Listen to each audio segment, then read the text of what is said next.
They go. Tixie picks it up. There is Nox sent back their way, but only automatic.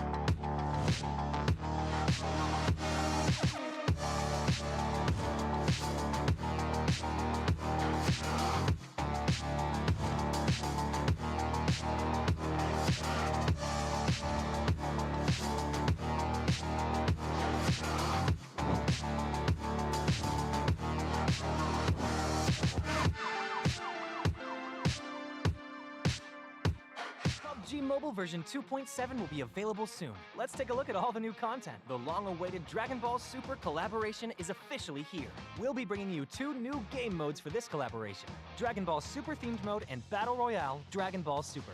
Dragon Ball Super themed mode will be available in Erangel, Livic, and Sandhawk. In this mode, we've incorporated Dragon Ball elements into the classic Battle Royale gameplay. All players will embark on a journey to find the Dragon Balls to summon Shenron. Collect the Dragon Balls scattered throughout the map. The team that gathers all 7 will be able to summon Shenron at the Shenron altar and make a wish to obtain powerful buffs. Maybe if you're super lucky, you'll get 3 wishes at once. During the journey of collecting the Dragon Balls, players will obtain a type of energy called Ki during the game.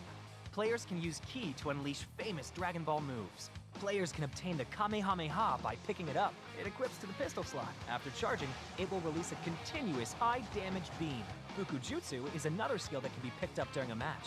Players can use this skill to fly freely in the air and make quick tactical maneuvers. The Senzu Bean is a new recovery item that is incredibly effective.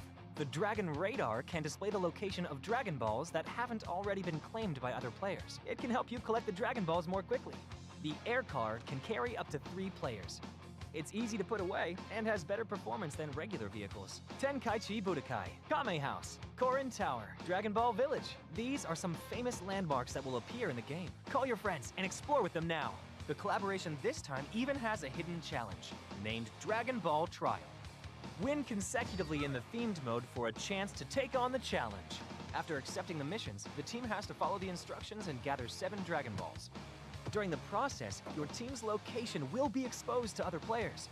All players will be drawn into battle for the Dragon Balls. To win the game, the trial team must successfully secure the Dragon Balls, defend the altar, and then summon Shenron. Are you ready for the challenge? In this standalone mode, named Battle Royale Dragon Ball Super, players can roleplay as iconic Dragon Ball characters. Use powerful, unique moves in a brand new anime-style map, and become the ultimate victor.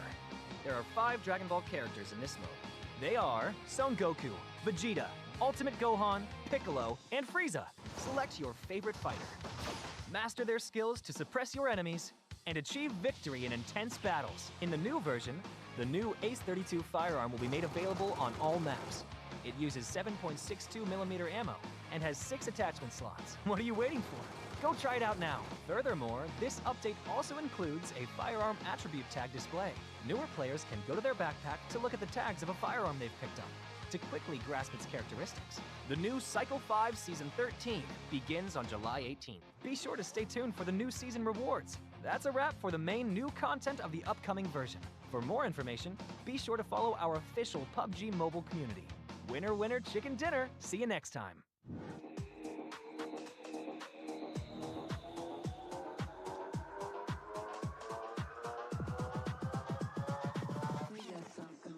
and they're trying to keep this one going. Look at the contact, Eugene, from the sideline. A game of push and pull that's resulting in them popping off. Frozen, he's got to be ice cold. There needs to be ice in his veins to keep himself composed in a spot like this. Nice maneuvement. He's chicaning his way back up as he gets closer in.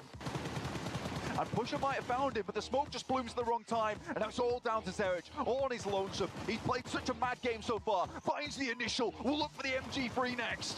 Oh, Zerich! The spray transferred clean, got utility as well that could be obscene. Needs to dash this nade out and blow them away. Wide lob on that one. Same could be said for Pusher, but he lands it, and that's the way they finish it. MADBULLS!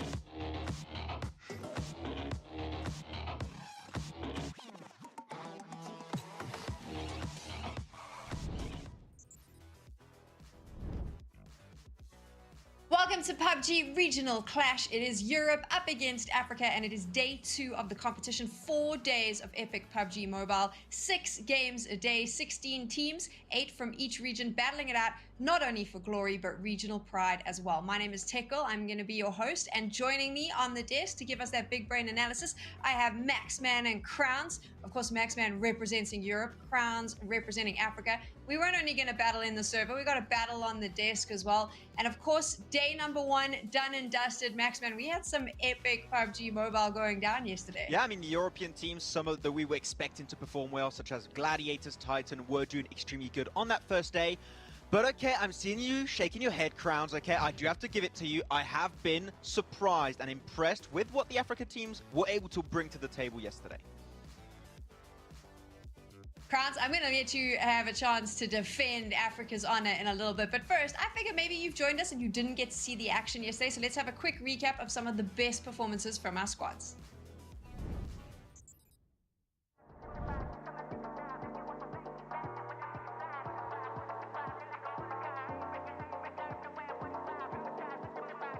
Zerich, all on his lonesome. He's played such a mad game so far, finds the initial, we'll look for the MG3 next.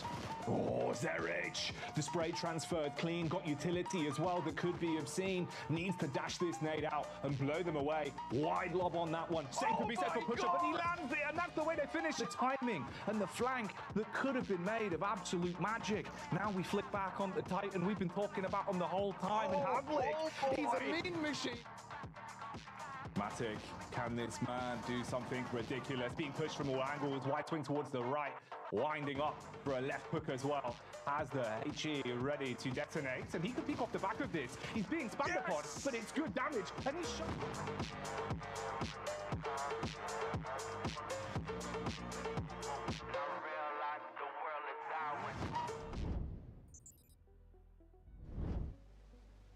Just a quick reminder of how our teams score points in order to make sure that they can climb to the top of the leaderboard. And now, Crowns, of course, let's talk about Africa, because we had some pop-off performances yesterday. Yeah, I tell you, and it almost seems like the teams there from Africa are perfectly finding a way to use the point system to their advantage, looking at how much they've been able to get those eliminations. Definitely, and of course we do need to see how all of those teams are performing, but while we're looking at this, you just want to finish high in the game. You want to get those eliminations and you'll be able to rack up the points. Rook Esports, for me, definitely the standout African team yesterday, Max. Exactly, that's what I wanted to bring up, is when it comes to placement points, Rook Esports is the standout team. They just consistently making it to the late game stage. I still have some gripes with the way they play things. I feel like they can still try and be a little bit more confident, maybe focus a bit more on those elimination points, but when it comes to placement points, they're beating everyone so dominantly too in these 6 games of yesterday. So if that continues and transitions into today, Africa could be looking good to dominate. But as of right now, Sam, Europe is winning with the overall points. Well, this is the thing, right? So the 2 regions are battling it out. We want to see which region comes out on top. Not only are the squads wanting to finish in that top spot, but they obviously want that regional pride. On your screen right now, getting an idea of how those European teams did. And of course, Crowns, the African teams as well. I think maybe a little bit... People were a little bit concerned that maybe Africa wouldn't be able to hold their own in this lobby because of the way that they play, but they proved to us yesterday not the case at all. Yeah, definitely they did do that. At this point, I'm confident in the way they've been playing so far, but looking at this little graphic we've got up on board, it almost makes me feel like the lowest we're seeing there from Europe side is 21, and then we come over to Africa, we're seeing 8, right? It almost doesn't want to give you that much of a confidence boost. But hey, I still feel like seeing that the teams that have low points in Africa are the likes of Xenon and Falcon, I kind of have a little bit of high hopes going into today's games. That's the thing that's really important for PMRC, right, is that you need also every single team, not only the top few teams to do well for your region. It's not the first place team that allows Africa or Europe to win. The bulk of the teams need to do well if you want your whole region to be champions at the end of this event. So mainly I'm looking at Falcons here. Still 0 placement points after the 6 matches of yesterday. Not able to really capitalize, especially on that final Miramar game that we said is their main battleground. It is their bread and butter. They were not able to quite capitalize on that map. So yeah, the teams like Xenon and Falcon White need to start popping off a little bit more today so they can close that gap with Europe. Yeah, and then... I mean, boys, I was just going to say, we're going really hard on Africa here, but I don't know if you know this, but the team in the top spot there on your screens right now, Rook Esports, they are the African representatives here, and they popped off yesterday. I think they're like 12 points ahead of everyone else. Yeah, and I'm going to agree with Max on this one where, yes, we get it that, you know, Rook Esports is currently at the top, doing great numbers, average damage of 1,300 per game is absolutely sick. But we're just saying, like, you know, the rest of Africa also have to meet up to these numbers. We started to see a couple of teams do that yesterday, but then towards the end of the game, we started to see a little bit of a decline. I'm talking about the side there of, you know, Clear Vision, Black Hand. We started seeing that little bit of a decline heading towards the final 2 games yesterday. That's true, and we need to see them try and get back on board. Like, a lot of the teams on this second page has the potential. We witnessed it in spring season. Of course, there's been quite a few roster changes for some of these teams, so they still need to make these adaptations entering in the second day of PMRC Africa versus Europe. But they can make it. But looking at the rankings right now, you can see there's a lot of blue, Sam, right now on that first half of the page. So, of course, that's going to help Europe stand out by just about 40, 50 points when it comes to the regional points. But I want to see more presence from Africa, from the teams that struggled a little bit. The cool thing, right, is that, as we said, it's not a 3-day tournament. It's a 4-day tournament. So at this point, every team still has a massive, massive opportunity to make a comeback and be on that front page. Yeah, and speaking of comebacks, I'm actually quite excited about the way things ended yesterday because it kind of makes me feel like now there will be a comeback. We saw that little bit of an incline coming through from 77k yesterday. They didn't start off too well, but heading towards the later phases and later games, they started to play a little bit better. So I'm getting a little bit of hope from some of those teams. And not just, you know, 77k, also the side of Nexus Gaming. They didn't start off yesterday well, but then going towards the end of yesterday, they put up some points up on board that would act as, you know, a confidence boost going into today's games. Let's talk about those bottom 3 teams, though, because if you take a look at the sort of top 3 teams, there is a big difference in numbers, which means those teams are going to have really good high placements throughout today if they want to be in a chance, Max, to get into the top 8 when we hit the halfway mark of the competition. You could say you want them to have Rook Esports kind of numbers, right? If they want to initiate that comeback towards the top, which is possible. I mean, we saw what Falcons White were able to do back in PMRC in Riyadh, Saudi Arabia. So there's a big opportunity there. And Xenon, I mean, I'm not even really part of the region, right, Crowns, but I've also, as an outsider, been watching what's been happening in PMPL Africa and even throughout 2022, and I've been able to witness how strong this roster actually is. It's been a rough start because we expected these teams to struggle against the aggressive nature and playstyle of these European teams, so maybe just a little bit of a slower start in this PMRC, but Xenon's roster is absolutely goated. So if there's any team at the bottom that we can expect to do a comeback alongside Falcon White, it has to be Xenon.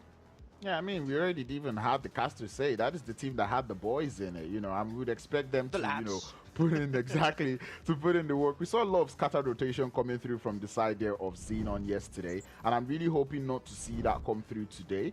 And good thing you even actually spoke about placement there, Sam, because I look at you know, Falcon 0 placement points. How are you doing that? That is going to have to change today. You saw the schedule there, 6 games. We're starting on Sandhawk, and here was the thing. Yesterday, we spoke a lot about the aggressive playstyle coming in that first game, and of course, that didn't happen because the circle did not allow it. The terrain was pretty difficult. I mean, I'm presuming, Crowns, we're probably going to hopefully see something a little bit different in game number 1 today. I personally don't want it to be so, right? I want a situation whereby the Sandhawk would pull up in that way and it's going to favor the African teams once more. Because I feel like having a great game for the African teams in the first game actually boosts them for the next couple of games, you know, going towards the end of the day. Look, Sam, I'm a very simple man when it comes to Sanhok. There's 2 circles I just don't want to see. Don't go around Paradise Resort and don't go to Quarry. If we don't get a circle over there, I'm a happy man. So please just go elsewhere. Okay. There we go. So we've heard what the analysts want. I'd love to know what you want. Let us know in the chat. And now we're going to do some predictions. We're going to try and figure out who is going to claim the first chicken dinner. So pulling up right now, Maxman, who do you think is going to take it? So I was looking at Nexus Gaming this time around, actually, because one of the other teams, not only for Africa, but here for Europe, that needs to start stepping up. We saw this team what they could bring in the spring season. Doran and Exo in particular were just standout players. But the transition as of not only PMRC MEA versus EU, but also this PMRC has been really, really rough for them. And they have a new player, right? Redox as a sub, so I wonder if they're going to maybe try and bring Redox into the team. But we need to see this team, alongside so many others, start to step up. So I hope this might be Nexus's day. Yeah, and I'm going to piggyback off of that, Redox points that you brought up. Redox has also played in the African region, right, in the spring split. So hopefully we'll be able to bring a little bit of that experience that he's got on that side to the team here. I went with Clear Vision, and this is not more of a prediction. This is more of like a challenge to Clear Vision there, because I'd like to see them actually do better. They were on the decline yesterday, and I did not like that decline, given that they started off on a strong foot. So I'm really hoping they can pull up that, game 1, game 2 performance we saw from them today. So I went with Titan Gaming just because I think they were very consistent yesterday, and I'm hoping that that consistency will follow through throughout the course of today. But it's going to be really interesting. All the teams have a feel for one another now, Crown, so they kind of know what to expect, hopefully, from each other.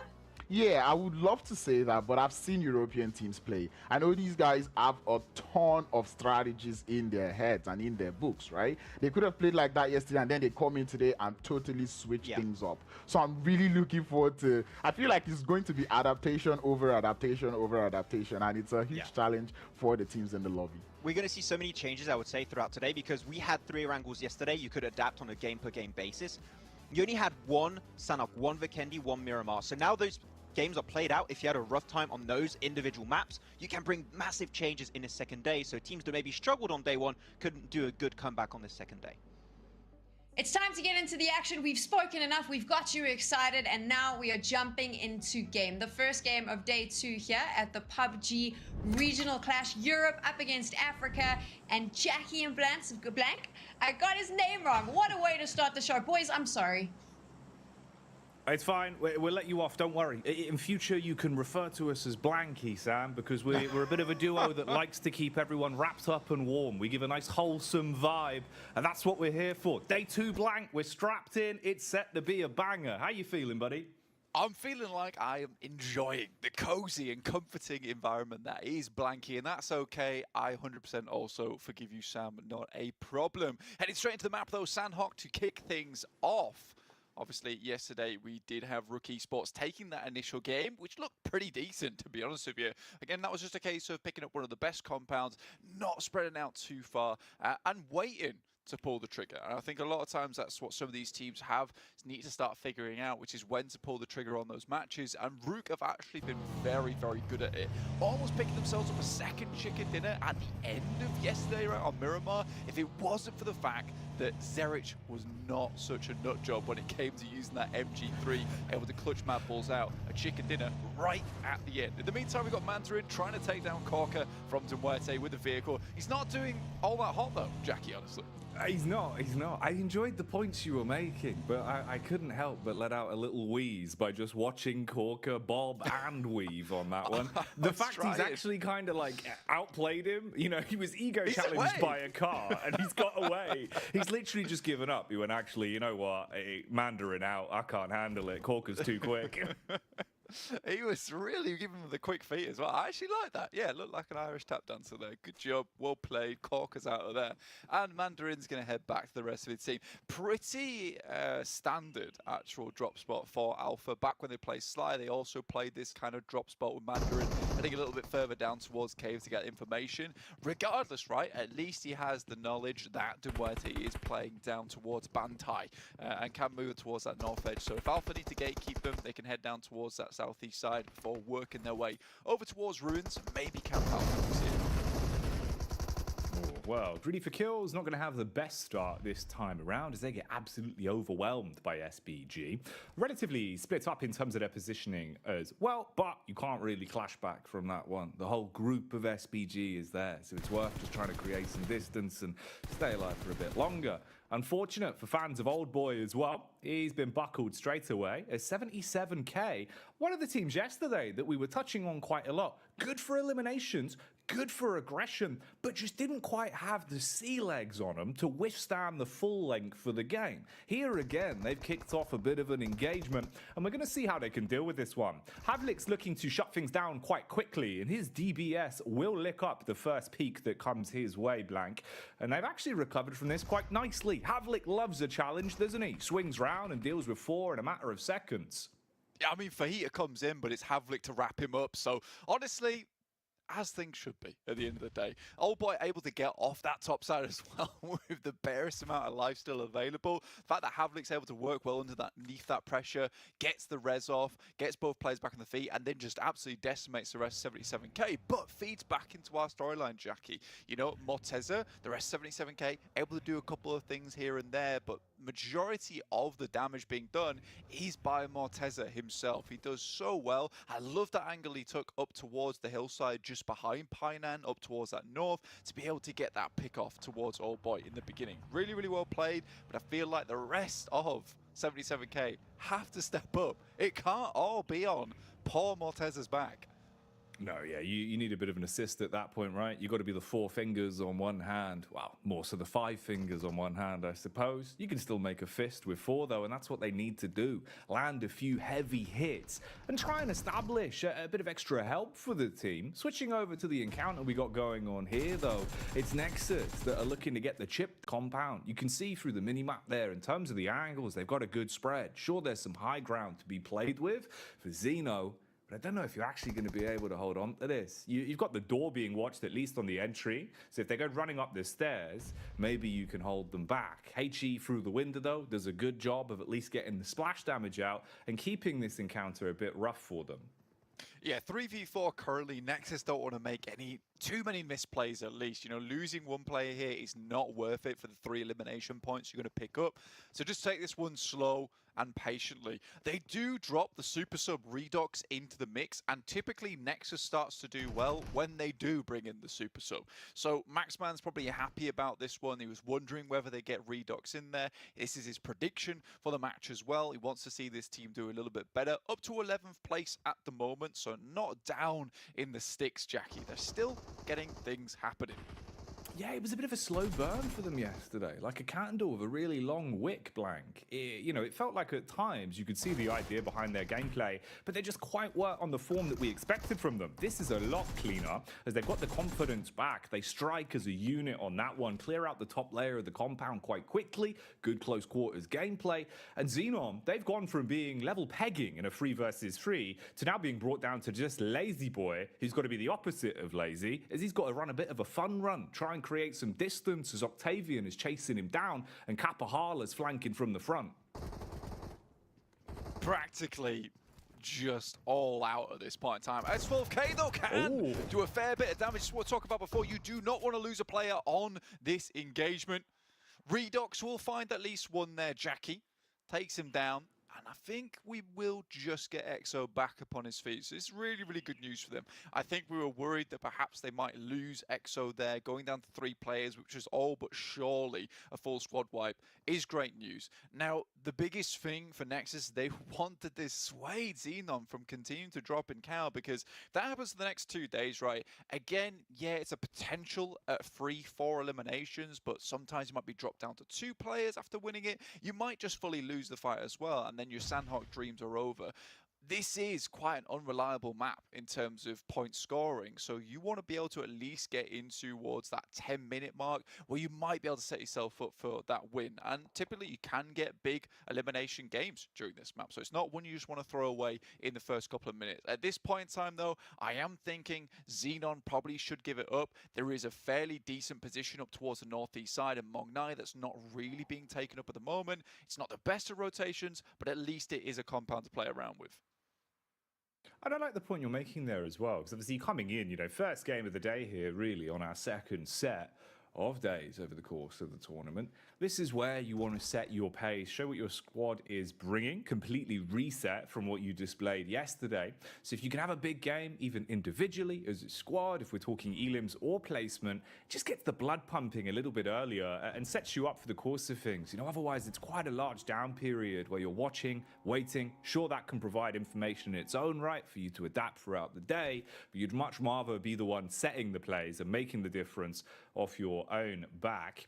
I'm curious how well we're going to see the African region teams perform over the course of the day as well. Because yesterday, one of the crazy things is how quickly they pushed into that top 5 and actually had the majority of teams in the top 5 up until the last game of the day. They took a few chicken dinners themselves. Individually, we've seen a ton of talent as well. And I think that's one of the fun things that we took away from it, is even though there is still differences in the meta, the adaptation from them has actually been quite good. You've definitely seen blow for blow between these EU teams and the teams from the African region. It's been a great way to show off the clash here so far. But I'm glad you brought up meta as well, because it is a big thing to talk about between these two regions. I mean, particularly Rook Esports. Now, a lot of those teams yesterday on Miramar all just flooded the city, right? Rook takes a completely different approach, and they're prioritizing space as well as positioning over the lobby, as opposed to maybe getting that star spot within the city itself. So they take the entirety of that ridge side, almost win the game off the back of it. Right now, though, despite not winning that Miramar, they're still head and shoulders above a lot of teams in first place with 68 points, and it is just those differences in play style that maybe maybe Europe could learn from. Honestly, there is a few things where that easy, simple spot, Europe doesn't always take that. A lot of times we'll see European teams play on the edge side. We see that a lot of times with Gladiators. Blackhand, again, another example from yesterday, just pick up chopsticks. No one thinks to go there. They're in both the chopsticks, which is unheard of, and they just win the game off the back of it. So I think that Africa is really good as a region at just identifying those strong positions on the map and just being decisive enough to make that simple solution happen.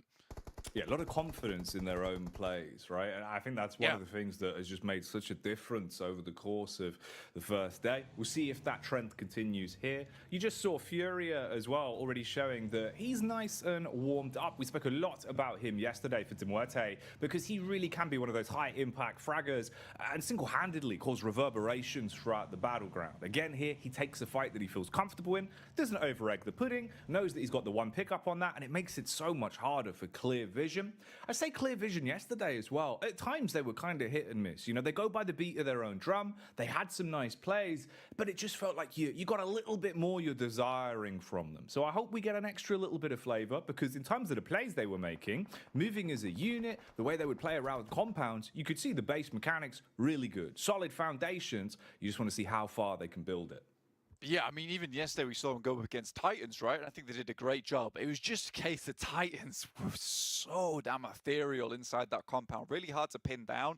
By the time Gladiators came into third party on that Erangel, it was just too little too late for them. But they were making a lot of the right decisions, and it doesn't feel like a team that deserves to be in 11th place right now, tied up with NEXUS. Gladiators, though, will have to back off as Tixie takes a nasty hit there, but they are on this north side of the river. They will have to move down towards the south here, Jackie, with a circle, heading over towards just that northwest side of Painan, right? So we still have a lot of river in play. But I guess it's these crossings which are going to be the biggest deal for a lot of teams, because you have Blackhand having to make this decision, SBG, NEXUS, and Falcons. Heading over towards this north side of the Northwest Island is going to leave you very exposed to teams like MADBULLS and Major Pride, who've already taken the top side of Ruins, as well as the Confluence compound itself. And that's your overall third ranking team at the minute in Titans, that have been wiped off of our first game relatively quickly into this one. The second entire squad to fall.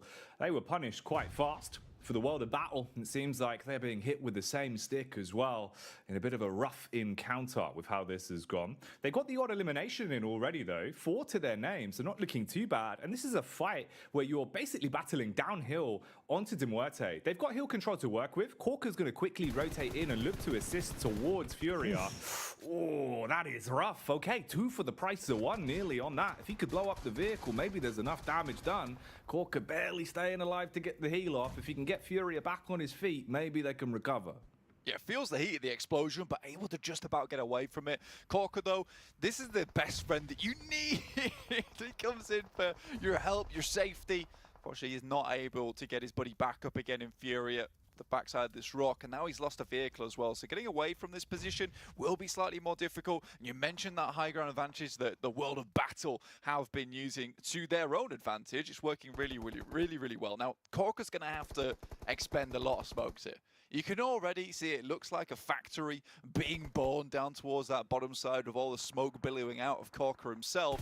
If he gets up the hill, it will be the most unreal play I've seen in a long time. He's actually got to the rock.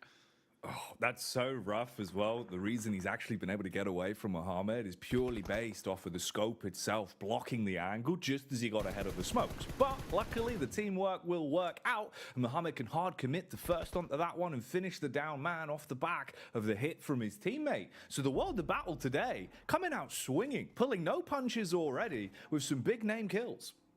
Yeah, very good stuff. I mean, to MUERTE we had a lot of hopes for yesterday. They were making some pretty decent plays, some good rotations. It feels just sometimes that is a case where your boy goes down, he has to make the call himself on that side. Look, I'm not safe.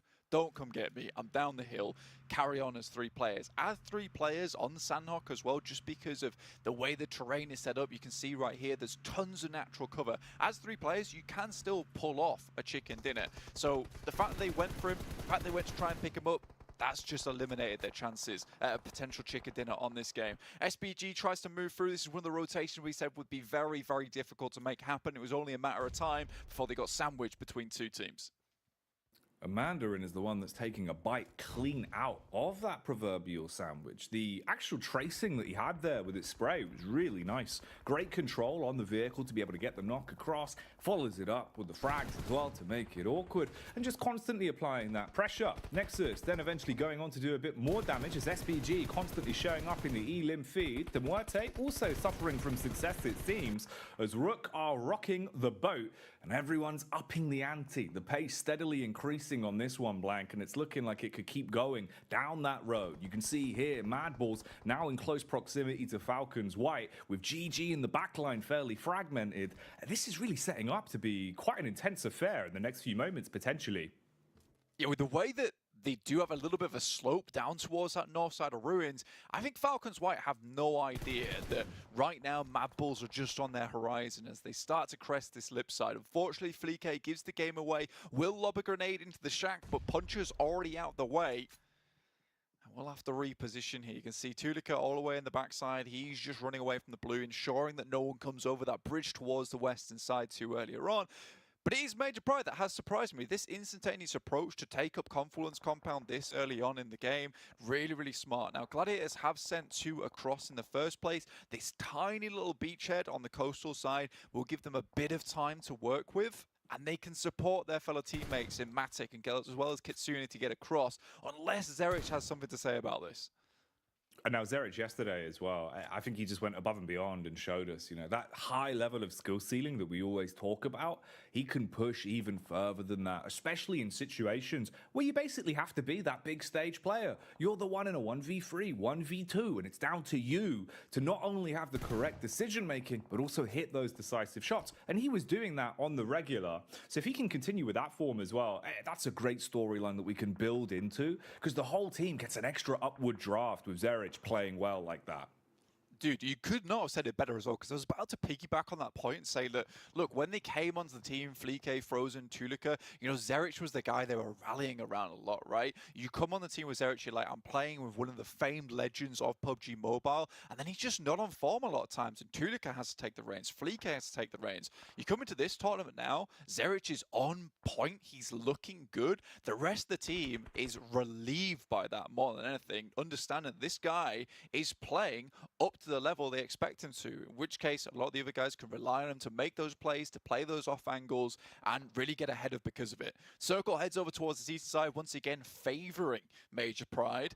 Obviously, they're all a little bit on the edge here, and eventually this will shift away, considering the majority of the circle on that east is in the water. But they've got to worry about Alpha Team, Blackhand, all trying to make their way across. They'll have to stop them in their tracks. And I think right now, Major Pride can be pretty happy that MADBULLS will be keeping Gladiators in this position for as long as possible. They won't have the chance to push Major Pride just yet. And look at this on the minimap as well. The flank that we've had developing for such a large period of time. 77k's last man, the solo individual in MUERTE. He's been making a very slow rotate with his belly on his back. You can see it here in the overview, right? Trying to just get himself close enough to play directly behind MADBULLS in a position where they're not going to expect to need to clear it. You're not going to be looking back towards the blue. He could play this as a prime time position to strike at just the right time. But Flique, he's going to find him and deal with that. It's smart. Smart snaky gameplay. Problem is, they always check the rear.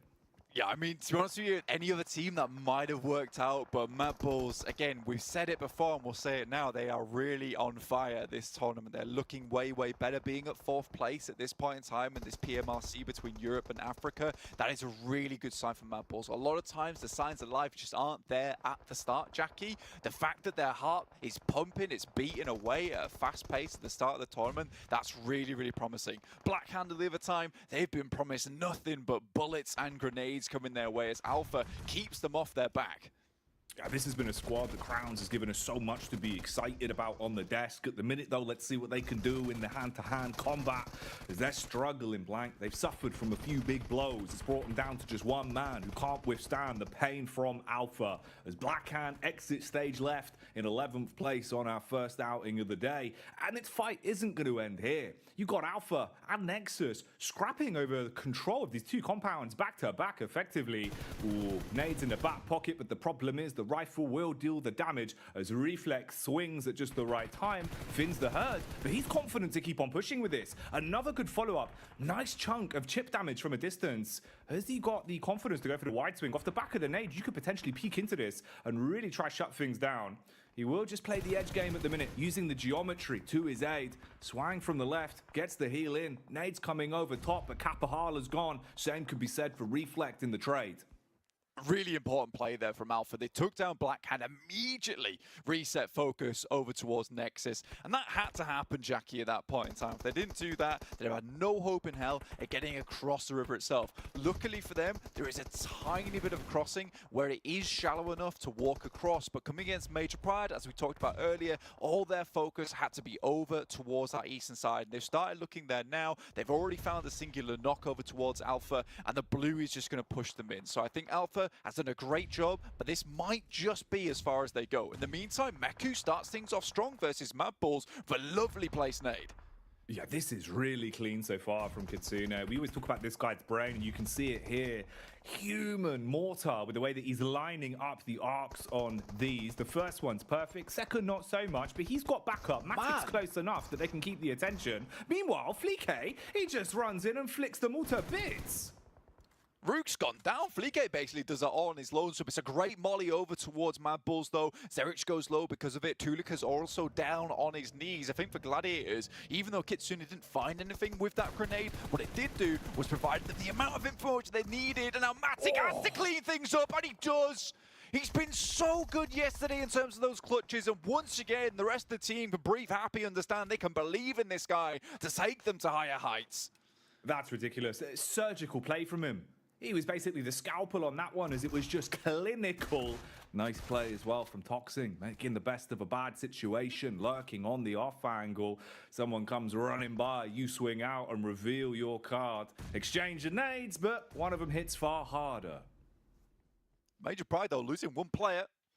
It's not the greatest thing in the world for them. 3 versus 2 now for Gladiators. Pusher will go down. Great shots coming through from Kitsune to take him out. He is quite low, but there's a lot of loot crates around to pick up some more loot. And more crucially than anything, it's those nades. Now, Major Pride have been in this building for a long time. The amount of players being able to get close to them means that they shouldn't have too much utility. Diana moves forward. There is some cover here for Matic to play around, but 3 players, it's going to be a difficult test now for Gladiators. For the MUERTE, the job is done as the zone will finish them off, and we get left in a position to decide the outcome of our opening game of the day. Gladiators up against Major Pride. 3 versus 2 on the head count for the squads. Low HP bars though for Gladiators. That'll be the critical talking point. And know me, you can always trust this man to deliver in positions like this. Hits the first shot. Kitsune with a fast rotate. A flank here could be pivotal. Right now it's if they know exactly where he is positionally. You've got to somehow get behind the back, not take too much damage in your first encounter, and then keep the good times rolling. Trying to switch the weapons out. He's seen the top of Nomi's head. Strikes with a DBS. Leaves him left on the floor. Trade back coming across though, and that's Major Pride as they will pick that one up and walk away with their chicken dinner to start us off. Difficult game there for Major Pride in the end, where there were so many teams assaulting their position. Obviously, they have one of the strongest spot for the longest time, but they take the time to move out of their compound, try and clear out as much as possible. Yes, they took a risk heading down towards the south side of that compound, but clearing out that singular player in Toxin and losing a player, it was not a bad trade at the end of the day. With the way the terrain was on the western side, they could be certain that those teams, it was very unlikely for a four-man team to still be up at that time. Then they spread out. Jackie, they try and go for a big split. Yes, Kitsune is able to pick up 1 elimination, which is great news for the Gladiators. Just another point on the cards for them, which can be the difference maker at the end of the day. But you know, another chicken dinner under the belts of Major Pride. There will be a huge chicken dinner for them. A good one, a feast to get them ready for the day and hopefully give them a lot of energy. But the energetic desk will dice this one down and tell you everything you need to know. So let's get back to Sam and Co on the desk. Thanks so much, gents. And there we go. Major Pride getting their second chicken dinner in the competition. Of course, they got their first one yesterday on Vikendi. Only Major Pride and Rook Esports claiming 2 chicken dinners so far. And I want to take us right back to the beginning. Max, man, how did you feel about the positioning of the teams on Sandhawk to start us all off? I mean, we got to talk about Major Pride. Sure, they did win the late game, but also the early game. Them sending it from boot camp instantly into Trifecta was just such a good play, because you saw that phase 1 circle happen, right, Kranz? And we were like, we don't know where it's going to go. Which island is it going to finish on? And when you have that question arise on Sandhawk, you just instantly go for Trifecta, because it gives you easy access to every single one of those islands, which keeps your options open until the very late game.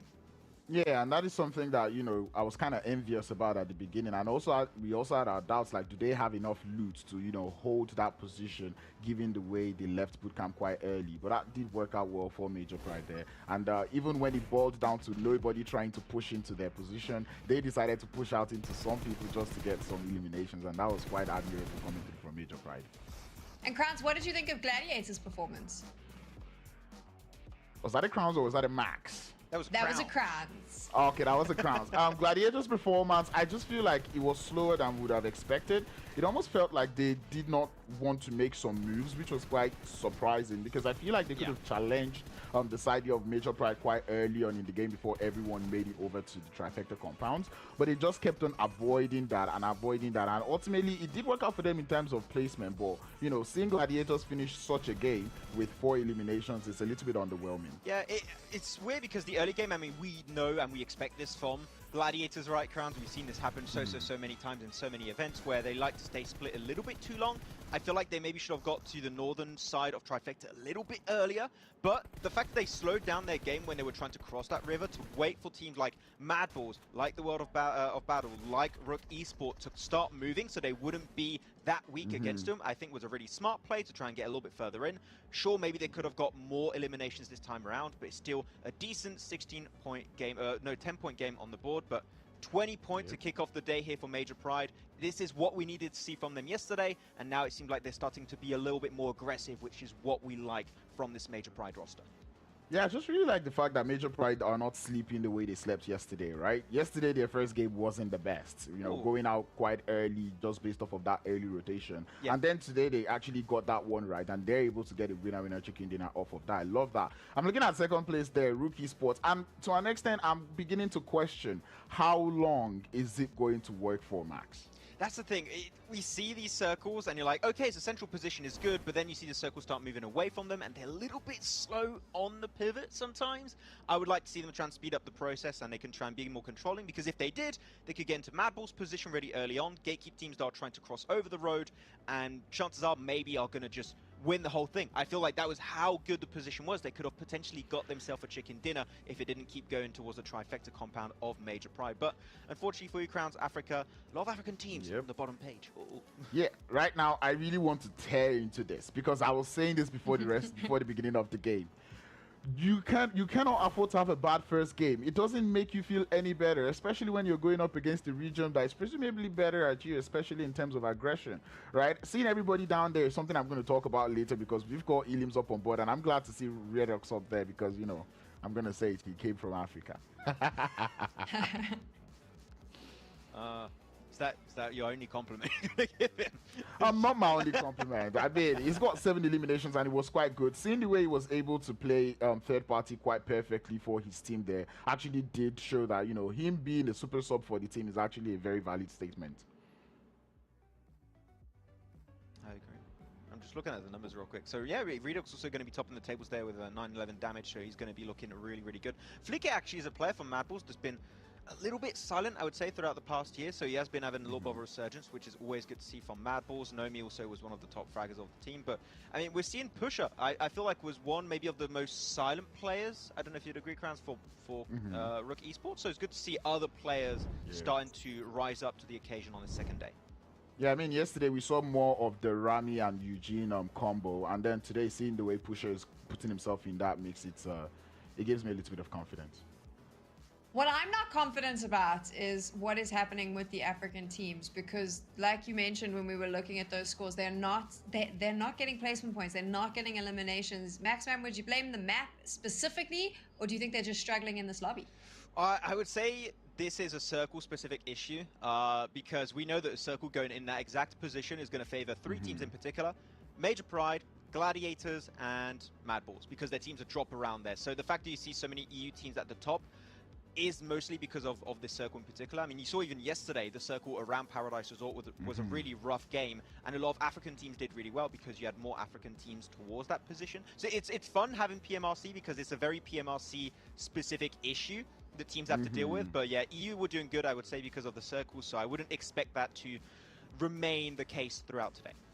As much as I would like to give it to the circle, I'll say it's because of the circle. I would also say it felt like they got, like I said, the European teams would come in today with different strategies, right? Greedy for Qs out there in Paradise Resorts. We saw that SBG wasn't willing to waste any time today like they did yesterday.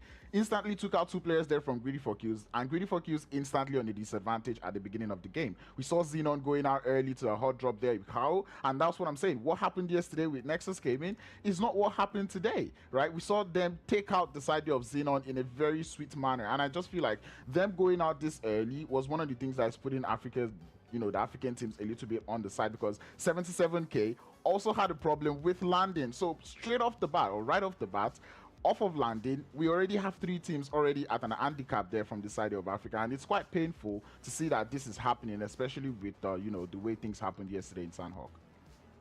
Do you think, Crowns, that maybe the African teams need to work on adaptability a bit more with their rotations? Is that what is lacking in the region? What I would say is more flexibility, right? Because as I said it before the game started, I'm expecting the European teams to come in today with a different style of play, different strategy. What I'd have expected from the African teams is to be expecting the unexpected as compared to expecting what they saw yesterday. Because I'm sure Xenon is there trying to land in How based off of the fact that, oh, we didn't take that fight yesterday, so we should be able to do it. 77K wants to land in Painan because yesterday when they landed with Titans, they did not take the fight, right? So they're feeling like, oh, we can go in today again and try to, and would, you know, look like a happy family and then just sleep. But that was not the case. Everyone's just getting, you know, surprised from left, right, and center. It's painful. It was painful, but they've got 5 other games today, so hopefully it'll get a little bit better, and like you mentioned, a little bit more flexibility from our African teams, and of course hopefully the European teams continue that momentum. I'm just jumping from either side of the fence now to try to keep everyone happy. So you know what else might keep you happy? A quick break so you can go and fill up your snacks. We'll see you just after this.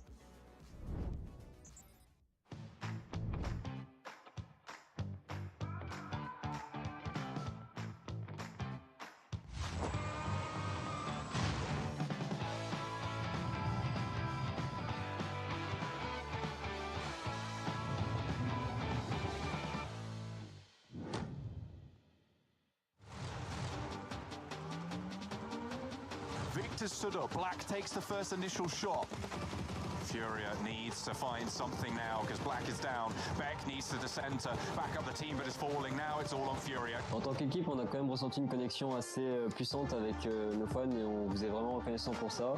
Maintenant, le moment est venu, donc soutenez notre région, l'Europe, la France, pour que nous puissions être victorieux. شكله مش كافي انه يدافع قدر الامكان عن اللاعبين وبالفعل عبود شراسي واخر شخص يكون لاعب ثور من تيم تريبل سبورتس يا ثور من وحوش الفيستا جيمنج كان فيها كلاش ورايا ثور الجلسه يكون موجود معايا ولد لعيبه ثور. It was a bumpy ride, but we made it. Each victory was only possible with your support. Now we need it more than ever.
Welcome back to the PUBG Mobile Regional Clash, and we are moving into the first of our 3 Erangel games for today.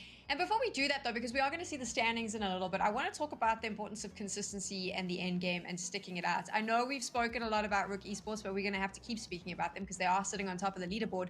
They have consistently found themselves in the final 4, and I think now out of the 7 games, it's 6 of the 7 games. They've claimed 2 chicken dinners as well. If they continue to find these higher placement points, Max, man, at the end of the day, they'll be able to run away with this tournament purely because you can see now, look at the points difference between them and Gladiators in second place.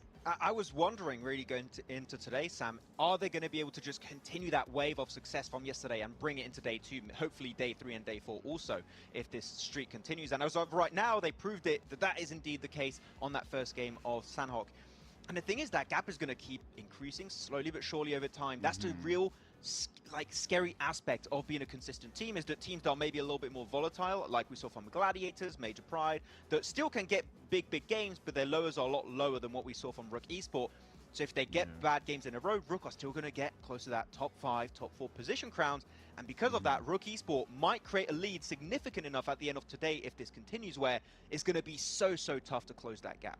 Yeah, because so far it's looked like the only opponent, or should I say the only thing that can take down Rook Esports, not like take down per se, but the only thing in Rook Esports' way right now is the zone, right? We've only seen Rook Esports start to falter a bit when they do not get that next zone, of which that only happens like, you know, later on in the, you know, in the phases of the circle, which is something that, you know, I'm beginning, like you said, I'm questioning that how well is it going to work. If going into this Erangel game, another team sends it straight into the center of the circle, is Rook Esports going to have an issue with that? Are they going to be able to work with that? That's something I've got in mind. So we're going to pull up our predictions right now, and I went with Rook Esports because I really do believe that this momentum is working in their favor. So that's going to be my call, but I'm curious. I'm actually not curious. I know exactly what everyone's predicted, and I'm excited for you to see what has happened here, considering how the first game went. Maxman, tell us which team are you putting your money behind? I really thought we were going to play it off like, oh, which team do you guys pick? We all got the same chat to do our predictions. We all know who we picked right now before this. But I went for Greedy for Kill. We're going back into some good old fancy Erangel action here for the second day of PMRC. We have 3 games played yesterday, so there's a lot more information that's been granted for these teams to do greatly educated plays. And they got actually a 3rd place was 8 eliminations yesterday, and a 2nd place was 12 eliminations, going for really aggressive third parties, which I love to see from a team like Greedy for Kill. It's just, are we going to see more of that today? I hope so, which is why I went for that prediction. How about you, Crowns? Who are you predicting? I'm asking, and I know.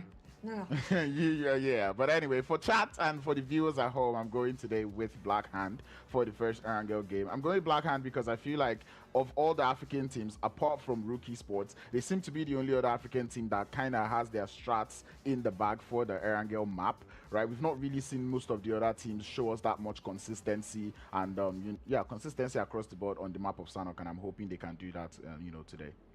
I love the fact that we all went with African teams, and considering what the leaderboard's looking like right now with Europe, the European region definitely sitting in the top 8. This is good. Hopefully some of our predictions will come true. And now it's time for Blanky to take over. Let's head on over to Erangel. There we go, wrapping you up warm on the cast. Come and sit down and pretend you're by a fireplace. Blank, let's get ready to ramble as we get in to game 2. Let us tell you a story of Erangel from a couple of days. We got yesterday, we got today. That makes a couple. That's all that matters, really, at the end of the day. You got Titans as well as Gladiators being able to pick themselves up a couple of wins there. Really, really good stuff. And now we'll see exactly who can pick one up here, because they're spotting Africa right now. They want Africa to hit some wins, hit their stride on this second match of the day. And to be fair to them, you know what? They absolutely could. I think that it is high time now for Africa to step up and get some big money on the board, because, you know, that last game, there was way too much blue in the match recap, man. Like, I didn't like that. I preferred it yesterday when it was very even Stevens, but at the moment, it is Europe taking it away. Yeah, it was super touch and go yesterday throughout the whole day. You know, you couldn't quite call it. Fine margins between either side. And I do wonder if this portion here, the back-to-back maps, will be the difference for that. Because this is where we saw some of that true skill and some of that innovation coming out from the African squads over the course of the day yesterday. Now we're back into that territory. So let's see. Is it a matter of EU already adapting to the difference with the African meta that we saw yesterday? Now having that initial 24 hours to sort of digest it and see what they need to change. Game jitters, big questions, and we'll find some big answers. Titan, though, first POV that will be on your screens. Icy going for the peak, but he's been made to sit down instantly. Fahia comes through with the spicy plays there. Lovely to see. The DPS obviously a little bit better than the semi-auto shotgun. We'll get straight back to cover in the meantime. Sanhok, it is a difficult map to always predict at the end of the day. Major Pride, they got the circle the majority of the time on that map. It was fairly obvious that they would win that one. I think you pick a couple of other teams maybe in this lobby and I wouldn't be so sure, but with Major Pride, the way they're playing, you could be confident in that situation that they had what it took to pull that one off at the end of the day after been blessed, essentially. Titan, though, losing one player and going down fairly early that last game. This is not what we sort of expect from this team, especially that they were quite far up the leaderboard on that last game before it concluded. Now down to 5th place, 54 points. There's a couple of teams getting ahead of them. And Rook, once again, they got quite far into that previous game, got some eliminations. They're up to 81. You know, they're putting up those consistent points, Jackie. They are looking really good, you know, so much further ahead than the pack when you look at their overall points. I like the peak on this, though. Good information. Nice mechanics there from MADBULLS as they clear each angle flawlessly, and they're already able to deal so much damage onto the World of Battle. It just feels like the World of Battle have been on struggle streak consistently. At some point, they've got to find a way off of the struggle bus and get themselves back into these games. Arthur really stuck up the creek without a paddle, but he tries to use that paddle to clap back, swings onto Fleek, hits him over the top of the head, and drops him down onto his knees. Tulica looking for the trade, trying to make his move in as well, as this one's left a little bit of time to breathe. He's going for the heal. Tulica's clearing it and at least getting that info. Just making sure he doesn't make too many spicy movements. In the meantime, VSS from Zerich along the way. The quick peek out the side. The silenced sniper does take them down. And Tulica punches out his opponent in Alpha as he tries to jump down the stairs to attempt to finish him off with the surprise play. Does not happen the way they like it. But you're right, Jackie. You know, the plays were pretty clean here. You know, the drop shot into the refrag potential. Immediately back down the stairs. Tulica just holds him out. And really, in that situation, you're kind of expecting another player to run across the road, to try and assist with the position that the World of Battle was in which case they just hold, allows Zerich to take that off angle. Once again, you'll hear it a lot, that word off angle with Zerich, and he hits those shots, and with the VSS as well. That thing does not do a huge amount of damage, a little bit difficult to control, but still makes it happen very easily. Really well done. And that results in the World of Battle just having the one man left. We'll check in with him a little bit later, see if he can pull off any snaky maneuvers to keep that survivability as something maybe we can look at. Meanwhile here, Blackhand's POV as well. You can see getting a bit of looting going on, getting suited and booted. But for 77k, oh, well, they have put the boot down, it seems. 4 strikes against Nexus and finds that pickup onto Redux as this vehicle is armed to the teeth. Yeah, 4 players in one car, it's not my favorite thing in the world, but if it's all you've got just to get towards Ferry Pier, I'm actually okay with it. They left Titan behind, they picked up one of the players from Nexus on the way through, up to 2 eliminations already. Now, that's the team that we kind of discussed backstage, right? You know, saying that maybe Morteza really is that player that is leading at the moment. The rest of the team certainly needs to rally round him, and I feel like they've done not too badly there. You were playing 2-2 when we saw them versus Titan as well, which is the main thing. Man, they hunted him down. That is unfortunate. That's rough to be on the receiving end of. Like a parcel that's meant for the a different address. Now you've got to take it back to the post office. You've got to ship it somewhere else. It's just far more hassle than it's worth. But I completely agree with you, man. It feels like Morticia has so much in terms of skill ceiling, right? And we're seeing him individually being really good at the decision making, taking a lot of those fights. 77k have actually been pretty damn good for consistent eliminations throughout a lot of the games we've seen from them. We just need to see them building off the back of that, thinking a little bit more into the, you know, the longevity of the overall game, being able to control the battleground a little bit, thinking about their setups for the late game, rather than just the in-the-moment action. But we'll see if that can change. You know, it's still early doors in the tournament overall, Blank. We're only 1 day in at this point, so that's the best bit about it. Yeah, I'm making clear-cut decisions right now. Your team is not good. I'm not only joking. I'm not joking. This will be a horrible way to start off day 2. I'm just pitting people down. I've had enough already. I've seen enough.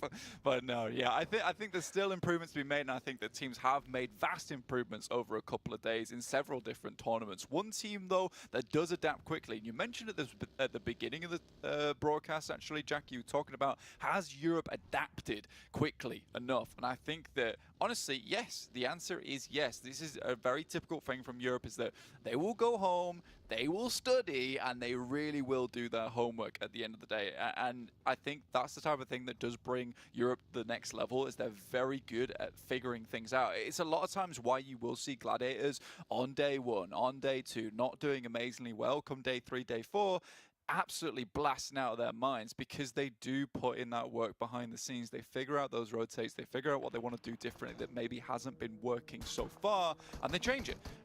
But again, this is even probably also goes on to further back up MADBULLS being able to use those previous games as a benchmark and adapt off them so quickly. You know, you think about the coach with Mr. BTR, right? Someone that's got such a great grip on the game as a coach in PUBG Mobile. He's going to be able to have a field day with the wealth of information they'll have from watching back the VODs from yesterday, going over those demos, and then adapting to come into today. And already you can see, you know, it's a tad bit quicker. It's a tad bit more confident from MADBULLS, especially backed up with just how good all the players were looking, Blank. So a lot of tidbits we can delve into over the course of the whole event. Here, though, 77k.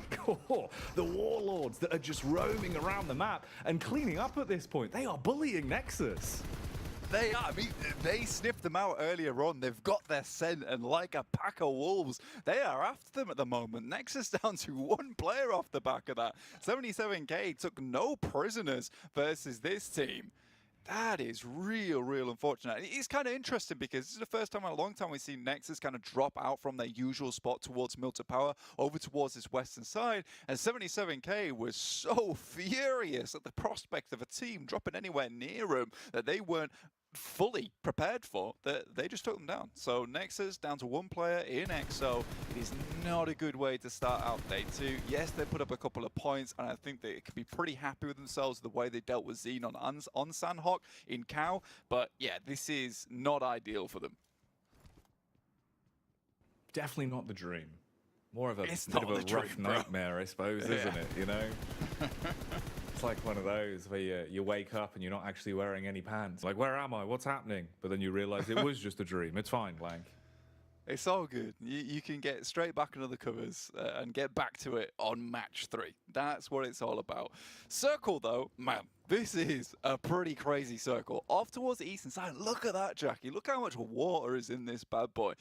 This certainly is a glass half full type of circle because goodness me, there's not a lot of land over here. Lipovka, very much out the way. Doesn't give you a huge amount of sight lines off towards that western side as well, playing in Lipovka because of that hillside that's up towards the west. There's a few compounds that are really strong, though, and I think, if I'm not mistaken, Major Pride is congregating around one of the stronger ones up on a bit of high ground that looks down. There's a few dips you can play in, which is where we've got MUERTE right now, and Gladiators are hovering around. It is an interesting circle, to say the least. If this drops over towards the roadside as well, even more carnage because there is really limited amount of space where you can play in that area. And that's the crazy thing, right? You've got like 60% of the actual map geometry in the circle to really work with. There isn't an awful lot. It's gone. It's just completely gone, mate. How much is in the bin? It's at least 5%. Why is so much landmass in the bin? Full Gordon Ramsay on that one. That I do quite like as well, right? We talk about a team that has been a bit of a masterclass cook in the kitchen. Rook, you know, the whole damn event, they've looked really good. I also like the way they've created a bit of space, kind of carved their own way of playing this already positionally. They don't seem to conform to any sort of play style we expect to see, but the way they have played it, at this point, it's making me think it's actually kind of really meta, the approach they're taking. They've given me a lot to look at that impresses me. They're a quietly confident conundrum, honestly, within the lobby. It's really smart, a lot of the moves they're making. Yeah, obviously, down towards that western side in the center, there is loads of those areas you can play, but it is difficult. It is rough. You have to drop down into some of these ditches. You have to play around the tree sides. You want to see MADBULLS on that northwest edge trying to make their way in. It's difficult. On the other hand of things, you know, Rook, they make the long swing towards that northwest side to play around the roadside. Yes, it's not an ideal place to start in this circle, but it gives them a lot of space, and it's something they work with really well. I think that's the fun bit about it. You know, the roaming's the bit that's going to work out well for them. We say goodbye again to another squad, though, as SBG go out in 15th on this one. So 2 full squads down, an awful lot left to contend with. And actually, in terms of the overall numbers, if you're looking at the battle of attrition, there's a lot of players standing still at this point. So it bodes well. One thing I have just clocked onto, though, man, Old Boy, head and shoulders completely in the opposite direction from the rest of the pack of Titan, with Robs and Havlik miles miles away, trying to make that rotation into group up with him. Luckily, he's put the brakes on, and we'll wait for the rest of the team to arrive. I was a bit worried about that one. He's got a lot of confidence, but sometimes it does go wrong. That's Havlik down as well to the zone now. Well, kind of left on that one. Yeah, thinking a little bit too quick, moving a little bit too quick for the rest of the team to quite keep up with. And I think for Old Boy, I think he needs to realise that maybe sometimes he has to allow the rest of the team to catch up to him. If that means that he needs to slow those strides down, that's absolutely fine. Not everyone can keep up with Old Boy, not even his own team. So if he needs to bring things back a little bit so the rest of the team can group up around him, that's fine, and I'm okay with that. Robs has got over there. We've seen Robs perform absolute magic on the stage when it comes to just 2 players alive, or even just himself on his own. So there's still a chance here. And again, as mentioned it earlier, there's a lot of divots around in this map where you can play and keep things going. They crashed Alpha? Oh, we've joined just towards the tail end of that one, but you could still see the spectacular plays. The question is, though, Mandarin, what can he do with this? You can see he was trying to get down there to actually be within a close enough distance to aid the rest of his team, but they're gone. Wiped off the face of the battleground. So, Titan, you can get Old Boy back up. You could potentially build from this. And I love the point you make, right? Rob's the robber. In this situation, again, he snatches away an opportunity where Alpha, they go from looking like they're doing pretty good to being completely dismantled into just 2 men left standing. Yeah, I mean, that is an obnoxious robber as well. I mean, he's crashed through the window, he's made a lot of noise downstairs, and he's still got away with it. He's stolen the whole chimney. He's taken the whole thing. It's just gone. The roof's just got a gap in it. Mate, they have no idea what just hit them. That was a really crazy play. I'm also just wondering what's going on here. The reverse drive. This is the safest way of getting this vehicle into position, by the way, guys. This is completely the correct play. Although the damage he's doing to the clutch, that's a different story.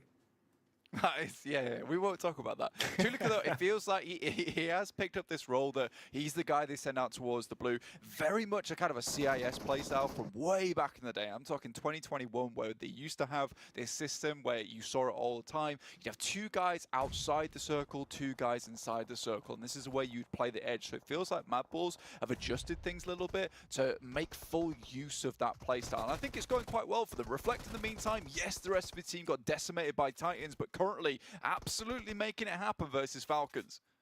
Reflect waiting for the right timing on the swing as well. Takes a bit of a dink on that one, and that might knock the confidence for a second. You can see the chicane on the movement to get into a better position as well for Falcons White. Meanwhile, MUERTE finding a great opportunity to strike from the rear. Diana gets a jab in and actually shuts down Reflect. So you can build from the back of this. This gives MADBULLS a good opportunity to try and get some space moving in as well. We have to wave goodbye to Titan Gaming with Robs and Old Boy finally falling. Yeah, it's a bit too much when MADBULLS pushes like that. So it's nice, though, because we were talking about before how they're playing 2 in the blue, 2 inside the circle. And this time around, it feels like they're very, very good at, like, contracting and expanding as a team, right? So when they need to go for that full death ball, they're happy to come back together immediately and then quickly spread up again. You can already see them taking a 2-2. They understand that this spot is vulnerable. They need to have a secondary angle on it. So really, really well done from MADBULLS to identify exactly what needed to be done there to effectively crash that spot. In the meantime, though, we got Rook actually taking that engagement versus Greedy for kills. They're in Lipovka right now. They were able to slide down on that coastal side. UG sent up towards the north just to scout out where they came from before, because they have little to no info. Remember, Lipovka's in a little bit of a difficult spot in the sense of sight lines just really aren't in your favor. Eugene has spotted Blackhand, returns to the rest of his team, passes that information across. This is why Rook is at the top of the game during this tournament so far. Their informational knowledge of what's going on around them is kind of unsurpassed at this point in time. Oh, like trying to get out your seat at the cinema, Blank. Everyone's rubbing shoulders, it feels like, with how awkwardly close these squads are to one another. Diana with the tracing, eventually being able to land the sucker punch on that one. Clacks back onto Falcons White and finally waves them goodbye. Can quickly move in as well for the rotation with the vehicle. Scavenge what's left like a vulture. Get the additional ammunition. Get that utility to play with, because you're going to need it. We're getting deeper and deeper into this one, and we're really starting to thin the herd now. Squads dipping left, right, and center. I talked about this way earlier on, Jackie, but Major Pride, they picked up that compound right in the center. They'd gone to it straight away. And this is a trend that's starting to pick up now, Jackie, where Major Pride, very good identifying positions on the map. And this is where they're taking a book out of the African regions book, right? Which is a case of, you know, you quickly go towards those simple solution positions on the map. You're confident about it. You pick it up. No one was even close to contesting them. And now they've picked up one of the strongest positions in the lobby to play this game out with. It's fairly towards the center, so they could be confident that this circle is going to be going over towards them. So yes, crowns on the desk. And I think everyone else was like, the circle's blessing them. The circle is going towards them every single time. But it's feeling more and more like they're just making the correct decision and taking these confident positions on the map. I think that is the good, the big takeaway for it, right? It just seems like they've got such a good read on the game. They make it somehow look like understanding these circles and the movements, it's like a Dr. Zeus book to them. You know, they know exactly what to do. They can read green eggs and ham in a matter of seconds and just play it perfectly. Circle's still going to be in a good spot for them here with the movement that's coming through. But again, you look how tight all the spacing is on these few squads we got ahead of us. Clear vision. They got to go for a quick maneuver. You got smokes down, sure. For DMR, MUERTE, they know where you are, and they're attempting to slay from a distance, barraging bullets down, and just making it uncomfortable. Yeah, Malo on our screen there for a second used to be one of the heaviest fraggers back in the day for MUERTE. Still doing fairly strong. One shot here looks over towards Greedy for Kills, who are trying to get away from Rook, but feels like one shot's not going to let up. Take some nasty shots. Will take down Desha. A single lover. Hemo moves forward, but Vito gets up close and personal. Vito wants to veto this play from the rest of Greedy for Kills, it seems, as he tries to command respect individually. Backed up from the rear as well, so bullets raining in, making it very rough for them. Greedy for Kills continuing to drop down to their last legs, as you've also got Rook right there in the rear, doing the same sort of damage. You're being shot at from all separate positions. MUERTE are also now thrown into the mix. Oh, blank. Everyone's taking a bit of a fight on this one. They want to get stuck into it and try and be in a better position. For Mandarin, he's so close to something dangerous and eventually spots onto them. I love he turns around, one shot from the TVS, that's all he needs. Will drop to the floor, but this is the kind of circle where there just really isn't anywhere to play. It's practically a plateau a lot of times. Yes, there's some rocks, there's a shack here and there, but it's rolling. But once you get to this top side, it's practically flat. A lot of these teams are going to struggle in terms of the actual sight lines that are available to them. And this is what makes Major Prize positions so strong. Yes, it's towards the edge of the circle, but having that compound, having that cover is what makes it so important. They do have to deal with Xenon first, so that is probably their biggest threat from that north side, but once that is removed, they can start looking at a lot of the rest of the lobby. Movement here for 77k, just trying to stay close to the edge and use that to a little bit of an advantage for yourself. Gladiator's getting stuck in as well, but the flick back, Kitsune spotting the last man for 77k there and able to fire a couple of bullets down range and rough him up a bit. Seems like Four's actually still alive. He's just over towards the smoke and going to have his belly down on the floor. I mean, if you can play a little bit of snaky gameplay long term, maybe there's the odd elim point for him, but overall it's looking really rough in terms of the positioning he's got left to play with. A last-ditched attempt to get something on the way out. Doesn't quite go the way he would have wanted it to.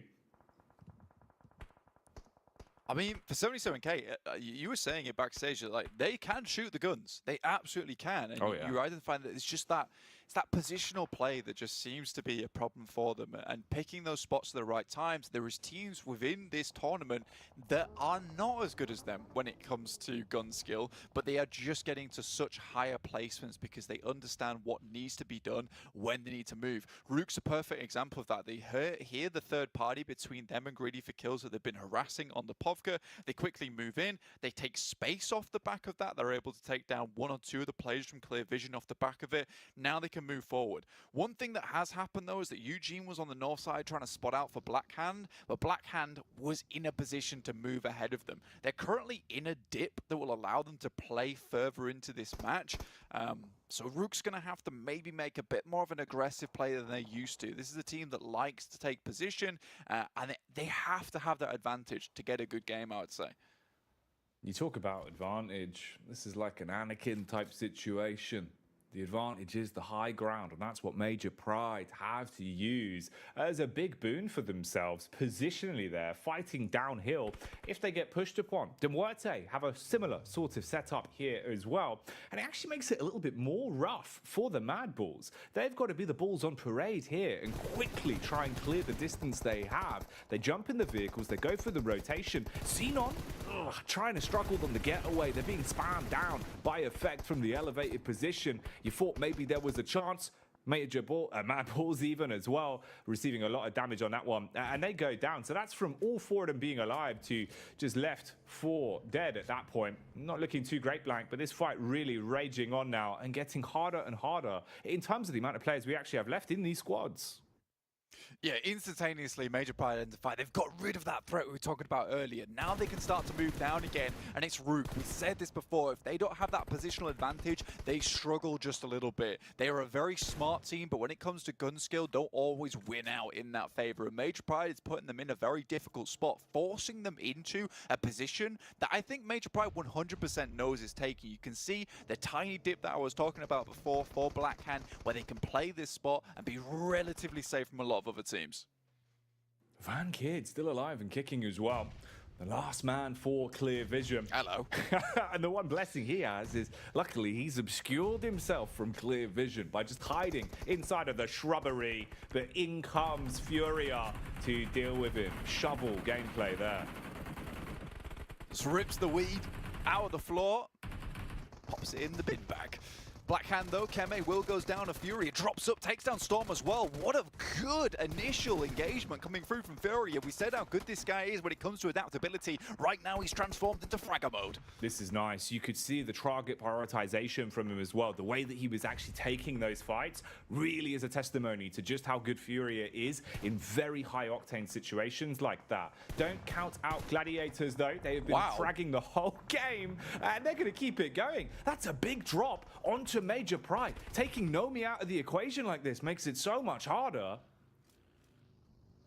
Hello, whoa, Matic, right through the middle of them as well. It's a dangerous play, but that is the Matic Classic in question. Now, this play from Gladiators, they were always already on the western side of the map. They have shifted all the way across. I'm so glad to see it as well. So many times we see Gladiators lose games because their decisiveness is not there. They're so passive sometimes, but this is the most aggressive we've seen them in a long time. They identify this is the time to move. Now they're going to quickly pass back over towards where the circle is and try and finish out this game strong. MUERTE currently sat at 11 eliminations, a really big game for them, looking to make it further.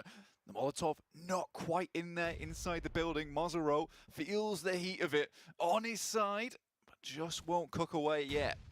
Never mind. The grenade will do the trick. Yeah, it goes from being a slow burn to the pressure cooker when the frag comes flying in through the window and blows his hopes and dreams of snaking away some more eliminations or potentially placement points at the end of that one. Out in third, and now we turn our attention to what we've been left with. The stage is set in our second outing.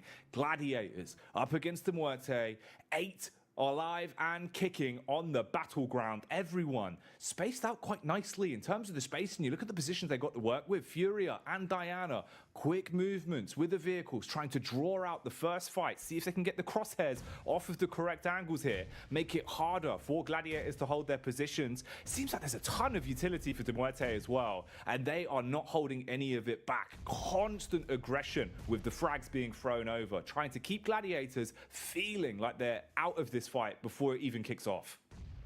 Both teams just swinging past in the vehicles, trying to gather as much information as possible. Another nade goes through, does a good amount of damage to Furia, but already packing the first aid kit into those wounds. Malite zigzags forward, gets behind a tree here. Matic was going for an off angle, and he is quite far down the hill. And this is where the trust comes into play. Can he make a strong move here? Can he catch off one of the MUERTE players? And who will be that Russell Crowe type talisman for Gladiators and be able to really go head-to-head in this arena that we have left ahead of us. Smoke wall down to block off the line of sight. Kitsune still really trying to draw out that peak and gather the information on the quick drive-by. Corker's right there with just a small shrub to defend him. Behind the rock, he's got a bit of backup from Furia. Kitsune not quite getting the contact he was looking for. Matic, though, taking this prime opportunity. Spams into the back. Diana dinked down relatively low. That might be the first engagement they wanted. This slows everything down. They're going to be forced to heal from this. Yeah, it's a slog now for MUERTE. Getting the heal off as well, losing your player who's getting all the information in the vehicle because he's not going to be able to park it easily next to a teammate. So MUERTE now left in the blind. MUERTE slowly moving further forward as well. Corker trying to live up to his namesake and hit an absolute corker of a shot. He's still got nades in the back pocket. Same could be said for Malloy. And this is a hell of a flank. He's got himself into a great position. Raining them down from the sky. Can strike onto Meku. If he finishes him off here, that gives them the edge to work with. This is the go time. Now you've got the opener. Build off the back of this. Utilities at an all-time low. You can engage from this one. Quickly, Kitsune drops out some utility to try and keep them back as long as possible, but MUERTE's not going to let up. Malloy moves forward into the actual Molotov, but Tixi takes him down. That is much needed in this situation. Kitsune still flying through inside the vehicle, tries to pick up a cheeky knock and get some more information. He's still going as well. 1-for-1 trade. We're down to a 3 versus 3 in terms of the battle of attrition of these two squads. And this is really quite intense. They've had so much to work with. Kitsune, he tries to make the play, but he's been slain as Corker shuts him down. Furia, hard committing onto that one and finishes him off. Gladiators with just a duo left to work with now, Blank.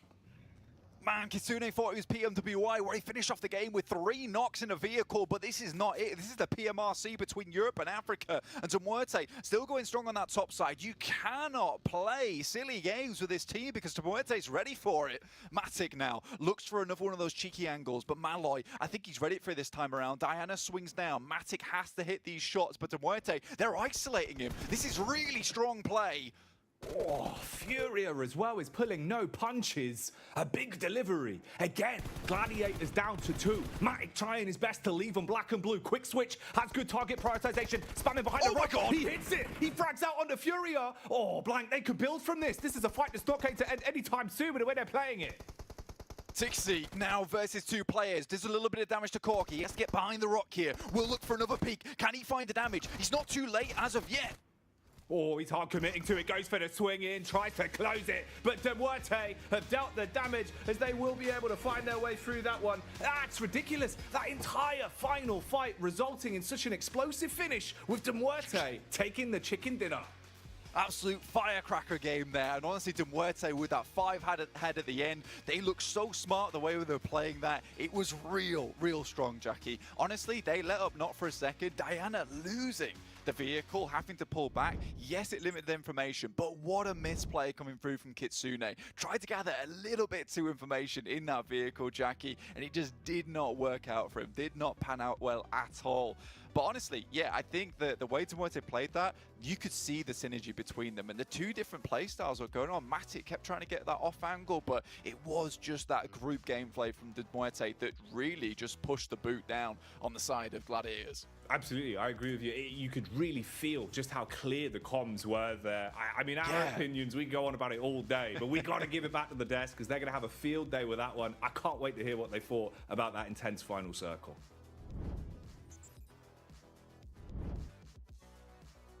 What an absolute masterclass on how to combine aggressive play and get elim points and ensure that you get the chicken dinner as well. MUERTE did the incredible job there of getting that 100% right. And Maxman, I think that it started so much earlier than we would even realize. It was like they had a strategy, they had a game plan, and they just ticked every box until they got to that chicken. I genuinely thought for the longest time they were just going to wait in their compound and get the freest top 3 in the world. And that was not going to be enough for them. It was not going to cut it. They wanted to not only aim for potential chicken dinner, but they wanted to go and get that win in style and get so many eliminations along the way. And we saw it at that game, right, Crowns? The moment they pushed, the timing of that push, especially onto Clear Vision, G4K, Rook Esports, and Black Hand was so strong, where they just completely overwhelmed the teams because they're already in the midst of that fight, not ready to have another team join that position, and they just clear the entire eastern edge. What a great showcase of aggressive play from them, and I want to see more of this MUERTE. This was awesome. Yeah, and I like the fact that they went into that southern compound with the mindset of, okay, we're probably going to be here for a while. Hence why they stopped on their rotation to take out the side there of Falcon, because they're like, if we're at least going to wait, we might as well get a little bit of elims before we go away. But the instant that fight started off on the east, they're like, you know what, let's just do it. And that was a game, you know, making play coming through from them. And bro, I'm looking at that final fight that just happened. 2 zones, or 3 zones actually, for just 2 teams to fight. Yeah. That is sick. Though we're looking at 77k replay here, they were an early game MUERTE. Yeah. They were like, instead of MUERTE taking eliminations at the 25-minute mark, we're going to do it in the first 5 minutes.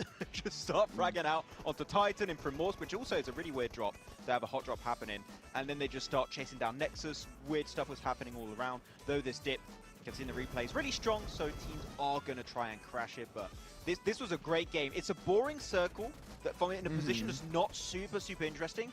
But really, Sam, the way teams approached it, which just made it so interesting. There's so many ways you could break down every play because everyone had a goal in mind, and a lot of them did come out on top with how they executed their plan. Let's flip the script a little bit. I want to ask you, how could Gladiator have won that final fight? Well, I feel like the casters hit the nail on the head talking about Kitsune trying to get a little bit too information. I don't know if you agree, Krams, maybe also getting a little bit greedy with his position with that card. It keeps getting damaged, and you can't do that play multiple times in a row. The fact that they instantly lose Kitsune, it's a 3v4 instantly. You're not going to win it.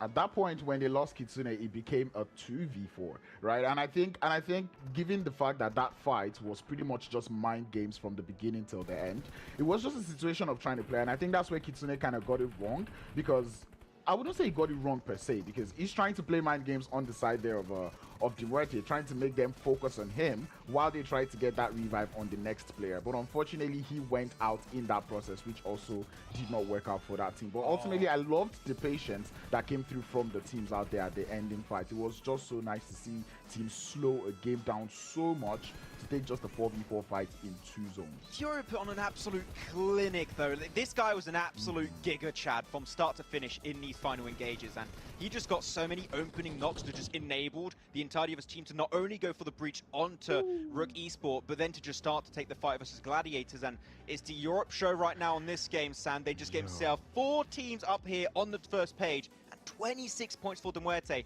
They're going to be ranking up high after this.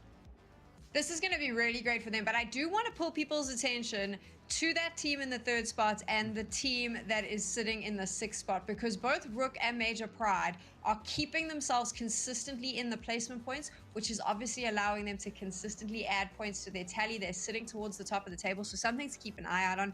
And before we sort of wrap up what we've seen, we've spoken a lot about the end game, but I do think it would be interesting, Crowns, for us to break down the very early battle that we had a chance to see between Titan and 77k. It was a bit of a hot drop to start, so explain to me what exactly was going on there right at the beginning of the game. Yeah, so this was something we did not see yesterday, and then we're seeing it today because the VODs do happen, right? And it's almost painful to see, given the fact that Titan Gaming has the previous IGL for the team there from 77k. So that way, both teams have the same drop locations on at least 2 maps. I think the only place they do not share drop locations is on the map of Miramar and the map there of Vikendi. So that's basically what just happened. 2 teams landing where they feel like the other team did not go to yesterday, and they could have fun there. But you know, when you have 2 play styles clashing against each other, it becomes a whole trouble when you go into the lobbies.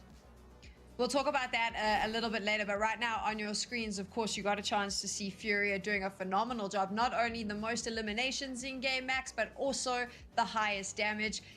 They just popped off, and it allowed him the space to do exactly what he needed to get as many points as possible on the board. Exactly, and it wasn't just Furia. You had Corker doing really good, as you can see, being the 2nd top damage dealer of this game, but also Malloy.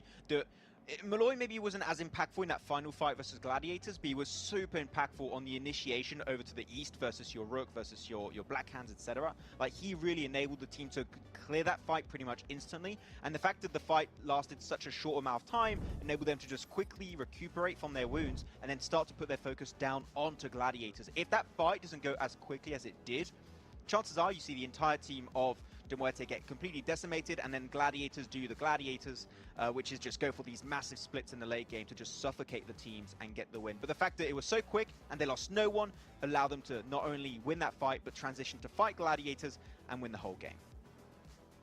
What an absolutely fantastic way to start the first of our 3 Erangel maps. We're going to take a quick break, and when we get back, we're jumping into our second Erangel.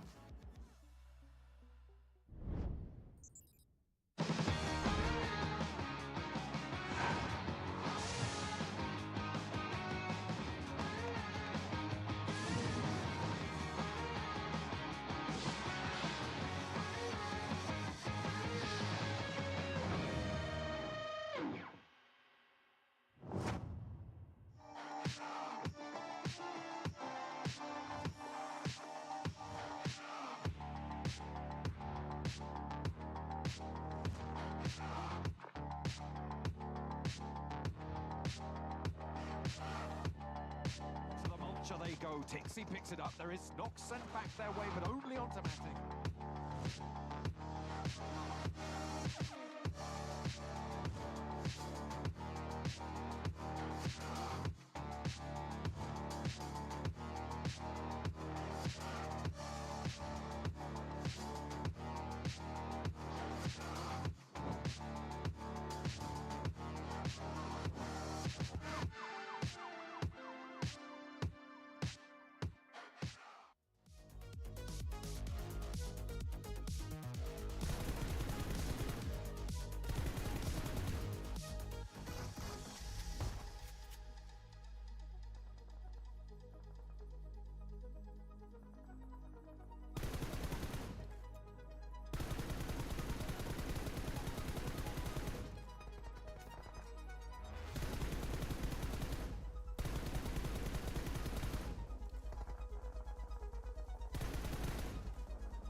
It is the PUBG Mobile Regional Clash, Europe up against Africa, and we are moving into the second Erangel of the day. But first, of course, what we wanted to ask you right now is what you think of the show. There is a link that is jumping into the channel. It is the survey that we would love you to fill out. It gives us an opportunity to make sure that you get the best possible action, and also that obviously you get to see everything you want to see. So let us know what you think. Make sure that you click that survey link and give us your feedback so we can adapt the show to be best suited to you.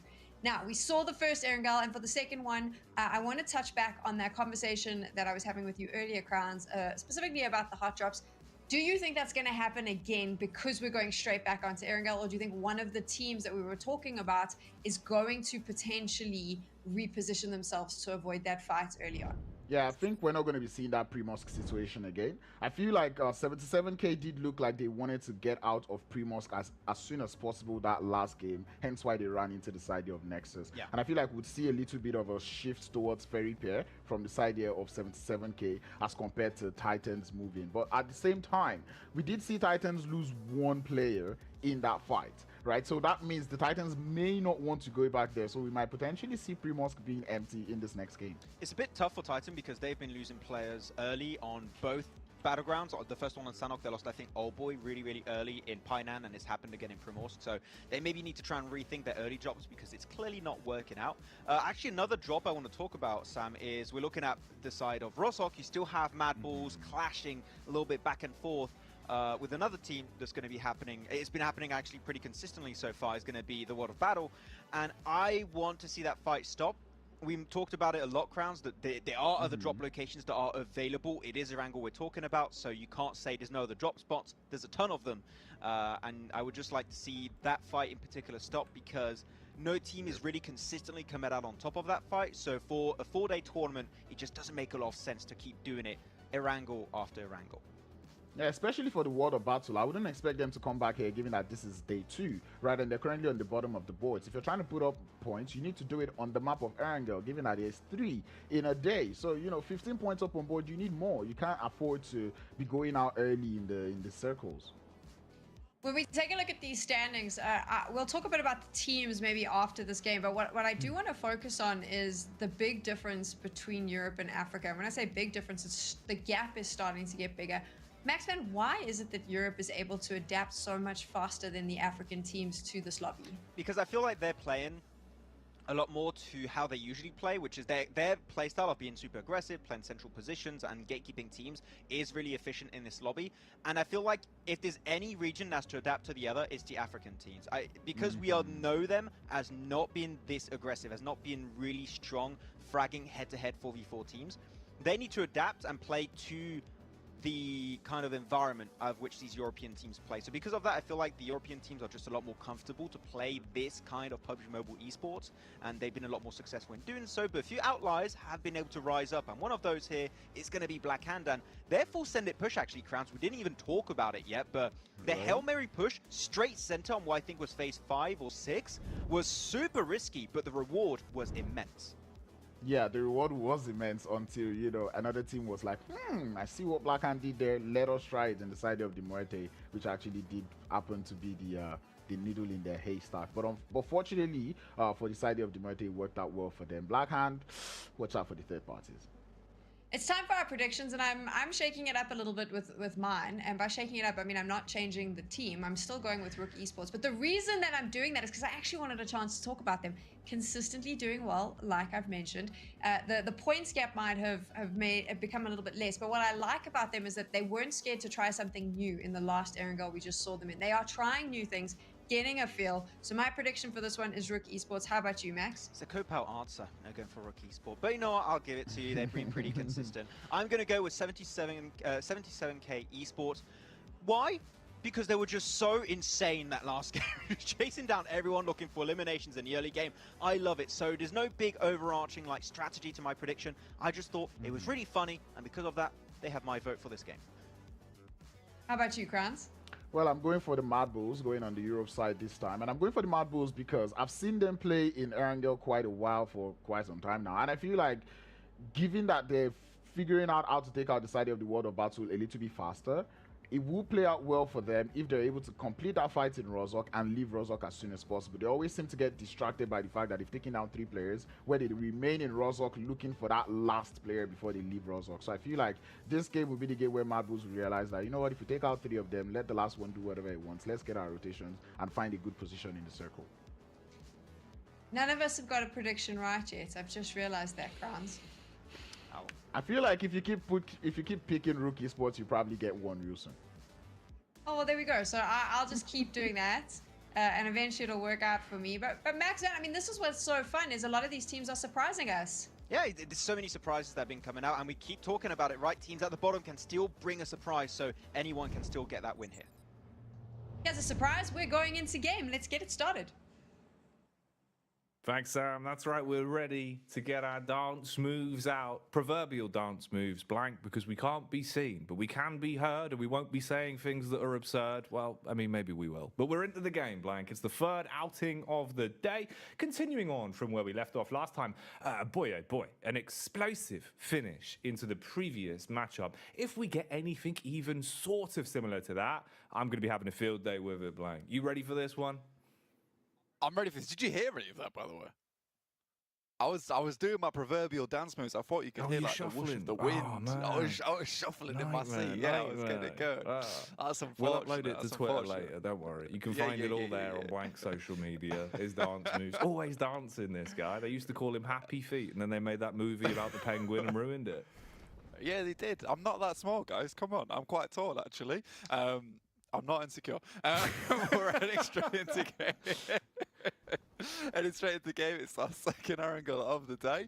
We got our initial one, won by none other than MUERTE. A nice little win. And me and Max have been trying to will a win into them since yesterday, and they finally find themselves one here on the previous angle. Again, Gladiators, I don't want that to be a false positive for them, right? Well, it was just a false at the end of the day, that fight, right? But I really like the fact they were decisive. That initial third party they took was absolutely stunning, and it's something that I want to see more from them, just making that quick movement across the map, because a lot of times, and I've said it so many times in the past as well, so if you've listened to the cast before, you'll know that I'm not a big fan of how complicated I think Gladiator makes their own games a little bit at times, where they're edging in, they're trying to take these wild splits, and it's just not necessary. You know, take a bit of, you know, what Major Prize doing, which is just picking up these strong positions of the map and trying to play from there. Yes, the circle moved away from them, so leaving that compound was difficult, especially when you've got a target paint on your back at that point in time, Jackie, because everyone's looking that way. They are. It's like everyone's got eyes in the back of their heads and the side of their heads and probably everywhere else you can fit in eyes. Now, quick little tidbit for you, Blank, whilst we've got a penguin on screen based off of the penguin talk we have had. Did you know that years ago, when I was a young boy, I actually came across a wheelbarrow full of about 15 penguins at a zoo, and the zookeeper was just like, yeah, he was like, hey, you can pet them if you want. So like 10-year-old Jackie's there just petting these penguins. So I can officially say that I've been nibbled by a penguin. They actually are quite sharp. Their teeth kind of hurt a bit. It nips. You know, this story sounds somewhat plausible. It is real. It is actually real. But you started off with like 100 square foot wheelbarrow. No, so. like, dude, genuinely, they were quite small. Like, penguins aren't that big. So, but it was just a backyard wheelbarrow, just full to the brim with penguins. Man.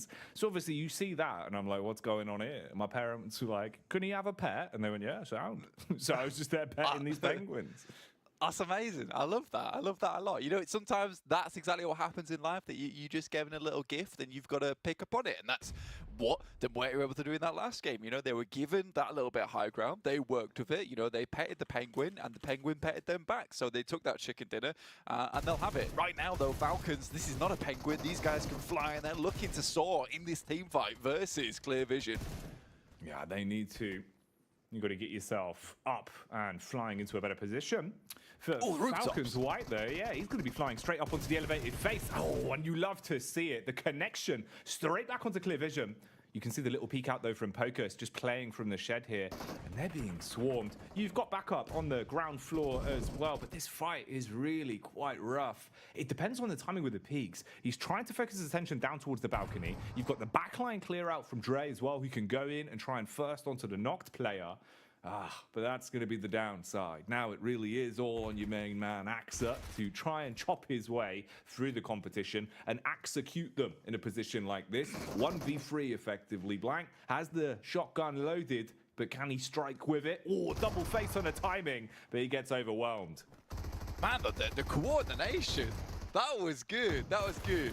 I like that a lot. The way they slip out the side as a duo unit, that was crazy. The World of Battle, though, once again goes into battle with the MADBULLS. Double side over there will get double. No, but Tulika turns round with a bare slip of HP, basically on life support at this point in time, huffing in that oxygen, still able to get Arthur in that position. Goodness me.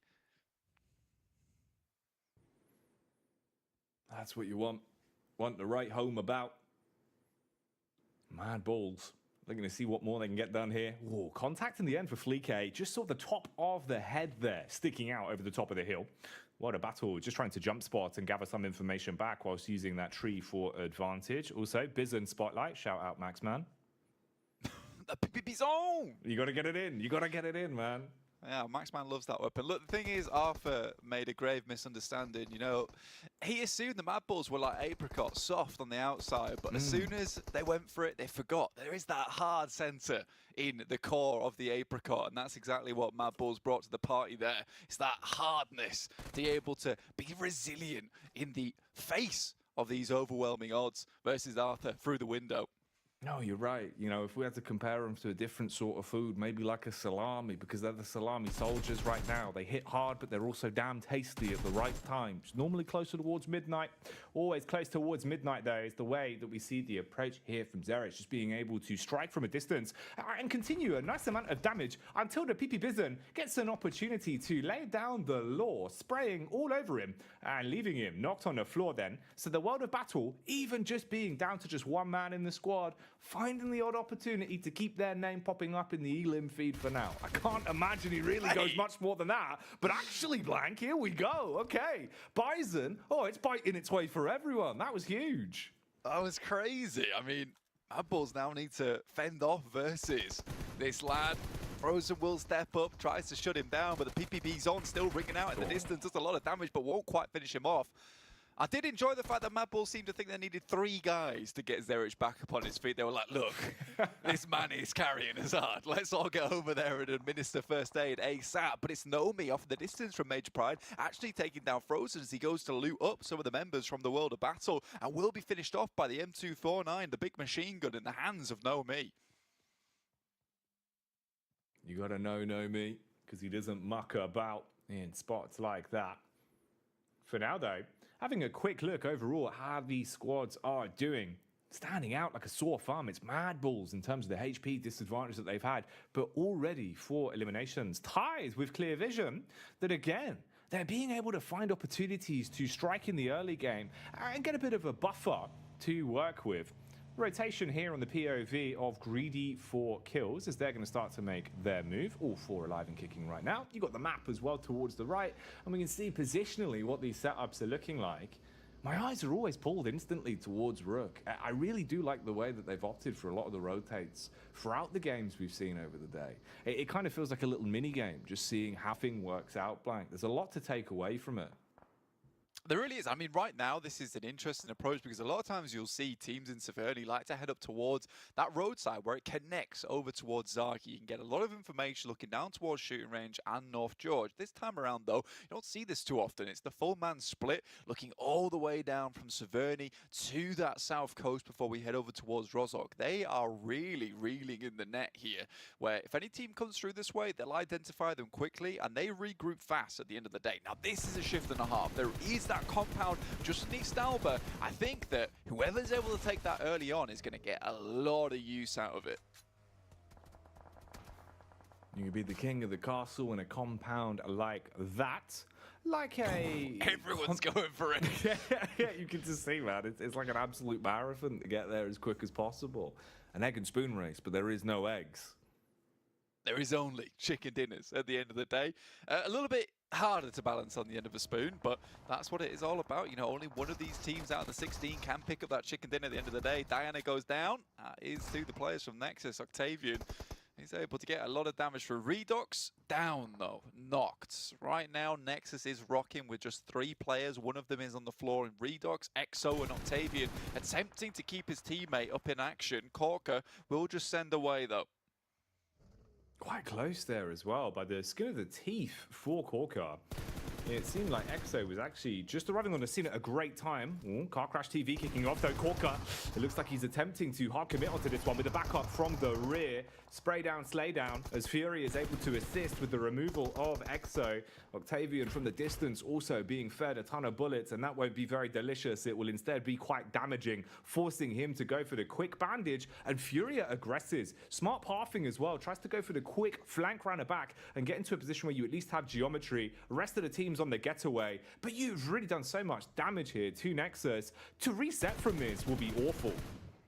Yeah, I mean, Corker is going to have to get out of there as soon as possible. I think Octavian tries to save on bullets, but now being sandwiched between these 2 players, Furious sends down the hill. Octavian's in a real struggle position. Corker continues to pressure him whilst he's not looking his way. Out gets Furious. Tyres tries to take a couple of shots, but Octavian's holding his own at the moment.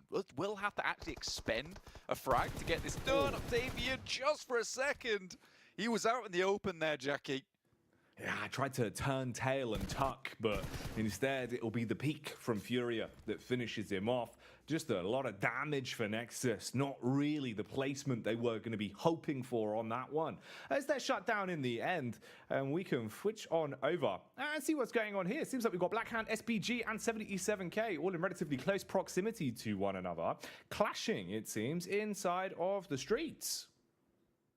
I mean, Yasnaya, it can effectively hold quite a few teams. You know, you could theoretically, Jackie, theoretically, have 4 teams in Yasnaya, 1 on each corner of the city itself.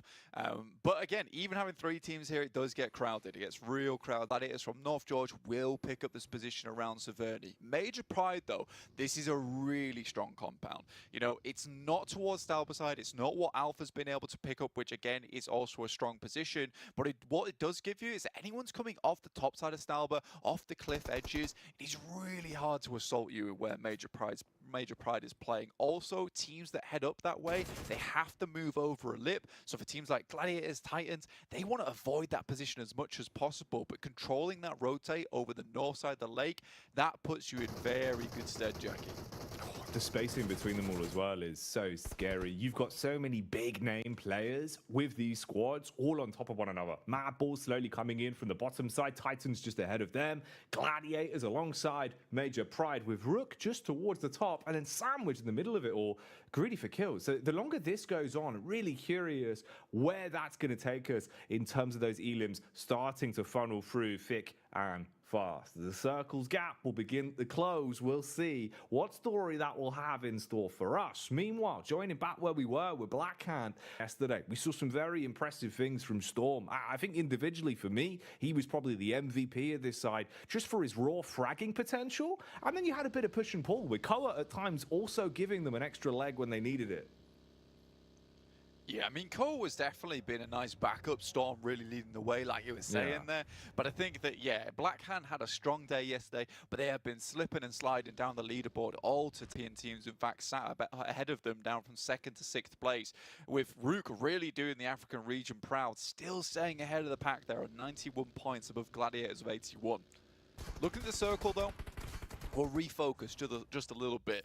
MUERTE more than likely to lose their final member here. Keme from Blackhand looks to finish him off as he just runs past these buildings.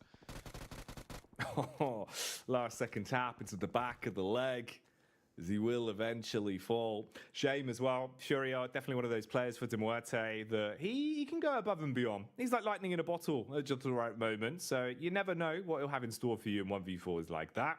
But far more than he can handle. Too tall of an order, so he goes down. You know, there's still a potential, Jackie. Actually, we head down towards the southeast side, which is why you're seeing a lot of these teams clinging to Yasnaya, right? If they can claim a strong spot in Yasnaya early on, and we do get a circle towards this area, you're more than guaranteed at least a top 5 at that point.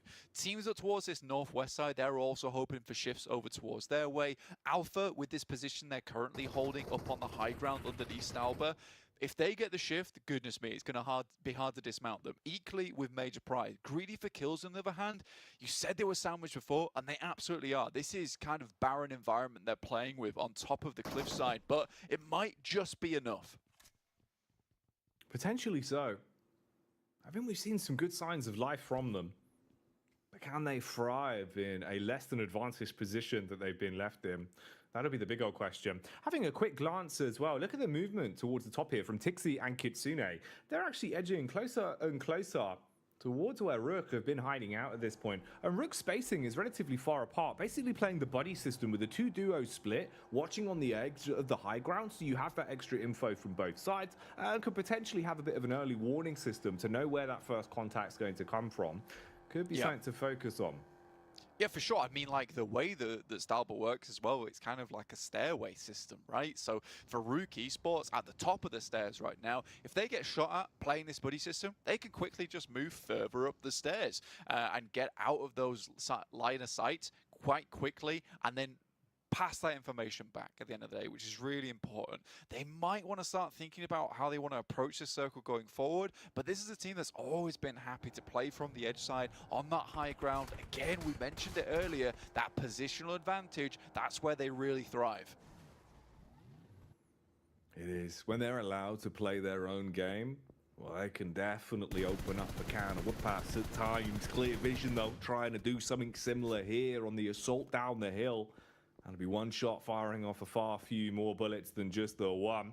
Seems like Carry Boy, unfortunately, has been left lifeless as well, as he'll be knocked down, with SPG finding an opportunity to get stuck in against Xenon on that one. And this has been funny for Alpha as well. A lot of information, obviously just lurking away back towards the top of that tower, but not really being able to make much of a play from it. You can see Tulika as well down in the water. Splish splash, but I don't think he's having a very fun time at the seaside there. And this is what we've been waiting for, actually. SPG and 77k trying to fight for control of the compound finally. A lot of damage done, exchange between the both of them, and 77k walk away with their heads held high. I mean, that was really down to the wire there as well, with Thor being the last player, but 4 eliminations and 4 players still alive and kicking, albeit been on the floor. Means you get them all back up again. They've cleared out a nice space over towards this east side, so they can carve out a little bit of a rotation of their own up towards that north edge. Greedy for kills, though. This position within this compound, that's going to give them a lot of support going forward, but they'll have to worry because there's teams like Gladiators as well as Rook Esports that might want to take some shots through the windows, but it's actually default to find a shot from up on high towards Kitsune. Right now, they're playing a very heavy split. 2 players down towards the south side dealing with the remainder of MADBULLS, and quickly, Meku and Matic instantly reshift focus towards the north. Adjustments that will be very important. Kitsune expires, though, as he's taken down for good by Rook.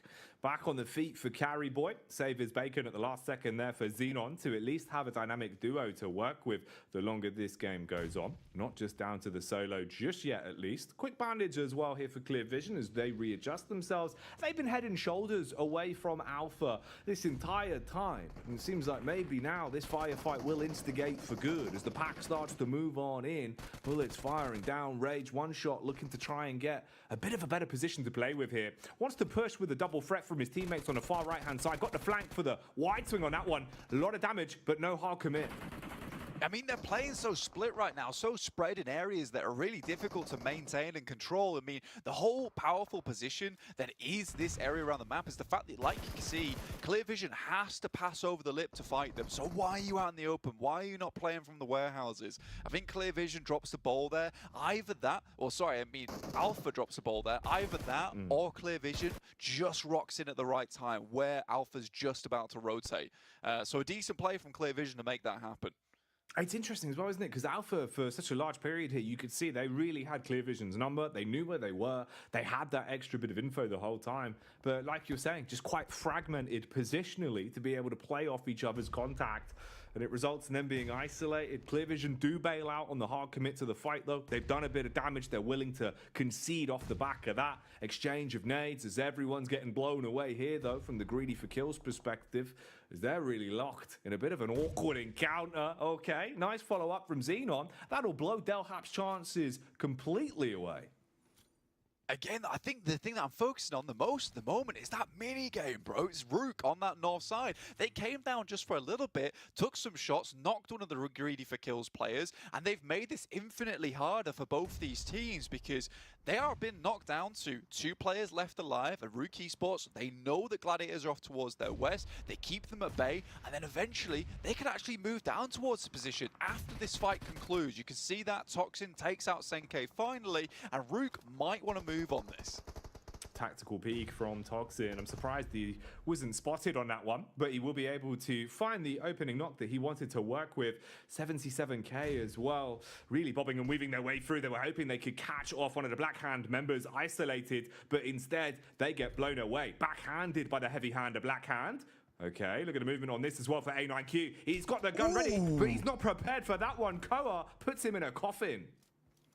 Mozero as well. This might have been really strong in this engagement. You know, I remember Mozero from back in the days on Big. You know, this guy was one of the strongest players on that side, and it's nice to see him finding his home over in the African region, moving across there from Europe, really making things happen. And I think the Blackhand now have a real good chance here. We kept talking about them. We're waiting for them to pop off. This might be the game to do it. They move down towards Titan now to try and clear out the remaining members. But again, Titan is a difficult opposition to come up against. But for today, you know, they've been pretty lackluster.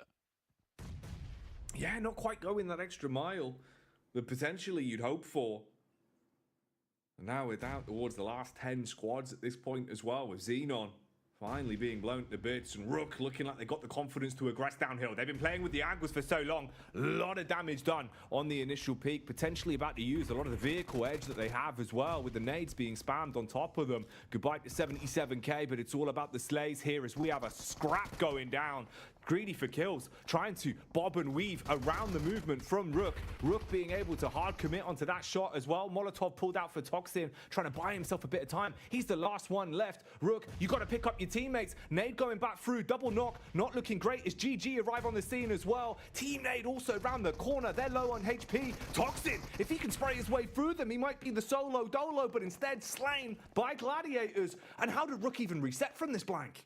Just Meku and 60 though, so just a golden duo to play around with. Molotov through the window, that could be decent at pushing some of these players out, or at least locking them down in the location. Tixi though puts away the weapon at the worst time, and it's all down to Meku. A double with the DBS, Jackie. Oh, Meku madness as the madman is dealing damage. Has to get a reload in as well. Effectively a 1v1 versus Rook at this point. Oh, it's from neck and neck positioning. Look at the timing on the face from the far left. Nice jump peek on the corner, and it'll work out to clutch it as Rami swings into action like Spider-Man. Goodness me. Rook just did not see that one coming. I mean, greedy for kills, not quite like Spider-Man, sputting out the silly string to try and keep Rook at bay, but immediately locked up in the web as they move from that north side. But it was Gladiators to identify a really good third-party opportunity. Despite being two players, that could have maybe been them holding on to that north side, but instead it's Major Pride coming through, eliminating that northern edge, that danger zone.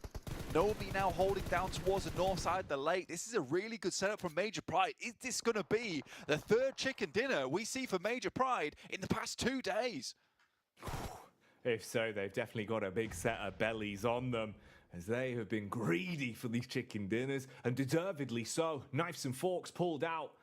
At this point, positionally, you got a good angle to work with. Great throwing arm on you as well. Barraging down into the rough area, you know clear vision is, just making it so awful for them to be able to reposition, to take any time, to even have a second to heal.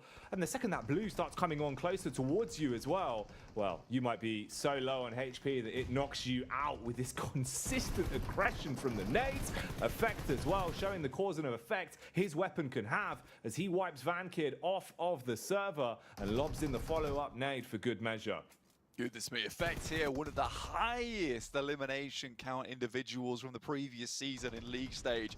He has been an MVP in the past and he'll be an MVP again out of that, I'm sure. But clear vision, 8 eliminations, not bad at all. But now it's Major Pride moving down. They jump out of the vehicle and just like that, he's down. Dino gets out and closes the jaws of the T-Rex around clear vision. And they're left to nothing. Blackhand now holding out the remaining member of MADBULLS. It's Tulika, but in the whole time, we've got Nomi down here assessing the situation. This kind of information is huge, and he's going to pass that back over towards the rest of the Major Pride, letting them know exactly where the player from Rook is.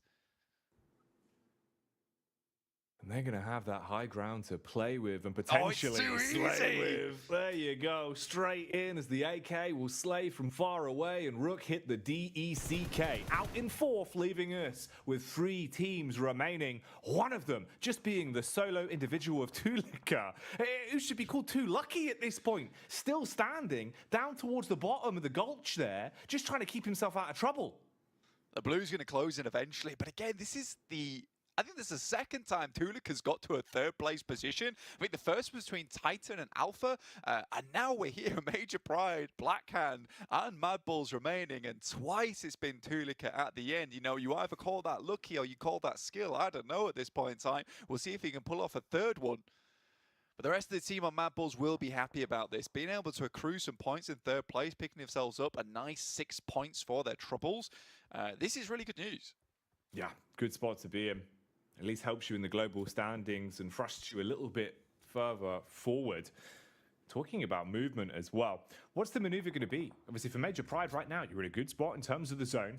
You've got a bit of high ground to play with, a map geometry that you're going to enjoy playing around as well. Few rocks here and there to hide behind.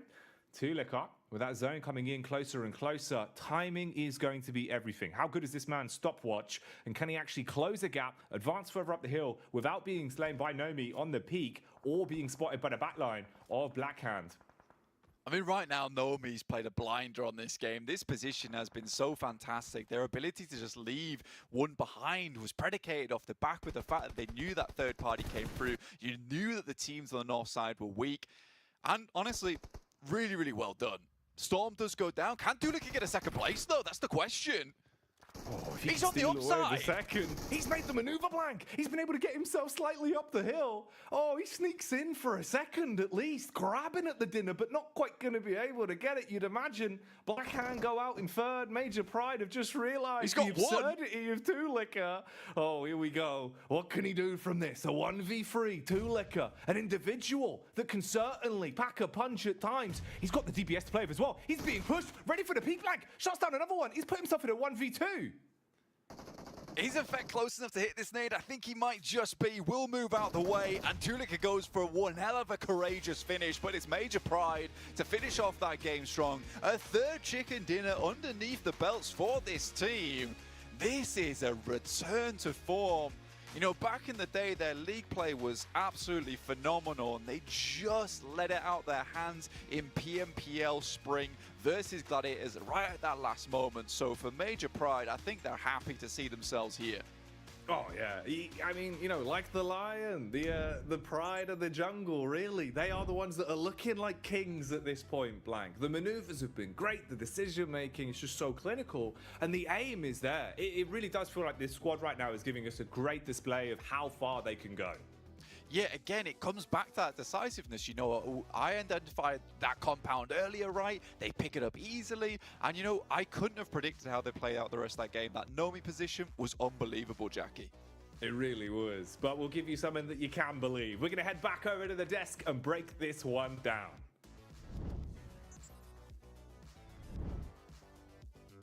Thanks so much, Jackie. I wouldn't believe anything I say, but there you go. I mean, this is actually true. Major Pride, the first team to get 3 chicken dinners in the PUBG Mobile Regional Clash. They have just done it. They started the day by getting 2. They've added a 3rd, and they're looking really good. I'm going to shake things up a little bit. So normally we would talk about that final fight. We'd break it down for you, but I've decided I don't want to do that. And because I'm the desk host, I can do whatever I want. Max, man, I want to talk about the Rook Gladiator battle. So I'm going to ask you to break that one down for us. Oh my word, you really want me to start heated off in this segment. Okay, so Rook, again, good position, a little bit, actually, a lot of circle luck this time around. It goes hard northwest when they were in the position up there, so a little bit lucky on that side of things. And I really believe they should have sent that fight towards Greedy for Kill a lot earlier. The fact that they just kept delaying it allowed teams like Gladiators, like Alpha Team, like Clear Vision to just close that gap a little bit more every single step of the way. And then Rook, when they send the fight, open up an opportunity for teams around that compound to go for third party. And not only that, we saw it, Crowns, that they took that fight and it lasted way too long. And then Meku comes in like, okay, easy, you're coming to me one by one. I have the DBS. I know the DBS is great in 1v1, so you just go back to back and he just gets done so damn easily. But Rook need to just start to be a lot more decisive in their play. They're just too hesitant, and that does cause them times where they could get a win, but they just fumble at that finish line and they just can't quite secure the win. Yeah, and that is the same complaint we've had about them even since yesterday. That indecisiveness that we're seeing from them. When they don't get zoned, they get indecisive. They start to make bad decisions, right? The fight between Greedy for Kills, Clear Vision, and I believe it was Alpha Team was going on, and Rookie Sport did not third-party that at all, right? They had to wait for all of that to end, and then by the time they sent it into that building, or that compound, it was already too late. And Matt, losing 2 players on that fight against the duo, nah. I want to now fast forward all the way, and as the highlights are on our screens, fast forward all the way to the final 4 battles, that late game. MADBULLS crown, very, very smart play from them, because it ultimately got them the points they need to climb up the board, keeping that player alive and just waiting patiently so he could sit in that second spot.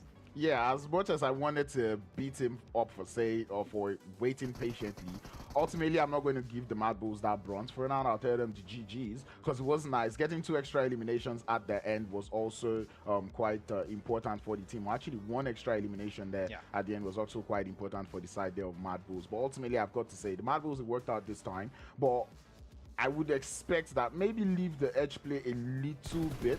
You don't necessarily have to change the entire style, but, you know, try moving a little bit, because I feel like the MADBULLS could have done a whole lot from the south there of Yasnaya, but then they decided to go west into the side there of Gladiators, which ultimately could have been a good play, but going one after the other again also did not play out well for them. Look, I'm going to be nice to your region right now, Crowns. I got to say, Clear Vision has been ramping things up a little bit today. They've been sweeping the eastern side a little bit. It's been enjoyable to see them take that fight towards Alpha Team at some point. It was a really tough terrain to play later on in the game because you just don't have any buildings to play from and you're just on the slope. So teams above you have the advantage, teams below you have the advantage.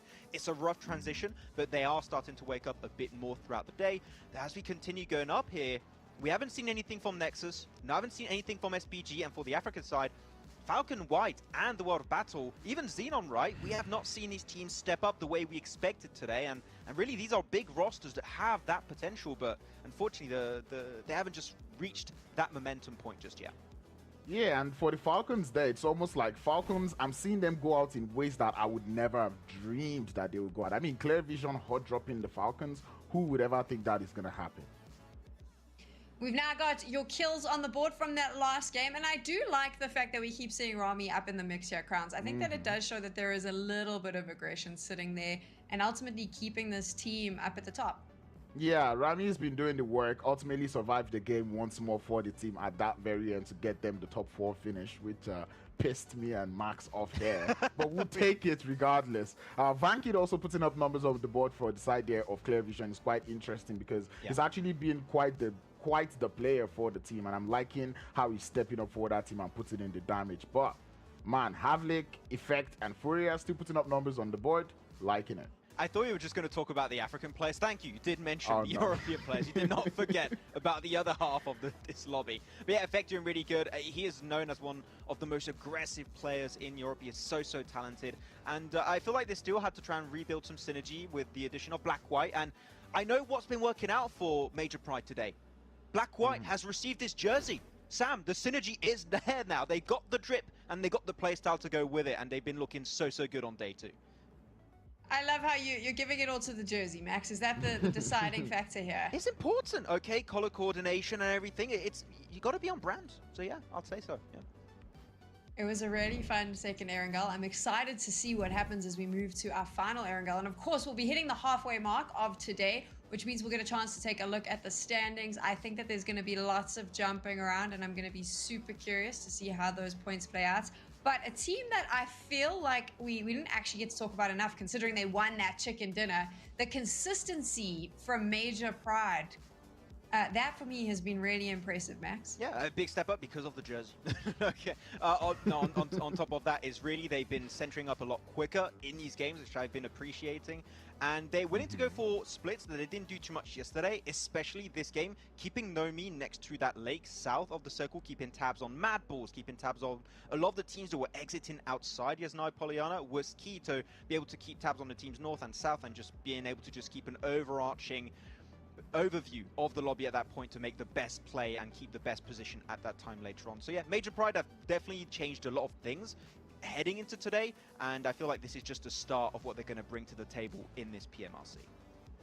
So the real question is, have they changed the leaderboard and done enough to potentially push Rook off of that top spot?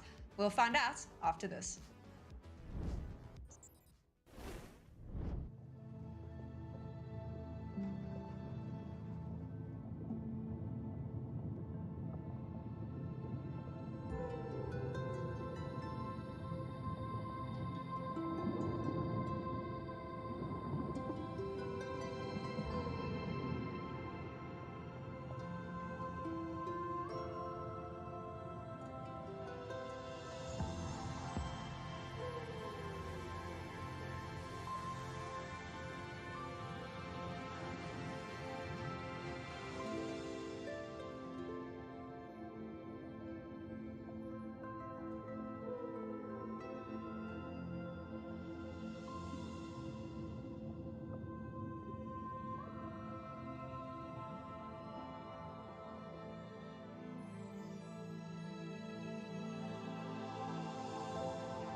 points that were earned by Canina Power. 152 is the mark. MUERTE spotted though by Furia. A massive force to be reckoned with. They need more. Не дивлячись на всі перешкоди, ми виберемо перше місце для нашого регіону. Дорогі глядачі, не зволікайте та підтримуйте нас. الله يا ولد، ولكن دير بالك البلاك هاند يحوموا على احلامك ليتدخل رينو. لا لا لا لا لا، ما تقوليش ما تقوليش ما تكلمنيش ما تعطينيش يا رينو. باخر بطولة واجهناها تخطينا جميع المشاكل والمصاعب، ونشكر جميع الداعمين والمعجبين الذين دعمونا، وان شاء الله راح نحقق في البطولة النتيجة ترضينا وترضيكم وتجي فور كي اوت.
Welcome back to the PUBG Mobile Regional Clash. It is day number 2. We are going to the third Erangel. It is the 4th game of the day. And we are halfway through day number 2 as well. I just changed the maths up there because it's fun. We have had some epic games today. We've seen a lot of fun. I like the fact that Africa is starting to wake up. The teams at the start of the day had me worried, but it seems like they're starting to find their footing in this stacked lobby. The European teams have definitely adapted since yesterday. And if you're all caught up on this, I know that you are waiting with bated breath, as are all of we, to see how the standings are going to play out, because Major Pride's performance has just set them apart. Still not enough for them to knock Rook Esports off that top spot. But you know what? The gap is smaller, and between Gladiators and Major Pride, Maxman, I do think Rook is going to have to start getting a little bit aggressive and add some eliminations to their tally.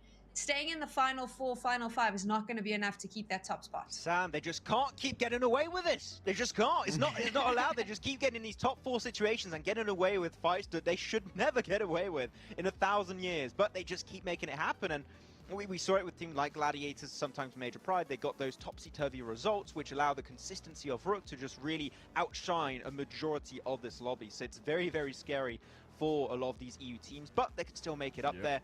But the thing is, and we mentioned it, Crowns, if we see Rook starting to be a little bit more decisive, I feel like they could be like at 110, 120 points possibly over the course of these 2 days if they started to frag out a bit more at those opportune times. Yeah, like they would have been breezing through these leaderboards at the moment. But I'm going down looking at the side of MADBULLS. I do not understand how the MADBULLS are still out there in 4th position, but I'm liking it. They're holding up quite nicely, doing so much in terms of eliminations as compared to placement points, but I'll vibe with it given that they're able to get those points down up on the board. MUERTE, it almost looked like they had like a little bit of an incline coming in today. But right now, I don't know, it almost feels like all they've been doing is not really enough because they're still out there in 6th. Yeah, and for Tide to get 7th position, they keep losing players really early, so they need to fix their early game. Their late game, we saw what this team can do, especially on one of the Erangels yesterday. It's just the early game is rough for them when it comes to drops and their pathing, so we at least know exactly what they need to try and work on to get more points throughout the rest of these days.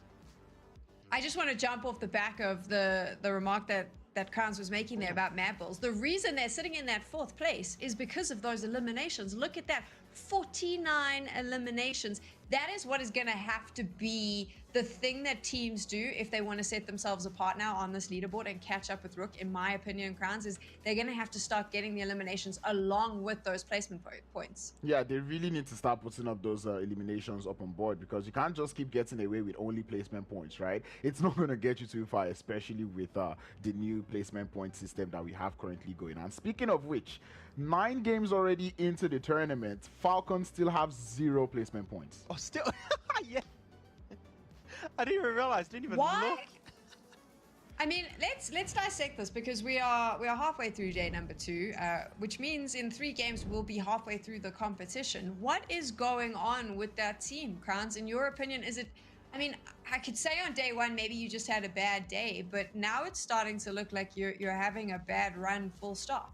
Yeah, it's almost like, and the thing that is killing is taking the Falcons right now, what is really slowing them down is their rotations, right? In games where they survive their drop location, their rotations are usually slow, and we saw that come through in the first in the Sanhok game today, where they rotated slow and it did not play out well for them. Other than that, every Erangel game they played so far, they're going out early. So if they can actually defend their drop spot and get a little bit earlier rotations in, they might just be able to get themselves at least 1. Also, they need to be a lot more cautious as to when they defend themselves in MUERTE, because you saw it multiple times. Clear Vision have like a vendetta against Falcon White. They just keep chasing them down in MUERTE, clearing the entire team and having an easy rotation in the south. So yeah, weirdly enough, Clear Vision just have something against this team, it seems. Yeah, I think it's them trying to put a statement out there. Like, I feel like this is Clear Vision not just playing for the PMRC, but also making a statement towards the PMPL Africa 4 that is about to start. That Falcon White, if you're coming to play this PMPL Africa 4, find another drop spot. We've got MUERTE. Right, Kranz, if you had to choose a team that you think was going to get that chicken dinner today, who is it going to be? I'm going with Gaming Gladiators. I feel like we've gone so far without a Gaming Gladiator chicken, without a Gladiator chicken, that I'm feeling what's going on. Where is the chicken? So Gladiators for this one. They have been reasonably consistent in some of their placements, and we see them obviously sitting in that 2nd spot. A chicken dinner will set them off. I see there you've gone with MADBULLS, Max. Why is that? Yeah, thank you, production. I just wrote it. I forgot to do my prediction, so I appreciate you guys.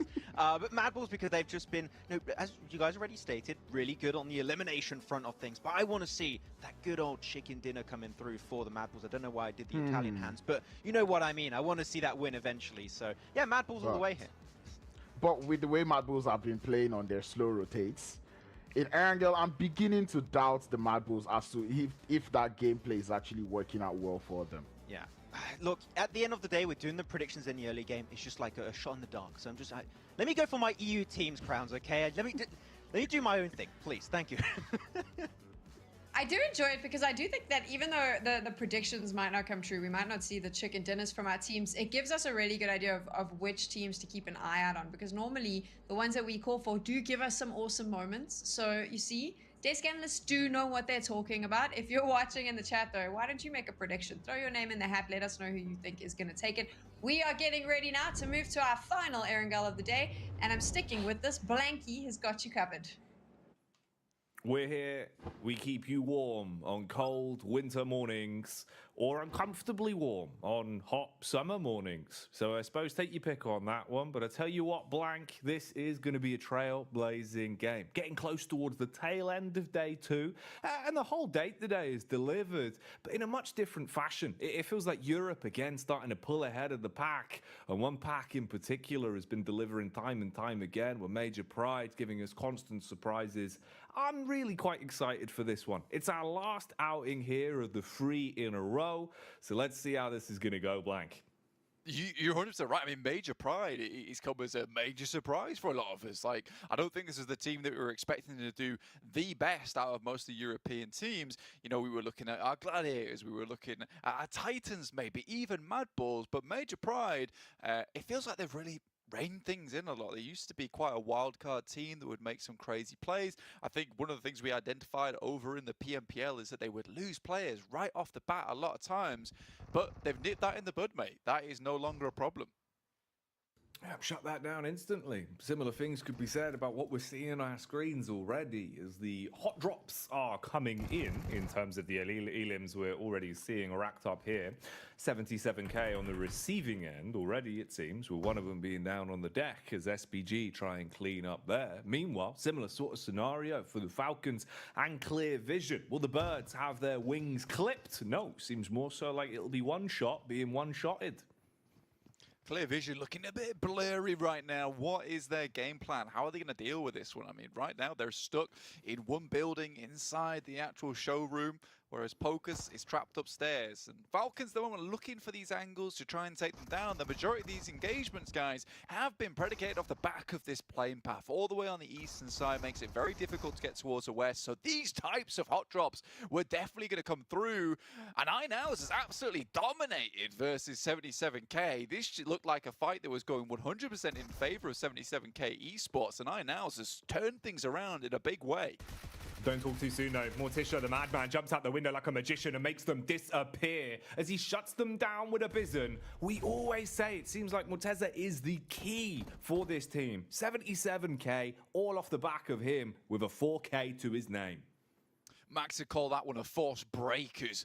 Morteza breaks apart the opposition in SBG, and Blackhan look to chase him down here, also in Yasnaya. So 3 teams dropping in Yasnaya together. Not something you see every single day of the week, but if Blackhan can get rid of this final player in 77k Esports, they have such a nice amount of room to play with at the center of the circle going forward. A lot of these rotations, you know, past Potato Hill, down on that south side, you know, there will be shifting teams through Rozhok, shifting teams past Farm and Yellows. So we're going to cause some of these traffic jams. So I think for Xenon, they're pretty happy with their position up towards Kameshki at the moment, Jackie. You know, this is going to give them a lot of time to rotate, a lot of time to think about things, because there is going to be that traffic jam down towards that southwest side. You never want to be stuck in a traffic jam. Unless you got the tunes on the radio blank, get a bit of karaoke on the go. You never know. It could give you a good bit of momentum. Well, it could do. I mean, for Titan, that's certainly what's going on. I mean, they're chilling down towards Primos and Ferry Pier. They've got 2 extremely good looting spots all to themselves. Gladiators, though, they might be the surprise pick here at the moment. You know, they used to drop in Ferry Pier a lot as a secondary drop spot, but now they've even taken up Sosnovka as residence recently. So these guys have got backup drops on backup drops at this point in time, which is very, very nice when things start going awry. You saw exactly how that can backfire as well, as if you only got one backup drop, you fall into a situation like 77k Esports and SBG. You find yourself in a situation where you're surrounded by other teams because no one has a secondary option. You got to give yourself more than one plan to work off of. Keep the adaptation as a strong suit and go with the flow. Move like H2O. And don't get stuck in a position that you're not really going to be too favored with. Talking of holding your positions as well, we saw Clear Vision and Falcons the entire time being neck and neck on top of each other. Vito has been able to bypass the one angle where he could have been clipped by 6. He's got away and got his belly back down on the floor, at least for now. You have high ground to play with as well, with roof control here, with the dinner plate in position to potentially serve up some pain to Clear Vision. Taking a bit of the lower ground as well. It's actually closing the gap between the both of them. Just depends on the contact inside of the house. If he's got the confidence to go for the swing in, doesn't seem like there's much utility for him. So it would have to be off the skin of his own back just with his gun skill. Couple of players surrounding this spot at the moment. Clear Vision, you've got Pocus as well as Vito still up. Falcons just surrounding right now. I think Zeke knows exactly where he is, but a headshot into the body shot just lets them go down. Seems like today was not a good day for Falcons as the AK will be used. And that's one of them dropping. 6 though, running on in. Can the slugs be delivered? Straight to the face for the first as Pocus knocked onto his legs and then firsted upon. Vito with a similar sort of maneuver. Peeks round the back line and they go blow for blow in the close engagement. Trying to outplay each other in terms of the audio cues as well. 6 backing off, but he's been spotted by Vito. Information for either side. Nice re-peek on that one. Confidence for it. Gets inside the building. Bandage being pulled. You can take the fight out through the window. Vito aware of this. Sets his eyes towards the sky and quickly tries to get himself into a position where he isn't going to be exposed. Plays around the door and keeps them guessing. Man, Six has been constantly on the move as well. I mean, this guy proved himself as one of the powerhouses from Falcons over in the PMWI. He's certainly showing up here. Vito once again takes a nasty shot out the window. Cannot quite clean things up with a shotgun, the S12K, and Axa will finish him off there. 4 eliminations, but losing 2 players in a situation looked fairly simple for Falcons to finish up on is a bit unfortunate for them, especially down towards Milta, where there was a clear position to rotate up towards that north side. Xenon have moved off the top of Stalbert and moved south towards the edge of Yasnaya Poliana, trying to control around MUERTE's area, just the north side of Lipovka. Quick highlight here on the World of Battle as well, as they really have been through so many battles. It feels like we've been saying all of yesterday and today again, just been quite unlucky into a lot of these encounters, down to 1 man already. Bit of a replay coming in here as well, and this further backs up the point. This is when the World of Battle worst lane out, with Flique having a hell of a jump shot on that one, being the Mac Daddy with that maneuver. Sublime SMG work. But that's through a tiny window and a door frame to get that elimination. Yeah, the World of Battle have had it rough. And I mean, dropping next to MADBULLS, it's to be expected, right? This is a really good team. And at the moment, the World of Battle is just feeding MADBULLS. 4 eliminations after 4 eliminations. I mean, if we take this at face value, right, over the 3 games that we play on a wrangle per day, World of Battle is making up 12 points of the daily earnings from MADBULLS. It is pretty ridiculous, and you know, they're currently sat in 4th place, so it's showing 75 points with 4 eliminations found again this game, which leads them up to 79, just 3 behind Major Pride, who've been on a bit of a streak so far. And that's Rook as well, sat still at the top spot with 99 points to their name. About to break even further out into the upper echelons with this one. It's been a big day of earnings for them. So we'll see just how much more they can funnel into their back pockets over the course of this one. Having a quick look down as well, I always like to see just what Titan are up to. We've had a few games today already where Old Boy's been up to his old tricks in terms of going for very aggressive rotations, trying to play just off the skin of his own back. At least here looking a little bit more grouped in terms of the slow rotate coming up. You've got Major Pride just ahead of them, and then down towards the bottom bridge side where Robs could be in a position to maybe get some info depending on the timing. That's where Gladiators are coming from. Yeah, Gladiators really have had to wait a long time right now, and I think it's smart as well. The way you look at it is that an eastern playing path, you're assuming most of the teams are going to be bridge guarding on that eastern side. They know that Titans are going to drop in Ferry Pier / Primos, so they have to wait until around about Zone 2, Zone 3 before they start making their move. At that point, Titan 100% will be starting to make their way into the circles. This is a very safe play from Gladiators. Yes, it puts them right at the back of the queue, but at least it leaves them with 4 players to maneuver around that edge side, and they're very proficient at edge play as well, Jackie, so this makes 100% sense for them. Major Pride, on the other hand, though, because they had to move out quite far to get towards Pachinki, we're not seeing that similar decisive fashion, in which case they pick up a quick position within the circle. That's what Pachinki's made for. It's what it's good at. Center of the map means you can instantly get to anywhere you need to go, but because that looting spree has taken longer, we are not seeing them towards the center of the circle this time around. So let's see what they can do from the edge. Another factor as well, of course, is just all the bells and whistles they'll have about their person with taking that slower approach to it all. Quick pit stop to heal up for Titan, as they've had a long old trek through the blue, so they'll need to take their moments to bandage themselves back up, pop the stims, and then get on moving again. Is the MADBULLS POV as well. We've been touching on them an awful lot over the course of the day, and a lot of that goes down to just their sheer firepower. They really have not been pulling a single punch, and there's been no ring rust when it comes to the actual 1v1s, the 4-on-4 engagements. The way that their aim capability just puts them really head and shoulders above some of these teams has been the boon for them. It feels like they can pass the baton between any one of the 4 players on this roster blank, and they know that they're happy to contend. I mean, 59 eliminations found so far, right? Isn't that a crazy number to think about in terms of eliminations? Because sat right now, with the points they've got in this game, they're at 79 points, which means that 20 of their points are from placements. It doesn't quite check out in my head. This is what MADBULLS have done a lot of times. It's just elimination after elimination. So if we saw MADBULLS getting towards a couple of these ending games, we would 100% see them in first place. It's just that they are having so much carnage in this early game. That's what's bumping their points up a lot of times. Coming out these matches with 5, 6, 8 eliminations at a time. I mean, if it's the way you want to play, it's worked for teams in the past, and it can work right now. I mean, it's definitely viable, right, as well, because it's just sustainability. That's the biggest issue with it, is if at some point you're not able to consistently deliver that level of frags in and out game after game. But hey, with how they've been playing, I don't right now see any reason to say this is going to stop at some point. It feels like the longer the day goes on, the more confidence they gain as well. A team that really does embody that idea of kind of feeding the hot hand, right? If someone's fragging that day, let them go off the leash a bit. Yeah, exactly. That's what happened with Zero's yesterday. It's what's happened with Tulika today. You know, I mean, Tulika, I think, has made up the majority of the placement players just with him getting towards those end games, which is really, really nice to see. In the meantime, Gladiators actually able to get to a really central spot. Now, this is massively surprising, Jackie, because we saw them. They were in Sosnovka. I said that they were going to be the back of the queue, but they've proved me completely wrong. And again, that decisive nature that we were a big fan of before comes back in clutch right now as they send across and thread the needle through a lot of these teams.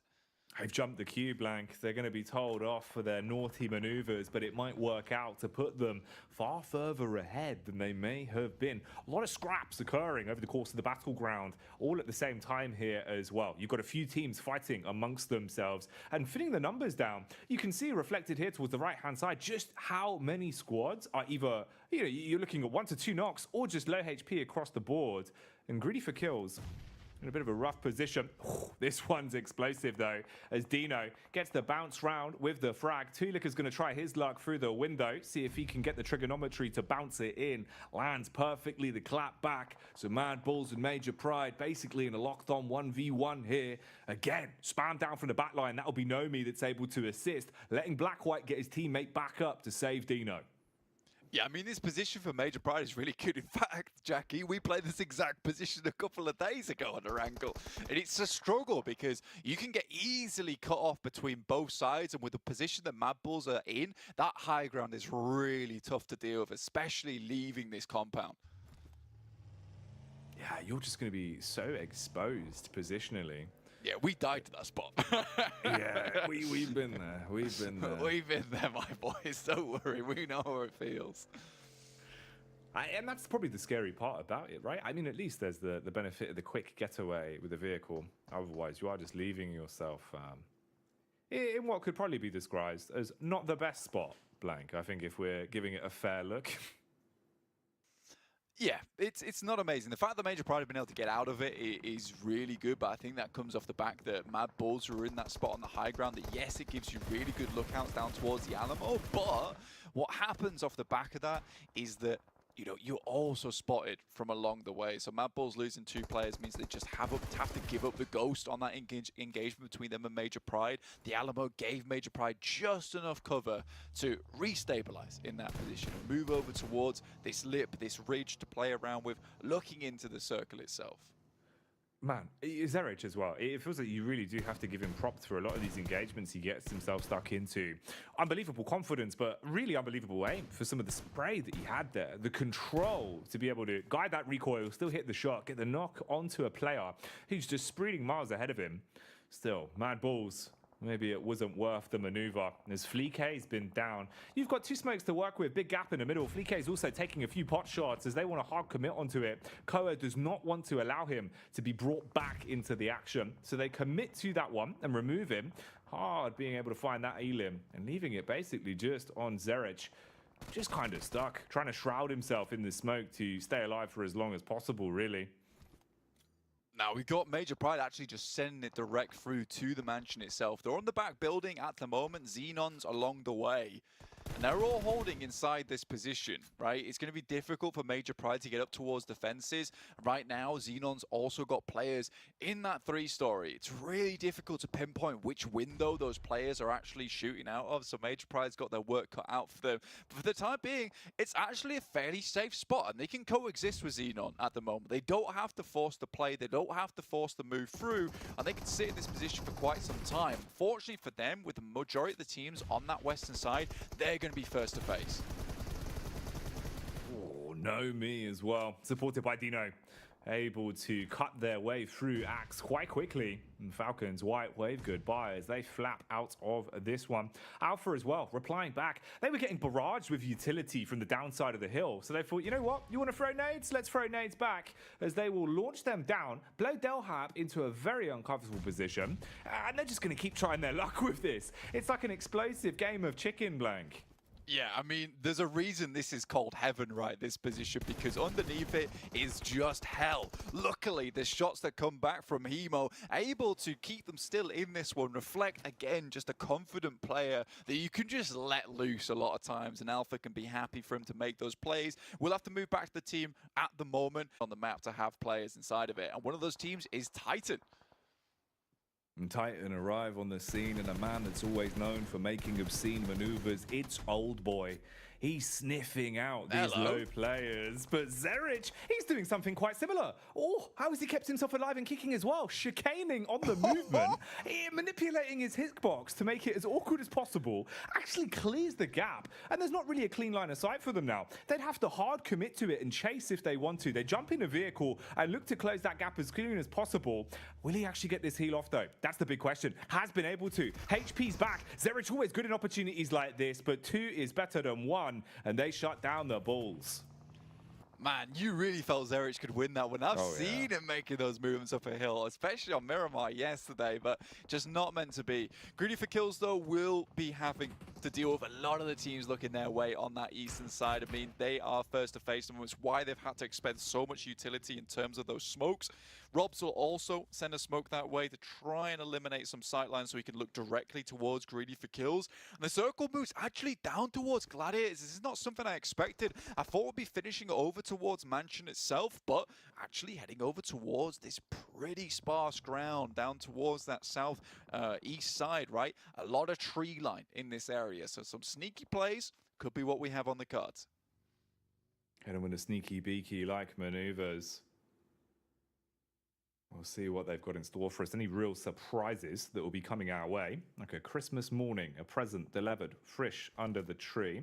Having a quick look as well where Rook are. Haven't touched on them for quite some time, but of course the top dogs overall still sat there with 99 points to their name. I like the way that they have kind of broken away from the normal maneuvers in a lot of these rotates. Titan though, quick on the feet now. Icy seems to have kicked this one off, finding the connection onto Octavian. Big name player taking out for NEXUS. Old Boy drawing the crosshairs as well as he drives in looking for info. Got to get himself over the gulch. They'll harness all of the damage onto the vehicle, blow him up at that point. So Old Boy's down on his legs. Robs trades it back onto Redux. Furia also biting in for the hard commit. Coming through from in this location, so his vehicle just doesn't quite go as fast as he might like it to. Titan, Havlik will go down as the MUERTE start to move their way up into this position. They hear the shooting, they hear the firing, and they want to carve out a bit of space for themselves down towards the southwest side. But you're right, Rook on the east have a compound to play around with. Default's playing on that south side, gathering information towards those teams on the south, and they're getting themselves set up for an engagement. But I still think Gladiators right now have a really strong spot, and that comes from a decisive decision to head towards the center early on and try and decimate the rest of the lobby. Going by the beat of their own drum and pounding it at quite a fast BPM, it seems, with how quick they've been about this. Also, trying to keep Major Pride in the back of your mind, as they've just shown us again and again the sheer consistency they've had today, how well they've been playing in each and every fight, being able to reset at times, not hard committing to things where they don't really have level footing to fight from. Seeing Blackhand maneuver around as well. Blackhand yesterday that looked quite decisive today. We've been talking about the fact they're starting to slip down the overall standings. This is another chance, potentially the last chance of the day on a map that we know they feel very comfortable on, to show us what they're made of. They've got a couple of points right today. You know, I think it was around about 6 because they started the day on 59, which has kept them in 6th place overall. But yeah, as 4 players right now, coming down from Yasnaya after being able to, you know, finish off 77k Esports, play it safe versus SBG as well as 77k. This is a real opportunity for them right now, and a lot of teams have to leave. They have the freedom to roam on this north side too, so all these teams that have to move out from Mansion, they might be able to get the side swipe on them, Jackie, which is the main thing. And Gladiators, they have been rewarded for one hell of a brash rush towards the center. But this was smart. This was good. It might have been brash, but it also had a lot of brains behind it. Whew. Looking at the brawn on this one as well, it'll be just how strong those throwing arms are. As we can see the frags landing in. He's actually been able to pull off the maneuver. Won't matter though. You close the gap, but he probably should have been minding the gap like the London Underground, Blank, as Xipa will finish him with a shotty up close and personal. I mean, the bunny hopping that he got through, looking more like a kangaroo, to be honest with you, with the length and speed that he able to get inside that building. I mean, really, really well done. Not meant to be, though. I think the entire time we've seen Greedy for Kills just on their bellies, just trying to get closer and closer towards this position. Blackhand understands the assignment, though. They want to move towards the circle, but clearing out these teams is a high priority for them. If they can do that, they can maintain control of a lot of this northern side. Rook starts to push in, but they've been passive, and Max has been talking about this. When they're forced to move, when they're forced to get a little bit crunched towards that circle itself, they can lose a lot of that power. Here, they're actually completely backing off as well, trying to just utilize the high ground they've already got and not hard commit to a fight they don't feel favorable in. Major Pride, though, from going from strength to strength, suddenly it started to go a bit wrong. Greedy for kills, it was just Hemo that was left alive. He was able to get a backstab off onto one of them, remove one player and leave them with 3 left standing. Now they've got stuck into an engagement that they thought they had a chance to build off the back of towards the MUERTE. Instead, they have eaten lead, and you have just got Effect, who is having frag after frag thrown towards him, trapped in the open with just some shrubbery to provide company. Hemo's even still here as well, just lurking. It seems like Xenon have got his number, but this is just such a change in the page. Now Major Pride are in the same position Greedy for Kills were, and look at this aggression that's coming out from Alpha. You've got Reflect flanking in from the left, great frag as well, consistently followed up with more. Fury is taken away as he'll be dropped, so the MUERTE are gone. Now they're going to hard commit with the nades raining in to see if they can shut down Xenon on this one. 2 versus 4. I mean, it's sort of a death sentence Xenon set themselves up for, right? They sit inside this building, the Blues pushing in. Yes, they might be able to get some exit frags as people try and maneuver away like Major Pride, but at the end of the day, with the amount of space that looks towards the position, this is what Blackhand has been waiting for this entire time. Marshall moves out, will finish off the last player of Tenchik, and he's able to get around the side just in time, Jackie. Oh, he was indeed. Hit that one nice and heavy, spraying his way through them like an air freshener with a shotty, as he will remove them. Looking back here at GG as well. The Gladiators trapped in a hell of a clash. Are they handy with a steal? Can they earn their keep in a position like this? Replying back, exchanging nades between either side. Low HP on a few of the Rook players as well. And they're basically playing quite isolated. Trapped behind a car. Therefore trying to at least get a heal in. Carry Boy going to be swung on as well as Blackhand trapped in the 3 versus 1 here. Lazy Boy just inside of the vehicle. Low HP, not looking good. I mean, this is a sneaky move though. He's got the DPS and finally Keme checks him. I think you got to take shots earlier than that. I mean, eventually people will take shots at the vehicle. Blackhand, really, really nicely done from them. I mean, they knew exactly what they needed to do. They heard all the engagements over there, and they waited to set themselves up in a spot where they could take advantage of a lot of the teams leaving from Mansion, understanding that position can hold, you know, 2 to 4 teams at the end of the day, and it held a lot, which made leaving it so incredibly difficult. And Blackhand was so happy they did, in fact, go for a stay at the Mansion itself. Hemo steps up though, last player from Greedy for Kills, but what a nade from Koa over the top, which completely takes him out. And that's actually given an opportunity for Blackhand to reset themselves and still potentially push for a little bit more.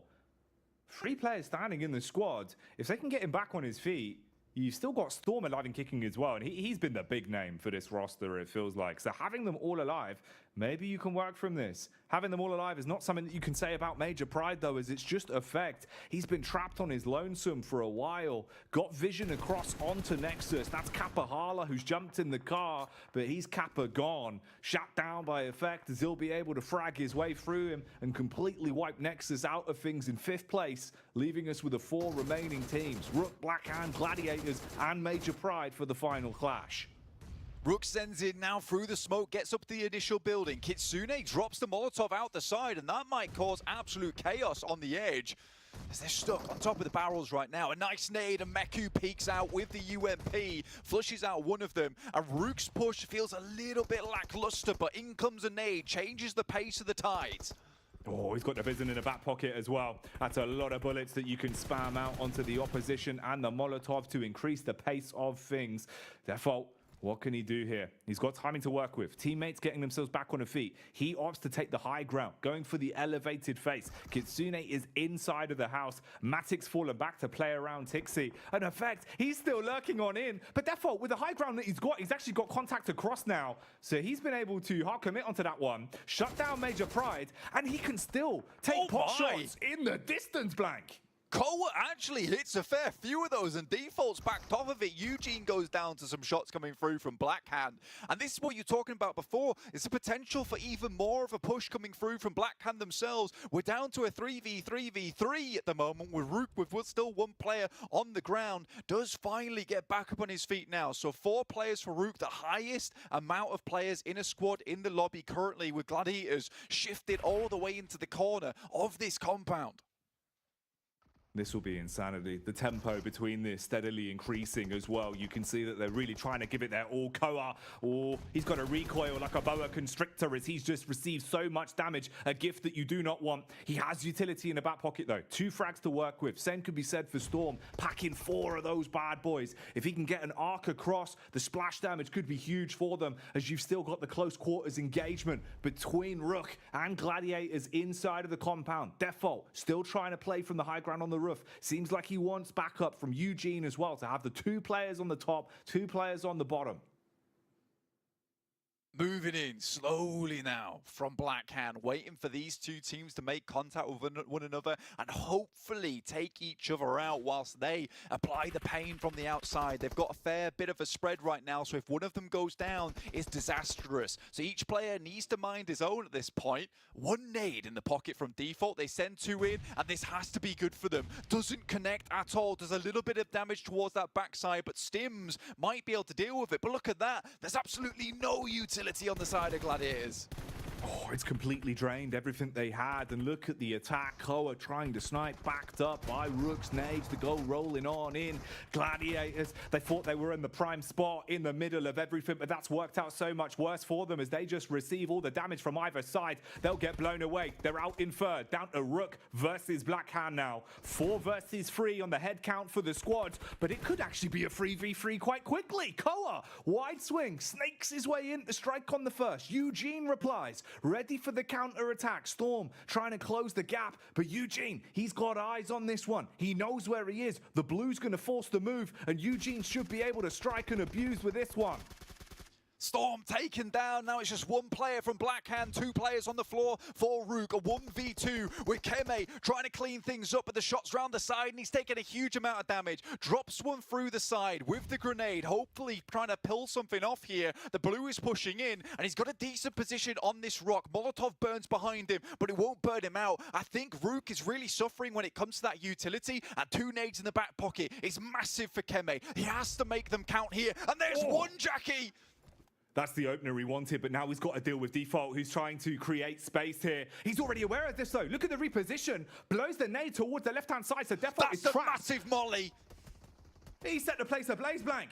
The house is on fire, and he's burning brightly. Trying to quick switch between his weapon, prioritize taking the fights and getting the healing. Eugene, first on to Koa. Makes it really just a 1v1 from Kemi. Follow-up Molotov. Nice peek. Damage done. Low on HP, though, and he's finished off as close as it could be. But Blackhand let it slip as they get taken down by Rook. Chicken dinner for the Rook lads on that one. I mean, look, honestly, Keme uses utility massively there, but you've got to give a big shout out to Koa. COA in the name, but not DOA in the game, because this guy came alive in those final moments, Jackie. He looks so good there, and I think that realistically, you've got to give props to them. But it is Rook to take the finishing game. I think that they really took a lot of that potential from those earlier games, Jackie, where we're like, they need to push more, they need to be a bit more aggressive, and they certainly put that into play here.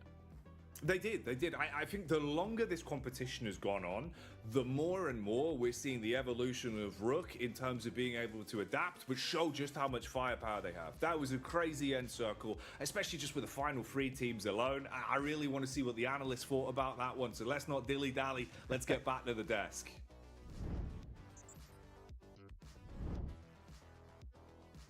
The second team here at the PUBG Mobile Regional Clash to claim a second chicken dinner. Rook Esports has finally done it. And ironically, the last Erangel we just watched, the one before that, very similar time in the game, we saw the Rook Gladiator battle. We broke that down on the desk, talking about how Rook waited too long to push Gladiators. I thought, and I think all of us thought, Max, that this was going to be a very similar situation for them, because it seemed like they were waiting. And yet, this time, that play worked out for them. I was really expecting a repeat of them delaying things to the last second again, to the point where of no return, where teams are just going to be able to just pressure them against the blue zone. But they did push in, and I feel like the one ballsy play, could call it, that worked out great for them and gave them so much more presence in that final circle is sending Default and Eugene on that roof position. I mean, we were nerding a lot about it, Crowns, that game. Him being able to forget about Gladiators for some time and able to keep the rest of Blackhand at bay bought them so much extra time to just kind of flesh out their position and then to start overwhelming the competition. So yeah, it was a ballsy play, but at the end it did work out, and that's a very big cap. Right? I feel like they bought themselves. Oh, he moves too. Anyway, I feel like Rook Esports bought themselves quite the time out there, because they could have pushed on to Gladiator a long time ago, but we saw them delay that push. And I want to commend them for being able to slow down time in such critical positions, because I can imagine what the pressure must be like in these type of games, right? And being able to slow the game down to that point to buy yourself as much time as you need worked out well for them. Can we do a deal, Crowns? Can we just not talk about these hot drops on Orango anymore? Because I've had enough. Yep. I've had my fill, okay? I don't want to talk about Rozhok, not going to talk about what's happening in Primorsk or even Southern Georgia, so we're just going to ignore those early skirmishes that have been happening. Though, this circle, not the easiest to maneuver, because it's very flat terrain. You got some very specific compounds that are big POIs, big points of interest you want to hold on to, and you got a few dips here and there that you can use and abuse to your advantage, but they are very limited amount of options you can really play around. Though MADBULLS and the Major Pride, nice back and forth, but Major Pride sent it early on in the center of the circle. The circle didn't end up going their way in the end, but Major Pride really being so center focused throughout today, which has been super successful so far.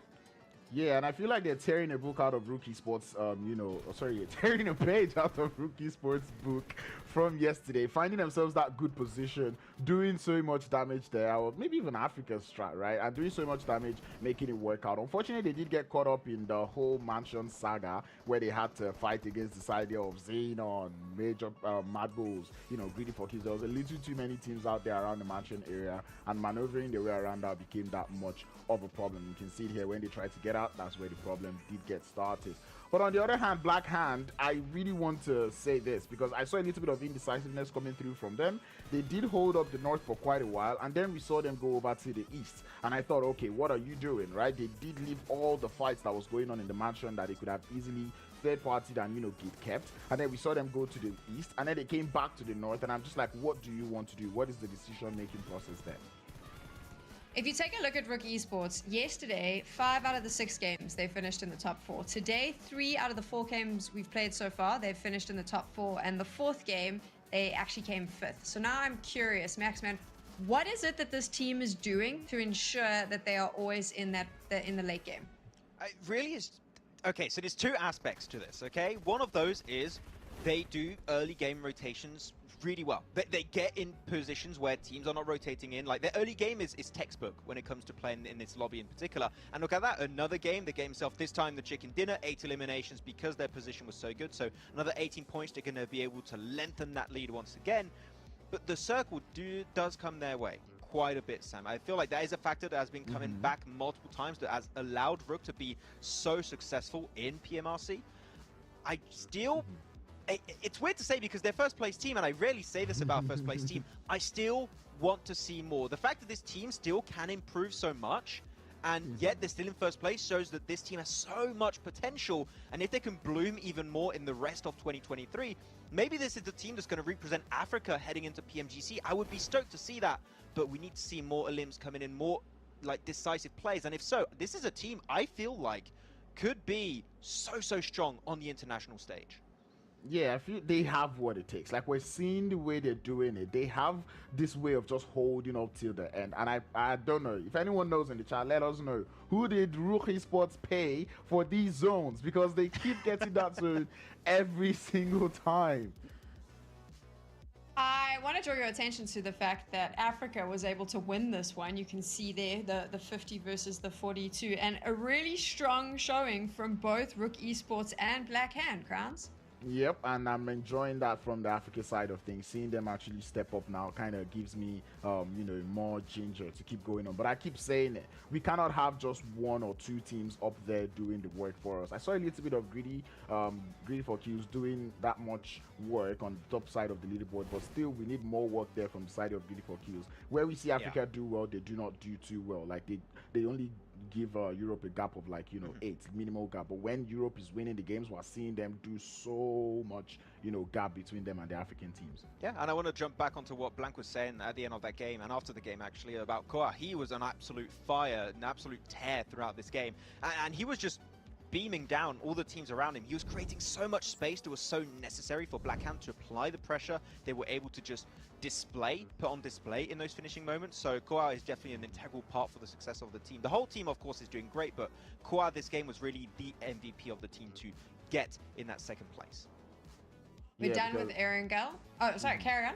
I was about to say, this is the Koa that we know, right? To be honest, that's why I was saying, like, Storm fragging out yesterday, I'm like, what is this going on? And then seeing now that Koa is looking to be back on his feet, okay, I'm glad, I'm happy. We're done with Erangel.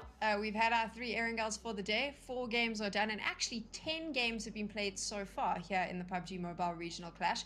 So now let's have a little bit of fun. Crowns, out of those 10, how many of your predictions have you got correct? I would say it's quite similar to the amount of placement points that Falcon Gaming has right now. There we go. I like that. Maxman, how about you? How many of your predictions have you got correct? I think about this. I mean, what counts as a correct prediction? A win or a top 3? Because we can have different rules. Listen, whether it's a win or a top 3, I'm still going to win the whole thing. So you can have whatever you want, actually. If it was top 4s that counted as a point, you would win by a landslide, Sam, okay? Pick and Rook as many times as you have, you'd be definitely in first place. But if we're just going with chicken dinners as well, I still win. It actually doesn't matter what we do. I stayed true to my one team, and I just needed to point out that I'm the prediction winner. And also, the reason I had to do this is because I'm not humble. I need to own this. I am currently winning the predictions. Okay, Sorry, I want to bring up a new rule then, okay? And we have to follow it. We cannot pick the same team twice in a row. That's so dumb. I hate that rule. And as I am the desk host, I have decided that no, that rule's done. It's not going to happen, and we're going to break.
Vikendi's made its way to the 2023 PUBG Mobile Regional Clash of Europe versus Africa. This is a compound-heavy map where DMRs will be more useful than ever to whittle down those opponents' utility in the endgame before making those dangerous crashes as the blue eventually closes in.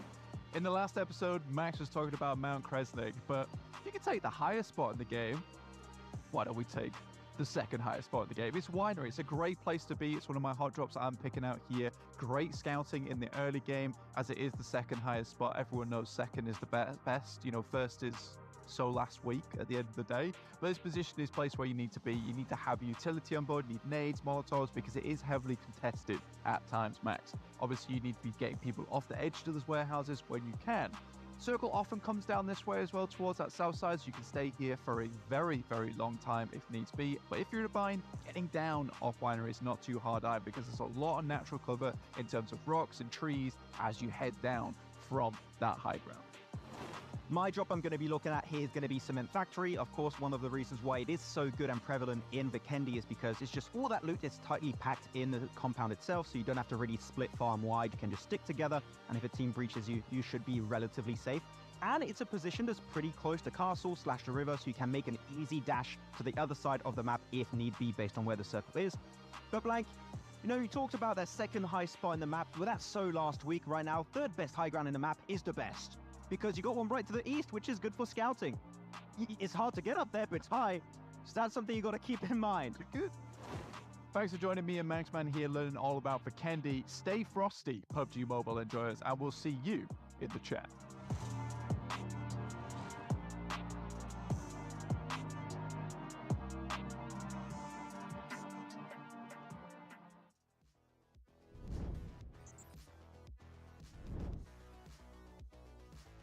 We are heading to Vikendi. My name is Sam, also known as Tekel, and I'm keeping you company through the rest of the day. Joined on the decks by now we're DJs on the desk by Maxman and Crowns to bring you all the action of this PUBG Mobile Regional Clash. And like I mentioned, heading on over to Vikendi, it's going to be very interesting because if we take a look at that leaderboard, Maxman, Rook is running away at the top there, and if someone doesn't stop them from finishing in the top 4 spots continually, they are going to run away with this entire tournament. Look, I said I didn't want to see any more hot drops, Sam, but like, does someone want to hot drop Rook? You know, at least let's not have a champion decided at the halfway point of PMRC. Let's have it still up in the air as to who's going to win. But a lot of EU teams on the first page here, and that lead actually from the European squads is starting to lengthen up. So, Crowns, your region needs to step up soon because we're going to get to the point of no return pretty soon. Yep, and when you say my region has to step up, at this point, I'm not even talking to the teams on the left-hand side. I'm talking to the teams on the right-hand side. Falcon, Xenon, the Water Battle, Clear Vision, 77K. Wake up. I was saying this earlier. Baby numbers are not going to do this anymore. I mean, we're looking at these bottom 3 teams not able to breach 10 placement points. Like, what is going on? As much as waking up might help, I'd be curious, Maxman, from a Falcons point of view, still 0 placements, right? We've played 10 games.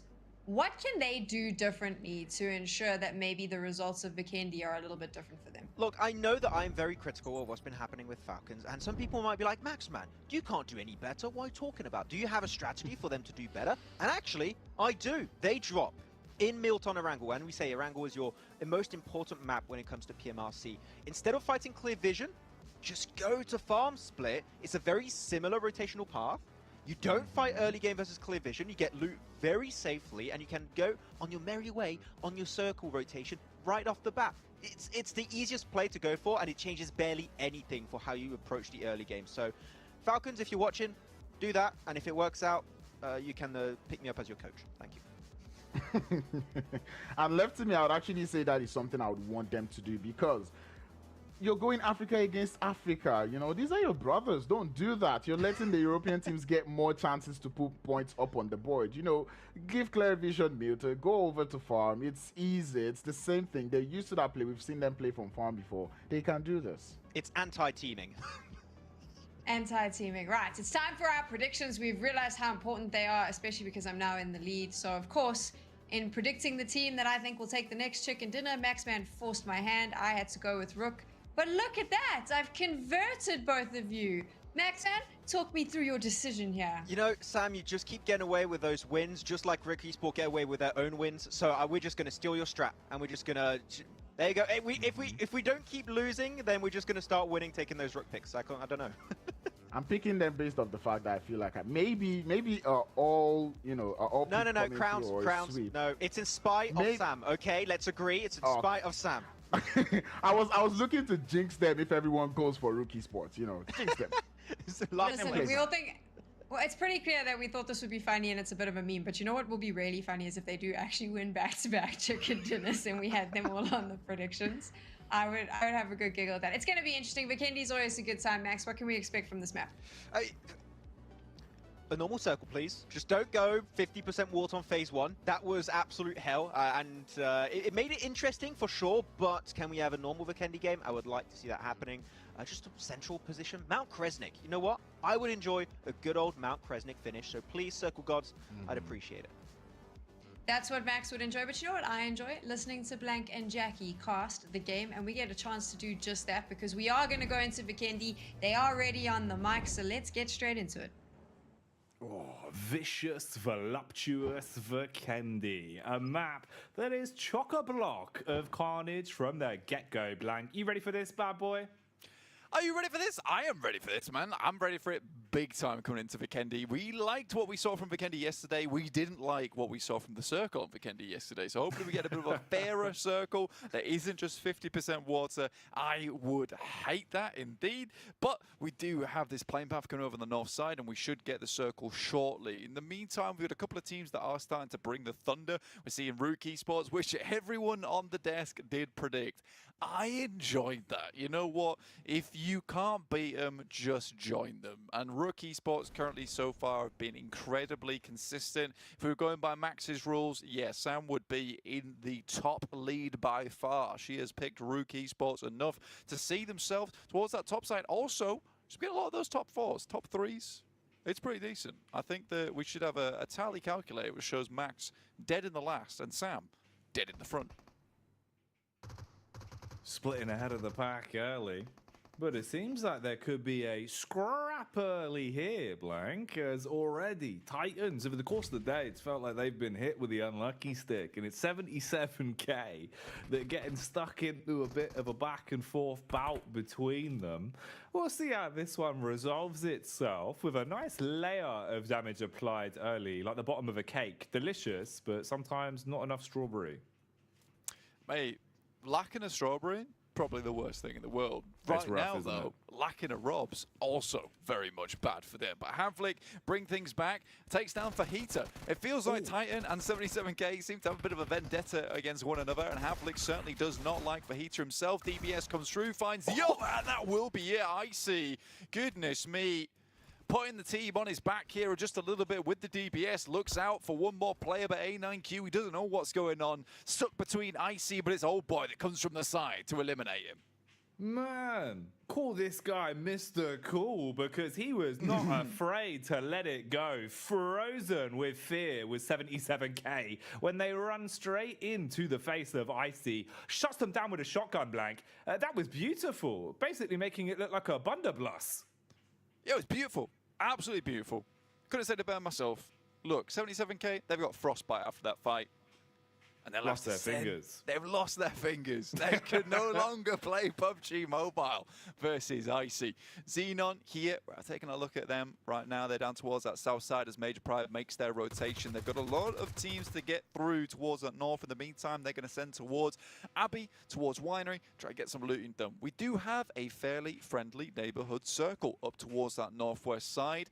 It will be encapsulating Garoka, one of the best positions in the map ever. Such a nice spot to be in. Titans picked that one up away from 77k. They've got it all to themselves now, and they're going to be living it large. The life that is lavish is where they're going to be at. Coming in as well to see how things are going on across the board. You can see a bit of a rotation here for Clear Vision, who again today have had the odd opportunity to pack a punch when it comes to eliminations, but have been falling short of the final hurdle now and then. Close quarters combat against Xenon could be in their future if they try and advance too far forward here, with two of the close compounds being contested for.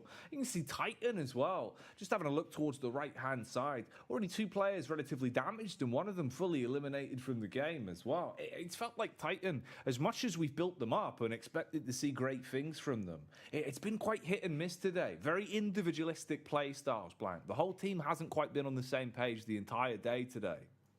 Yeah, it's a question we were asking yesterday as well, was like, was that synergy there for Titan? And towards the end of the day, it looked like they had it on board, but feels like some of the communication maybe a little bit off here and there. And I would agree with you 100% that individual style is starting to come into favor and trend for Titan, in which case they're all just playing off the back of someone else's play. You know, you could call that synergy, but in my opinion, that's just a case of this guy's doing well, I'll try and support him. There's not much communication going on though, but we can try and make something work. And that is just coming off the back of how good each player is on this team, is that they are finding themselves in these situations where it works out just because they understand individually the right play in that moment. But those types of plays where they come in as a group, as a unit, they're making the crashes, they do look a little bit sloppier, Jackie. It has at times. You know, you expect Old Boy and Icy really to be able to work together so well in quick situations where they have to pass back and forth, where you need the comms to be clear, just the experience they've had together for a long time. Robs as well. I'm still thinking we haven't even seen the peak of the skill ceiling on this guy. And then Havlik, what more needs to be said, right? This guy's just got so much firepower to him, incredibly effective in the team. But at the minute, it just kind of seems like it's Icy and Old Boy going on solo missions. How many times is that going to be sustainable? How long will this be sustainable as well? As Blackhand forced into a clash versus Greedy, 4 kills in the bottom of the house, plays that will make you feel ill. As Storm's down on the deck, you've got the rotate in as well from Mozaro. He's at least got the DPS to work with, trying to find an opportunity to get stuck in with the backhand of Koa from the far right-hand side. So you're peeking this together. You've got a lot of damage off. Wide clear on the far right here. Could be clean if he gets the connection. Will deliver that one as the slugs will be right on target, and he's dropped. Hemo in the car, just observing as his team slowly dies. Immediately crashes into a tree as well, so got someone against those trunks, but he'll have to put the rest of his gear in that trunk and get away with it because he's got no other teammates to play with going forward. Keme did go down, so Blackhand down to 3 players total, but in these compound type of gameplays, you can move out the rest of the game with 3 players as long as you get a bit of that circle look go in your favor. Gladiators up towards that north side as well, just to the east of Critchess. They'll be able to play out this game, relative safety with that center. A lot of these teams will be looking for those central positions, which is why you'll see on the map when it does pop up, a lot of teams directly on the edge or directly in the center. There's not much any other way you can play it. Either you have that central position or you don't, and you have to play safe. Playing safe is definitely not what you expect to see over the course of Vikendi, especially if yesterday is anything to go by here in the clash of styles between EU and Africa in our back-to-back clash for the 2 regions. Here on day 2, already starting with an awful lot of early encounters. But I think actually at this point, we've MUERTE as well. I always like to see between the 2 styles how these 2 teams approach things. The MUERTE, this time around, they're going to be taking a bit of a slower roll. You've got Falcons White on the move up as well. And then Nexus, all the way up there by Cosmo, in a bit of a position where they can move in late. Yeah, Nexus passing by Cosmodrome at the moment, looking fairly decent. I know it's a slow rotate once again, but Nexus seems to be finding a little bit of success here and there. We still are a bit concerned by that slow rotate though, Jackie, and I think that it could speed things up just a notch, just move those dials a little bit around, you know, see what works at the end of the day. And I think right now in PMRC, for Nexus, who are currently 11th place, this is where you need to start testing things. You need to start seeing what sticks, what doesn't, which is the pasta that will hit the wall and stay there at the end of the day. And right now, this is not the pasta I want to see. No, these rotations just aren't working out. And I think coming up to PMPL, which is just around the corner, I think working out what's going to work well with this team at the moment is a smart decision. On the other hand, though, a lot of teams starting to squeeze themselves in. MADBULLS currently playing in the highest position in the game, up towards Mount Kresnik, trying to get some info working early on from that position. Got me thinking about pasta at this point blank. I'm sorry. That's all I can think about. I mean, I tell you what, though, it really does feel like one of our teams here in Rook is the homemade pasta with some of the other squads trying to maybe be a bit closer, right? But, God, Rook, if we have to describe them as one word, I think fettuccine Alfredo, it's bang on the money. It's perfect. Exactly what you want to see on the menu. It's the one I'll be selecting every single time. You give me a 100-item menu, I'm going for that one. 10 times out of 10. I love it. I will be flipping through those pages looking for me a little bit of that pasta that reminds me of Rook. The consistency is there. It's good stuff. And I think for Rook right now, breaking those centuries in the leaderboard, actually on 117 points right now. Look, every single game doesn't feel like a firecracker. It doesn't feel like a banger. Now and again, they come out with those chicken dinners last game where it looked quite strong, but they're still consistently ahead of these other teams by 10 points, 20 points now. It's getting away with it. They're getting away with it right now, and it feels hard to catch up. Considering as well, Jack, you know, Major Pride have had 2 chicken dinners today, and they're 21 points behind. Something's off. No, yeah, that's the thing, right? When you actually sort of delve into it, like warehouse full of chicken at this point, and I hope it's a freezer because otherwise it will be going off. But you talk about going off, that's Rook in a nutshell. They're just fragging out. They're being able to play smart rotates. We've been talking a lot about the fact, is it the circle blessing them? I'd be willing to say, in fact, it's just Rook having a really good read of the game and playing an unorthodox style, right? At times, they really hammer home, put the pedal to the metal, go for a quicker style of place. They're able to play the buddy system very well, so they can split off into duos. They just have a bit of a different flavor to them, but have been adapting so well to deal with the European meta we've seen throughout the course of these past few days. I think it's an interesting tidbit, and it's definitely one we'll keep under the microscope the longer this tournament goes on. This is where things are going to start to get a bit more hectic, though. Give and go is where it's going to kick off now. You're looking at the close grouping, teams on top of one another, no real room to breathe rather than a broom to sweep with. That's not what you need in a spot like this. You need a firearm, and that's what MUERTE have, as Malloy strikes on the first. Alpha as well, pushing up to try and steal away a compound from Xenon, and it's Carryboy and Marshall that'll get found at this point. Mandarin, though, moves up the top side, looks to see what he can get done from here. Carryboy, though, looking around the edge with the DBS, see if he can spot out some of these players. He will pick up Mandarin to start things off, finds the second, but the Molotov will finish off the job. But will it burn out his teammate as well? That's the real question for Zajipa. He's not done yet. He realizes there's probably opponents coming up towards his location right now. Tries to go for the pre-fire. Can he finish him off? No, he cannot. And Xenon hold on to their building. Lazy Boy goes down, but easily resurrected. But look, one thing we got to consider right now is that Jackie, don't put away that microscope just yet. Pull it back out the bag, because look at Rook. A late rotate from MUERTE. They move up, they wait for the circle shift, and instantly find an injection route into this circle. They're on the western side now, not that far away from the center. I'm zooming in with this bad boy. I'm looking at the DNA makeup. I'm seeing what makes them so good at decision making. What makes them able to hit these worldy shots.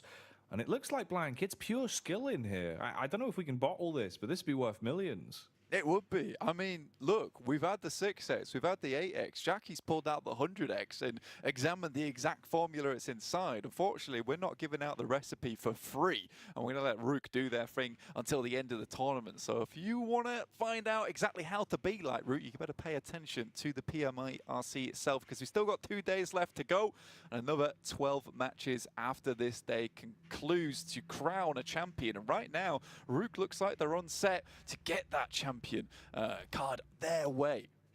Oh, yeah. Definitely one of the biggest contenders, it feels like, out of all the squads. They've just been impressing us consistently. With Major Pride certainly in a close second, and Gladiators just nipping at the heels. And then, I mean, if you go a bit further back, right, it feels like MUERTE and MADBULLS, they've kind of been neck and neck over the course of the past few days, being able to deliver with MADBULLS just being absolute fragging powerhouses. And MUERTE, a lot of that for me still always just goes back to Furia. It feels like he lives up to his name. Absolutely ferocious, but knowing how to dial back the pace. And we get some action with MUERTE here, as they're kicking off a clash versus Titans. Havlik, he's a big name player, but already down on the deck as he'll be finished off as Diana hard commits onto that one and strikes against them. I mean, Furia may be a little bit sad about that one, considering Havlik used to be one of his teammates back in the day, very not long ago, actually. But it needs to be done. It needs to be done. And in this case, MUERTE is able to find themselves maybe a path upwards towards SBG. Major Pride, though, also leaving this compound. They've got to head further up the hillside, through the tree line. That's the thing keeping them safe at the moment. There's some shots going over towards default. That's from the guys in the vehicles from Major Pride, trying to keep them at length. But it looks like they're actually going to head back into the circle itself, outside, pick up some more loot, try and get some utility on board, because maybe this is a setup for a full send, Jackie, because you want to be able to get as much utility as possible, get stimmed up, and ensure you can make that crossing. But if you send towards the center of this circle, you better make sure you've got enough utility, enough smokes, enough nades, because you're not leaving that compound anytime soon. Yeah, you're basically hunkering in for the long haul. The long winter. Exactly, right? That's why you need to have the cardigan weather on, because winter will be coming. And if you ain't got the utility to back yourself up and the stims to keep you in the thick of it, it could really come back to bite you in the bottom. And it's interesting as well, right? Because I feel like really a bit of a backbone for Rook has been just how good they've been in terms of not only playing as duos, but utilizing that utility. The frags have been on point. The timing with the smokes has been unbelievable. Really good placement. Great understanding of when to engage with it to open a fight or close a fight. It's been definitely interesting to watch them using those over the course of the event so far. Major Pride, though, sending in over this sideline. This is not a good place to be. This is one of the positions that just kind of gets a lot of teams caught out. If it ends here, this can be a very, very fun spot. But Major Pride looks like they're going to send all the way up towards the west. A really long rotate. This is what we expected for them. Getting the stims on board, getting to full HP, ensuring they had enough utility. And this way, they can actually just slide in on that western edge, perhaps even pick up a compound just to the south side of Crutchers. This was a nice rotate coming through from Major Pride, a well-identified one too, considering they see so many teams spread out over Garoka, that lovely position of the map that we talked about earlier on. But now they've got further to go, as this is a very much a hard shift down towards Garoka itself. Titan could have been so happy living that lavish lifestyle that you were talking about earlier, Jackie, but they lost 2 players, and MUERTE coming in to finish the job. They want to try and capitalize, find the walking wounded, and completely cauterize the bleeding on this one. Old boy, though, he can certainly pack a punch. Strikes first onto Diana. That's a big opening frag. And he's got confidence from it as well. Wants to take the peek onto him. He's trying to kick off the fight, using the peek as advantage. Cleaves around the corner, hits the first. Oh, timing on it's awkward between both of them. Bullets being flown around. Icy gets swung on as Furia will leave him with a frown. And it's all down to old boy. He's got nades to play with. Bounces it round the corner. Tries to keep them back. He's got timing at least. You can reset the fight for a second here. Get the bandage off. Window in the back. If Furia goes for the jump peek, he could find a connection, but old boy's still standing. Furia, he can't deliver the bullets.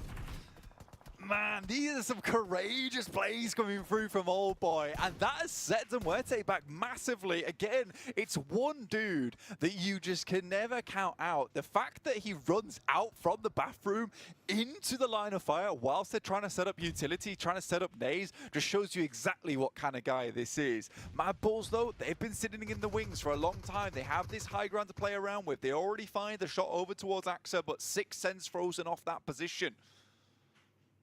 And Tulik, he's lining up these frags. Oh, so much damage has been done from a substantial distance. Perfect arc on it. It's just ruining them again and again. Tulik's nades are just blowing them to bits. AXA feeling the brunt of that one. You're going to be asking, what on earth do we even do from this point? Because half of the team's been blown away. Teek's retreating. He's getting out of there. He's had enough of it. Tulik just sending mortars their way time and time and again. I mean, there's probably a veritable hole in that location now, the amount of explosions that have been going over there, and he's practically made them a self-made grave over in there. And I mean, honestly, really well played for Tulika. Really well placed on those nades. He was on the other side of things. You identified it. It was really good stuff. Now, Valo with a nade of his own, looking to toss it over towards NEXUS' side. See if he can find the same kind of success as Tulika himself. Problem is, he's eating shrapnel back as they've exchanged nades on this one. Throwing stones and glass houses, never a good position to be in, as now everyone's positions have been compromised. Seems like Flique, though, bit off more than he can chew as he'll be dropped. Bit of a trade back from Koa. This is very intense at this point. You can even see from the grouping, everyone having to scrap to even have an opportunity to start rotating closer towards the new zone. And Rook bypassing everyone further down towards the back line. They might actually have an opportunity to pick up some of the weaker players off the back of the engagements that are going on right now. G36, see you later, EXO, as he's waving goodbye. Shut down as they just continue running rampant with the rifles blank. There is no time to breathe. Redox trying to get done. Oh, he runs through the molly. It's unfortunate effect. Alongside with Nomi, will finish off the remaining players of Nexus. But you know what's funny?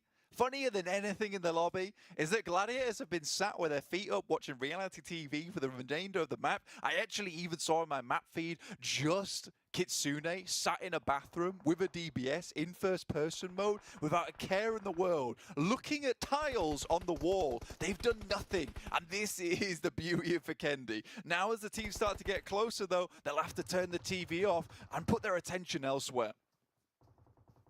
Forget about the dramas and focus on the reality that's happening in front of you. And look at Nomi. Do they know about his positional play, lurking in through the back and hoping to see if he can find an opportunity to strike in the rear? He can also just waste a ton of time on this. Obviously, the last man left standing for Major Pride, and all he's going to be thinking about is how far can I push this with placements. We saw with MADBULLS earlier today, you can always steal away a close second. So Major Pride now opting to go for that maneuver. MUERTE here as well. Close quarters engagement between Clear Vision with hill control being given up. Oh, driving straight across the road. Corker barely jumping over the bonnet on that one. It's the intro to Bad Boys. Corker still going strong at the moment. 6 drops away. Slides over the bonnet too, like you were saying, Jackie, but Clear Vision, they see a clear path to victory as they move forward, try and get in on this third party. They've got further in towards the circle, but still a little further to go. 6 goes down off in the distance, and Malloy waiting for these players to come up the stairs to try and give them the DBS in the face. Furia's nades are a difference maker here as well. Look at the amount of damage he's done. They both wanted to try and double peek their way up the stairs onto Malloy. Instead, Furia, well-timed nade, delays the push. That actually causes 6 to hard commit onto the fight of Furia specifically. He's rotated off and isolated the advantage that Clear Vision had in this engagement. Now it's just Pocus. And in the blink of an eye, Hocus Pocus, this man's probably going to disappear. Malloy running through the smoke, doesn't know he's there. Hard turn, can't deal with it. Shotgun served up as he's dropped. Trade back, Furia on the quick maneuver. Diving through the window to keep himself alive. Spam into the smoke as well for Rami as he wants to get stuck into this one as this carnage keeps on going.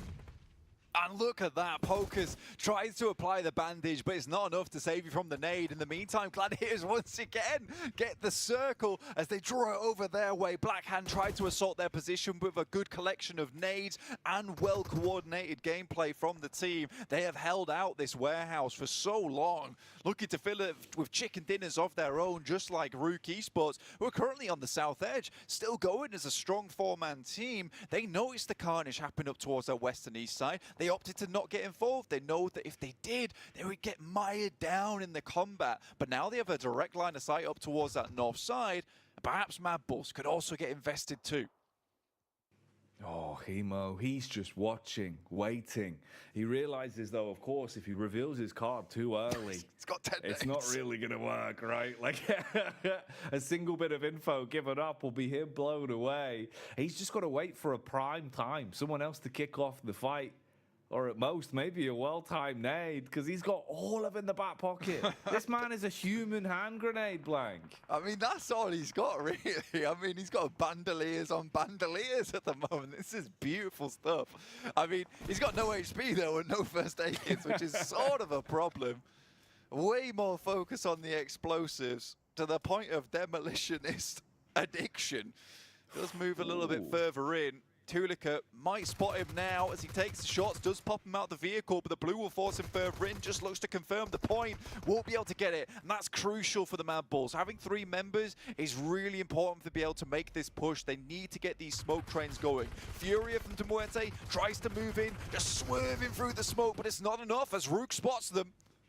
Oh, fast and Fury are, but no Tokyo Drift as he's down and out, leaving us with a final 4 decided now. Rook, Gladiators, MADBULLS, and SBG. The only team that doesn't have a full 4, like you were saying, is MADBULLS. No chance to get the revive and reset from the fight that was just the one man of Greedy for Kills Hemo. So this makes it rough, but Rook, they're being bitten at. They're losing limbs quickly as the numbers are being thinned down to just one player on his last legs at this point. They've gone from being the big dog to potentially having it all swept out from underneath them, eating nades, and that's not a very delicious dinner.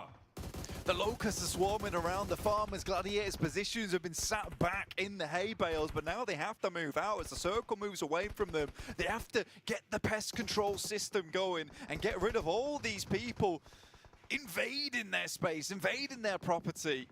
5 eliminations so far, with a fair bit of utility, a bit of medical supplies as well, but realistically, not too much of anything. They've sat in the same spot for so long. They're looking to get rid of MADBULLS, who are going to be the side swipe down towards their edge. But SBG, they've been thrown a bone here, Jackie, with the uphill area to play around with to continue out this game.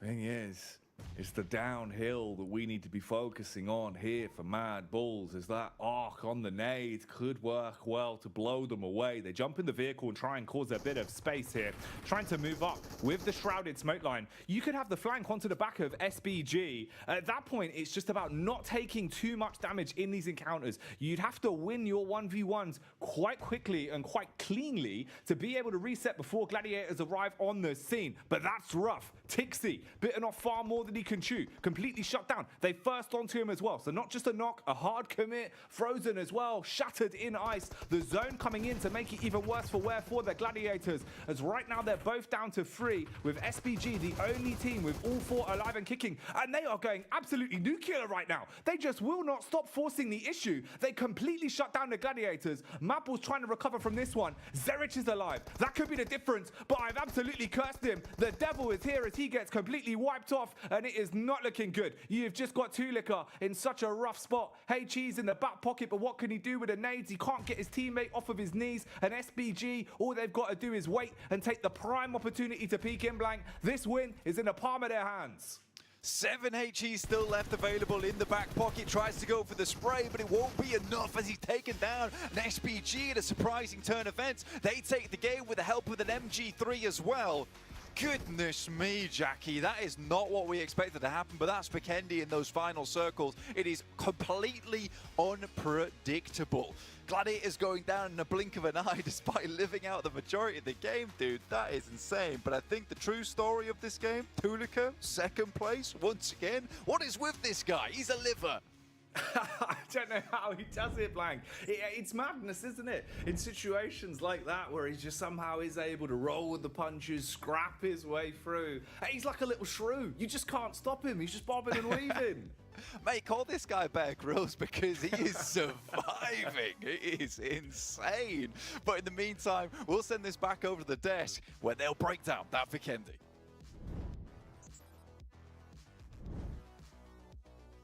We'll talk about Vikendi, we'll talk about chicken dinners, but before we do that, we have to talk about the most important thing that happened in that game. For the first time, Falcon Esports got more placement points in that game than they've had in 10 games so far in PUBG Mobile Regional Clash, and it was a grand total of 1 placement point, but Crowns, they have it, we're going to give it to them, finally.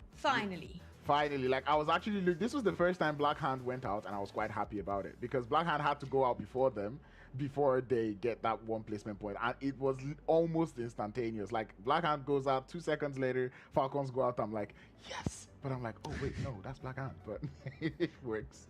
Probably don't want that, yeah. But, but they got it. But what do we think about Vikendi, Max? It was an interesting game. We had a more normal circle, of course, so not like 50% water in the first phase, so at least teams were able to play things out a little bit more and have kind of a game plan throughout this match. Though we did have this hot drop that, I mean, Crowds, you mentioned it was going to be happening, and it just keeps happening game after game after game. It's just 77k Esports versus Titan. This time around, Titan do come out on top, but do lose Robs along the way. If they keep Robs alive, I mean, we're right on the west side of Goroka on this finish. Maybe we can see a Titan win, but that push from MUERTE that we're seeing right now onto Titan, absolutely amazing the way they execute it without losing a single player until then Old Boy started popping off almost. But it was still a good push in a strong position. I like that Hail Mary play from MUERTE. Yeah, and ultimately I vibe with the way MUERTE pushed onto that, but I'm not going to count out that confidence that did come through from Old Boy there. I mean, pushing out into a whole squad, that was absolutely courageous coming through from him. And Okus Pokus putting in a whole lot of trouble on the side was absolutely beautiful play to see. Gladiators held so long in that compound, but then a rookie sports kind of happened to them where they had to leave the compound because of the zone, and they ended up getting taken out. Look, you have your boy, okay, Snoix with the MG3. You just know you're not going to cross that road. There's nothing you're going to be doing. And it's good to see the SBG resurgence. My French lads from the super big Gorillas, as the team is called, have been doing amazing this game. Just wide rotation on the southern western side into the west of the circle, clearing teams behind them such as Major Pride and Nexus Gaming more specifically. And once they created a little bit of a power vacuum on the west, they just start occupying so much extra space to deny those crosses from MUERTE, from teams like also Rookie Esport and Gladiators more specifically, and they're able to just apply that pressure super efficiently. So it's a one time that they really stand out, Sam, for SBG. I just hope we can see a continuation, a chapter 2 after this win. Taking a look at the results, though, the African teams, Crown's still struggling, and this is not now an Erangel thing or a Sandhawk thing. They seem to be struggling across all the games, all the maps. What is happening here, and what needs to change with some of these teams to ensure that Africa doesn't drop more points going into the last 2 days of the tournament? I think they need to get aggro against the European teams, right? Because unless you're not doing the vault, you should know where some teams might be, right? So having seen most of the African teams go against each other, it's just what is pretty much, making us on that lower losing end when it comes to the points accumulation. Maxman, taking a look now at the kills and the eliminations that we saw. Any particular player standing out for you? I already touched upon Snoix and the MG3, so I'm going to go look elsewhere for this one. Furia for MUERTE has always been one of the standout players in this PMRC tournament, so I'm glad to see that he has been doing so well for himself. Okay, Snoix, we get it. You had an MG3, so you have to top all the stats this time around, but he's going to be up there, though. Yeah. If there's one player, Crowns, that keeps standing out, and this is a player that you've been a big advocate for, it's been Koa. There's been, again, despite Blackhand not making it super fun in the game, has been able to just bring that presence once more. Yeah, as much as I'm happy about that, to an extent, I want to just give Blackhand a little bit of a, maybe be that harsh person, right? Because I like the fact that Koa is the one doing the damage. He's doing numbers. I like it. But seeing the fight against Gaming Gladiators there, Koa went down first. And it's almost like a general Storm that is able to put up the numbers, do the damage, get them some eliminations up on board, whereby they don't necessarily have to be relying so much on Koa, because ultimately they lost Keme early on in the game. And then at that fight, I'm just like, as Koa went down first, I'm like, can they do it? And eventually they did not. So step up on the game. Storm, I want to see the yesterday you. Crowns, you're so tough on the African teams. I don't know if I love it or if I now feel bad. And if I feel bad, it's tough love. There we go. We are taking the final break, and when we return, the final map of day number 2 is going to be hitting us. It is Miramar. We'll see you after this.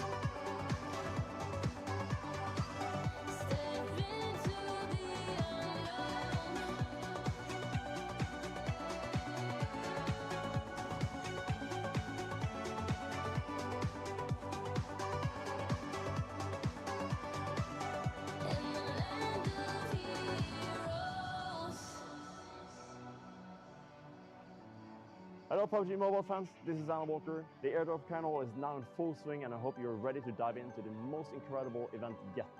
Make sure to grab your own airdrop crate and don't forget to unlock the epic Land of the Heroes theme song and the Walker series in-game.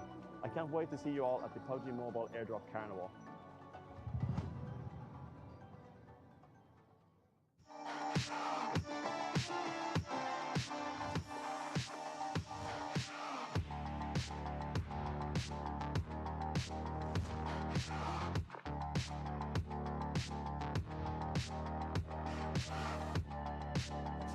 They go. Tixie picks it up. There is knocks sent back their way, but only on Automatic.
At the end of Miramar, we'll be at the halfway point of the competition as well, which means we'll have a really good understanding of which teams and squads are in contention to take the top spots. And it'll also give us a better idea of which region, because at the moment it looks like it'll be Africa, we'll have to be chasing in the last 2 days to try and come out top here at the PUBG Mobile Regional Clash.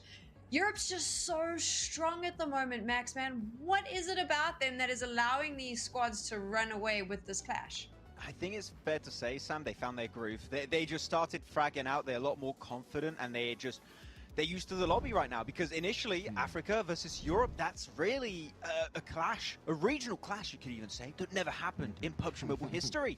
And they just took a lot of time to understand how these teams were approaching it, and I feel like they understood a lot of them are playing pretty passive. We can get away with stuff that normally we wouldn't, and because of that, you can see the left side of the rankings, the top 8, it's covered in blue, Sam, so they are running away with it, but Rook has yet to fall down.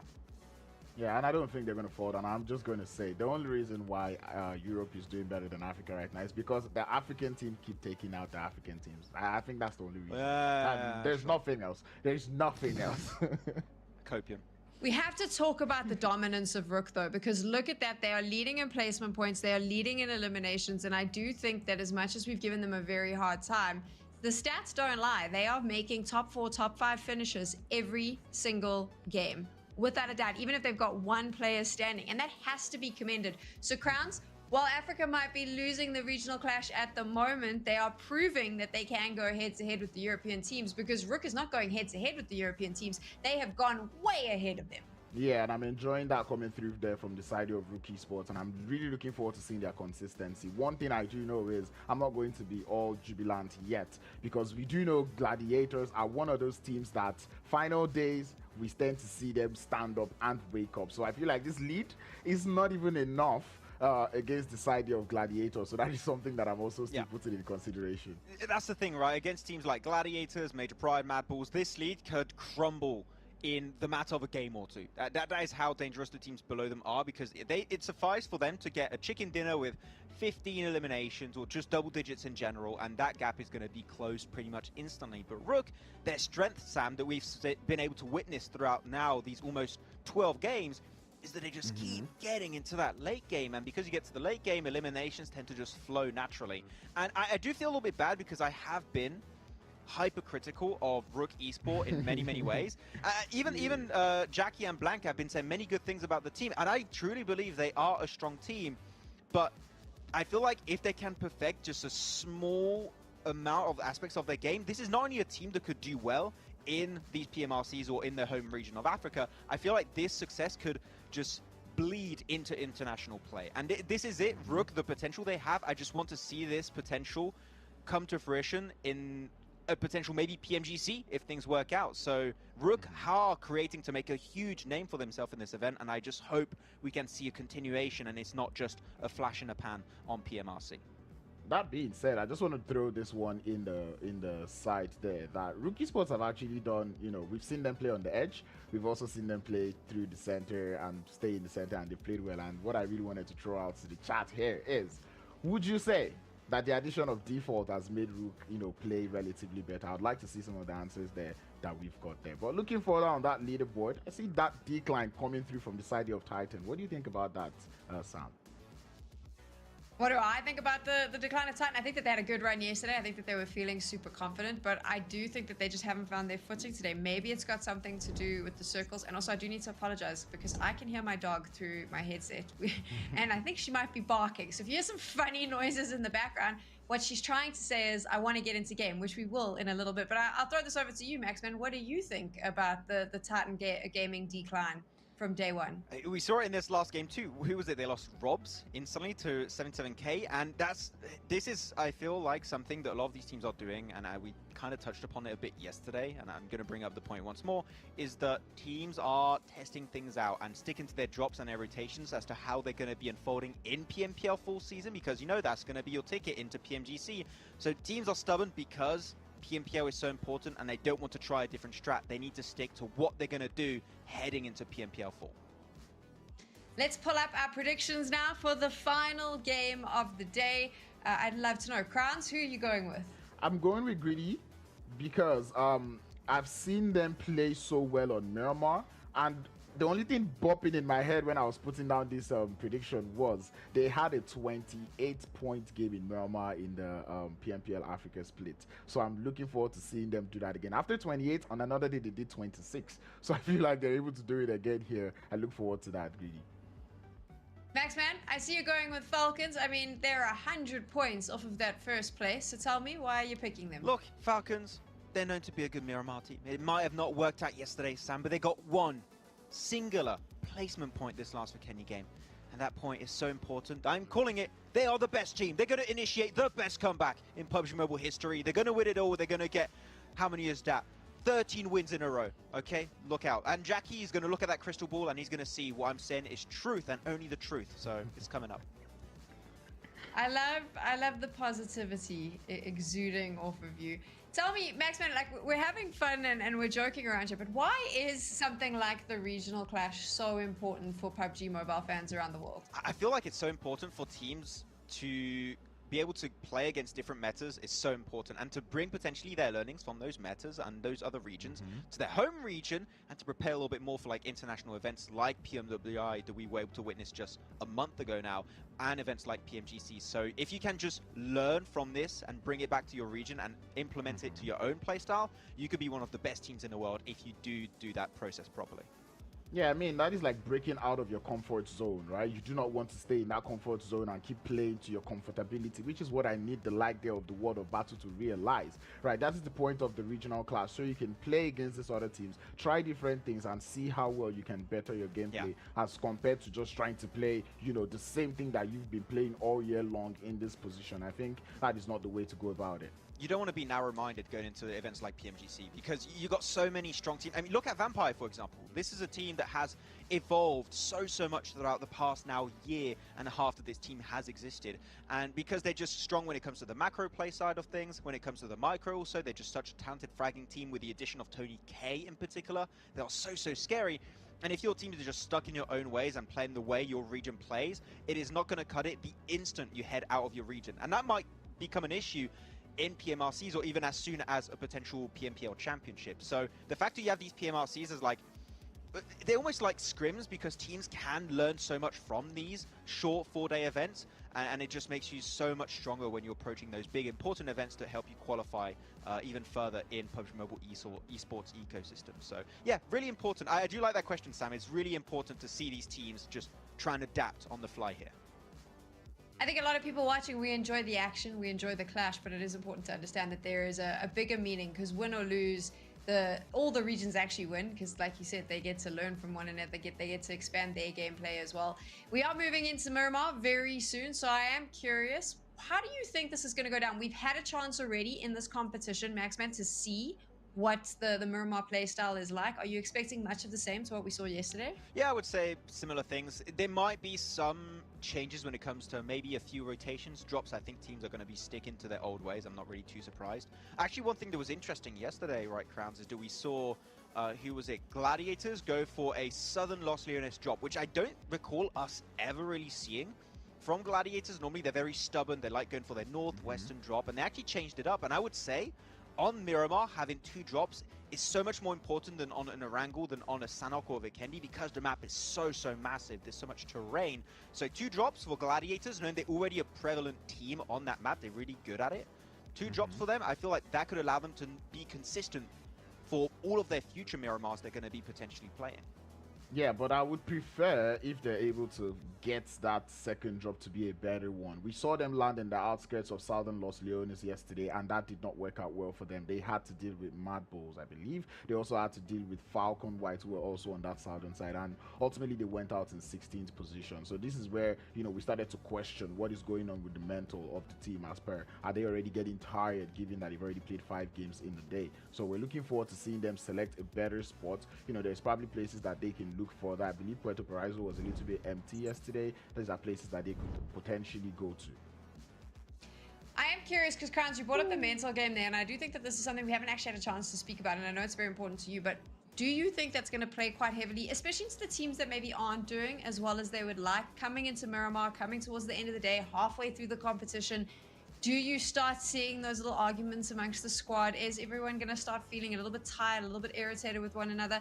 Or do you think there are teams here that have the fortitude and the mental fortitude to pull it back for the final 2 days? I mean, given that we've been seeing consistency coming through from a couple of these teams, you know, like some teams like the side of Rookie Sports, even Major Pride, they're feeling more confident based off of they're having good games after good games after good games. It starts becoming annoying when you're not doing too well, you know, and I'm looking towards the side of Titan, right? You know that you've gone out in the same manner for 3 games in a row, almost 4 games in a row now. That is not something that they're enjoying. So I think for the bottom teams too, it'll be a situation of them getting themselves coordinated back together and seeing if they can make this final game count. On your screen right now, you can see this tournament headset, and I want to draw your attention to Furia, because Maxman, this is a player that, ironically, when I think about it, we've seen him in the top kills, top damage for most of the day. He's really like, he's carrying his team there and making sure that they stay in the running to potentially take that top spot. If there's any word I would use to describe Furia, it would be the enabler for the team, that when they want to do these aggressive plays and these full send moments, it tends to be Furia that sets up his team. Of course, you got players like Meloid also sets up really well around him, but Furia has been able to make some plays possible that might be a bit tough to execute in the first place. Though, looking at the average damage dealers, Nomi and Effect, the fragging duo from the side of Major Pride, are still up there and looking so good. But Pusher, really, Crowns, looking at his stats, he's top fragger. I wouldn't be surprised if he's currently MVP of the whole damn event with these kind of stats, and top 2 in terms of damage overall. Pusher is currently doing so well for himself, which you need a fragger like that sometimes to kind of lead the charge for your team. To think that the fraggers that we saw from different teams yesterday aren't the ones that we're seeing today is just absolutely marvelous, and I'm enjoying that. Yesterday was the Rami show.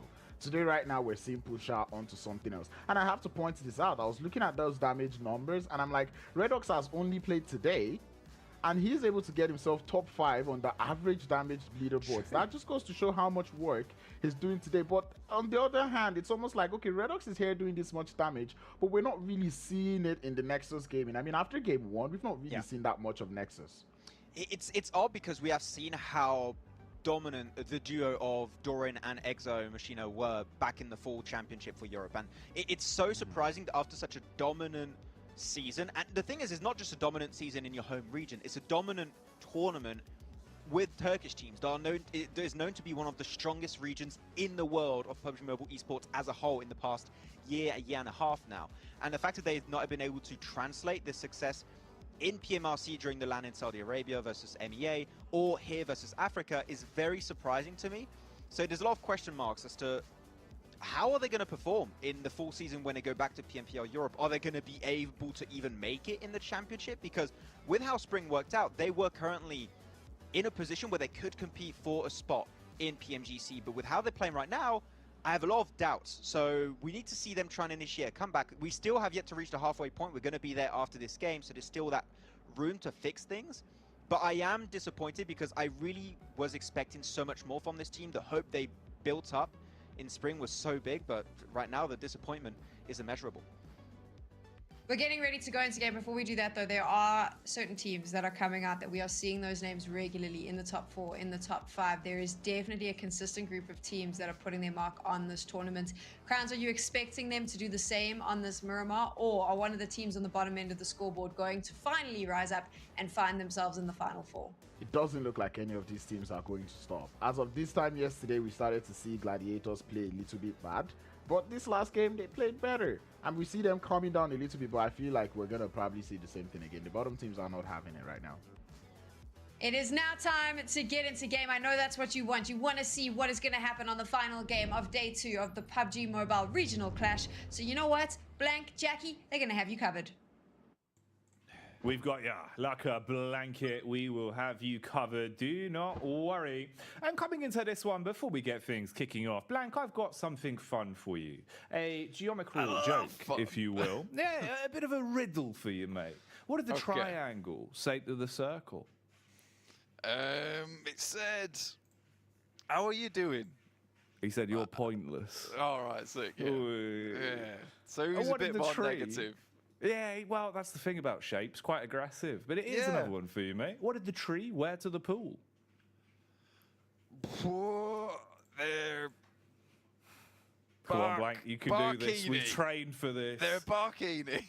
To be fair, I kind of like that one more. I was going to say swim trunks, but barkini, pretty good. Pretty good. All right, one last one for you, Blank. Okay. Double your money on this one, all right? Double or nothing. Double nothing is still nothing, but it's worth it. Right, you ready for this? Where does a rabbit go for a shampoo? Grass Valley. To a hairdresser. Oh, that's pretty good. Yeah, I like that. I like that. Well done. Rapid fire riddles on that one. But well done, everyone. We are ready to kick off our last matchup of the night.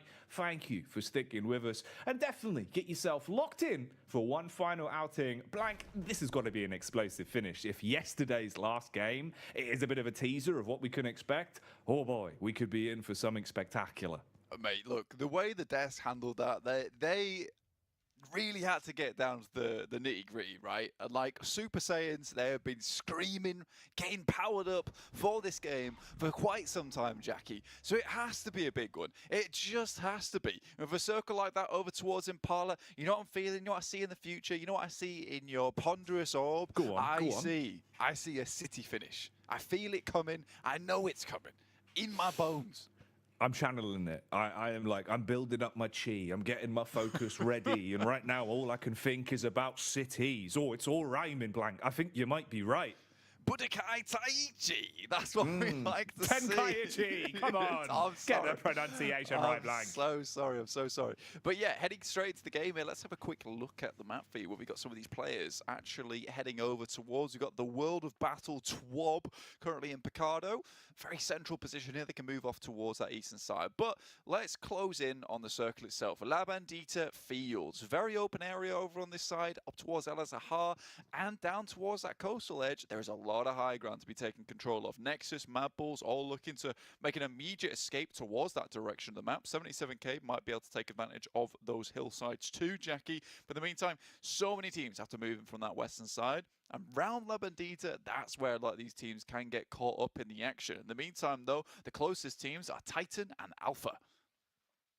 And it always feels like it's kind of an early clash between Titan and Alpha for some reason. It's felt like that's kind of been our bread and butter opening duel. I think even back at the start of the day, it was Titan and Alpha, right? Yeah, maybe that's the narrative we build. They literally despise each other, like hatred on the battlefield. Of course, it's all in good love and glory. It's all fair on the battleground. So we'll see what they're going to be bringing out over the course of this one. As like we said, this is a big last clash for the day, and definitely an opportunity with some of the close grouping. If you look at the shift from 3rd place, even down towards 5th there, a couple points inside of this game, in terms of placement or even elims, could cause such a landslide, momentous movement, getting all the buzzwords in for that one, to get you up those standings towards the end of day 2. And that's halfway through the competition, Blank. So that's a good spot to be in. Yeah, you've got me like a bee buzzing out of control with that line right there. And honestly, look, Gladiators, you're right.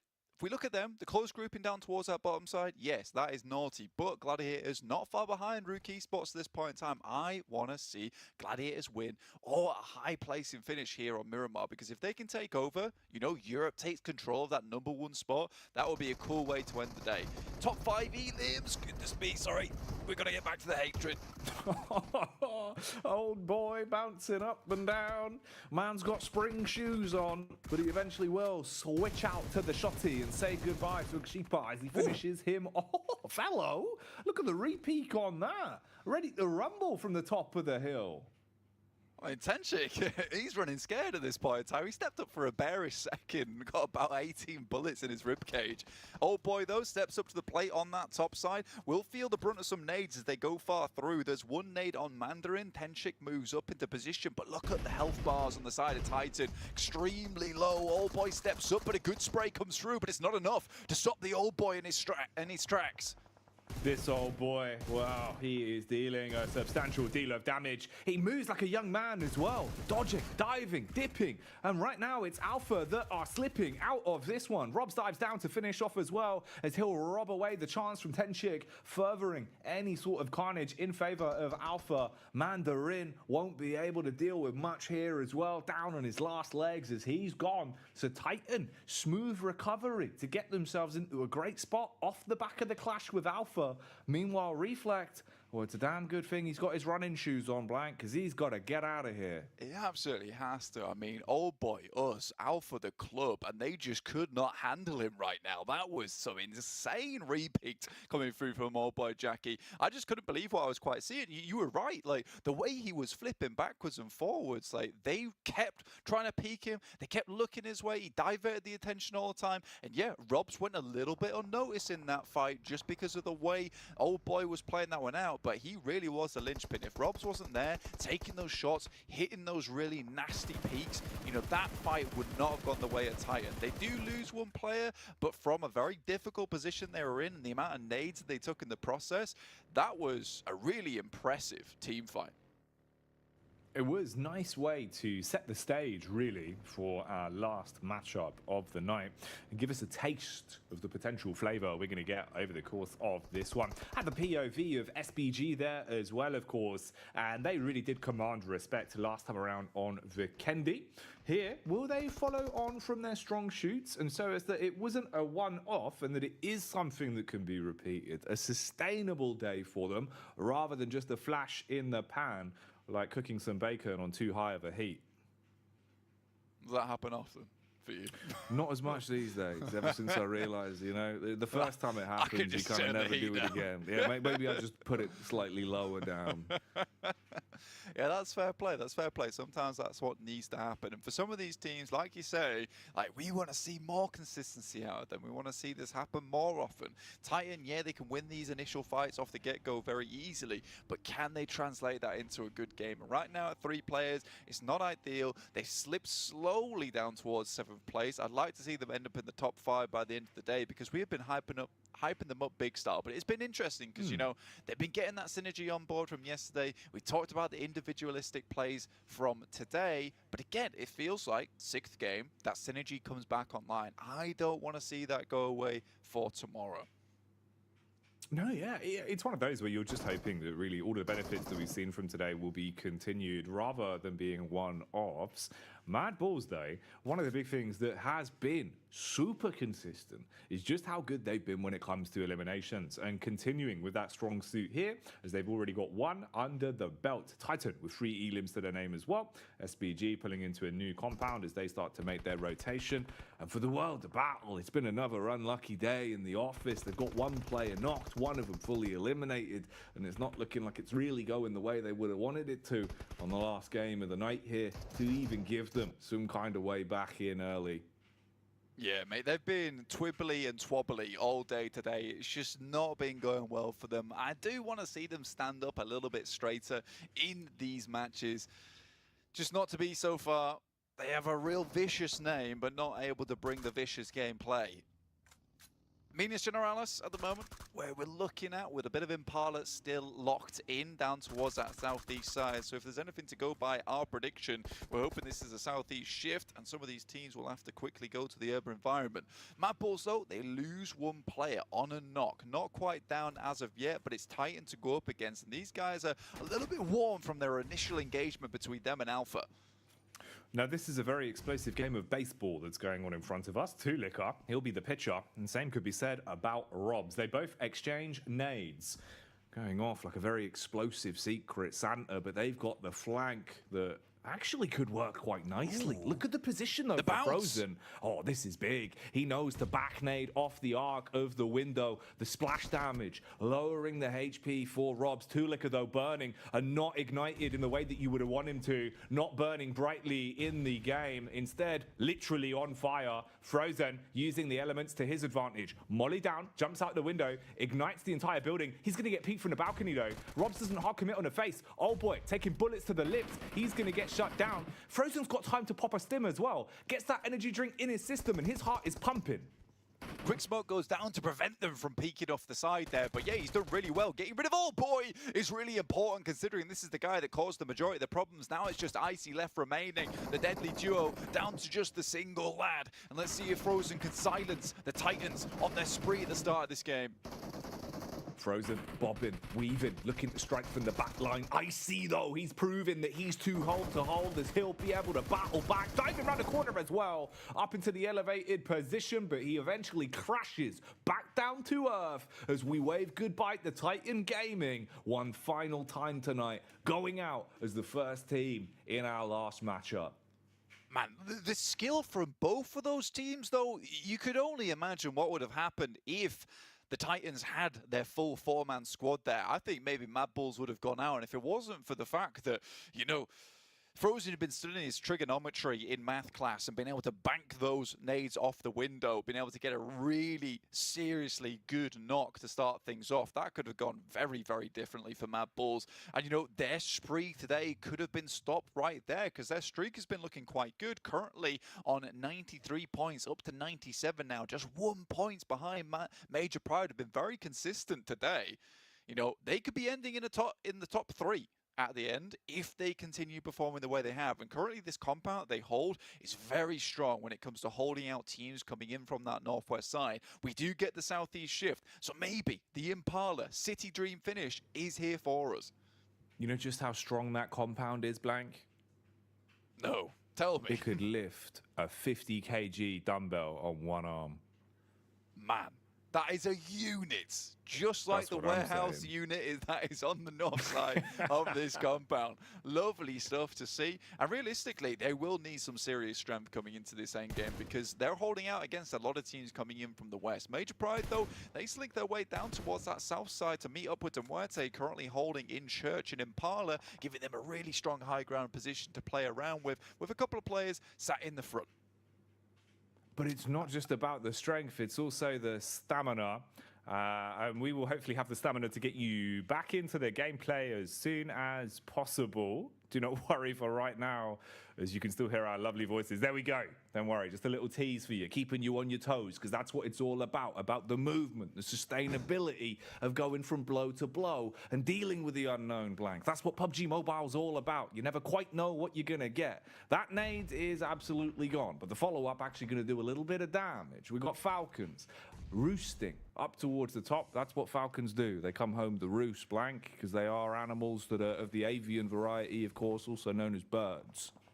You are correct, mate. You're like a Wikipedia, bringing out all these facts on the get-go. You're like a storage unit, a data unit. We love to see it, and that kind of information is exactly what makes you the best kind of guy to be breaking down these fights during the game. Just like the way you expertly handled that "we will be back soon" screen, which obviously soon has never been sooner.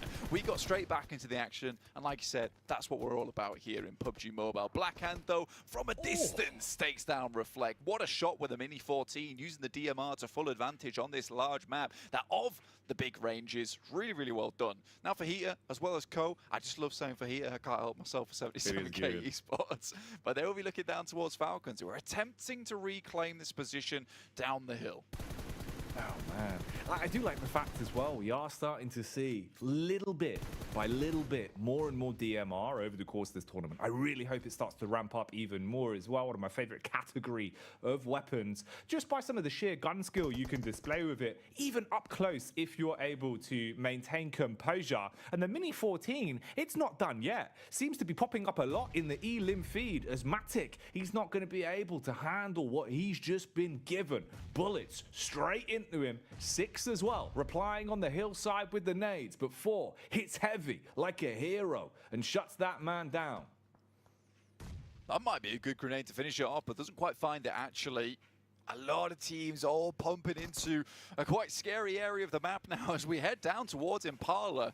I can't feel nothing. I feel like, you know, I've seen into the future. And it's caught me by surprise just a little bit, but that's okay. We'll get back on with it over on 77k Esports as Morteza tries to look up towards Falcons and put themselves in a precarious position. Rook are just sending the guys from Xenon back, but a nice nade will maybe allow them to get in.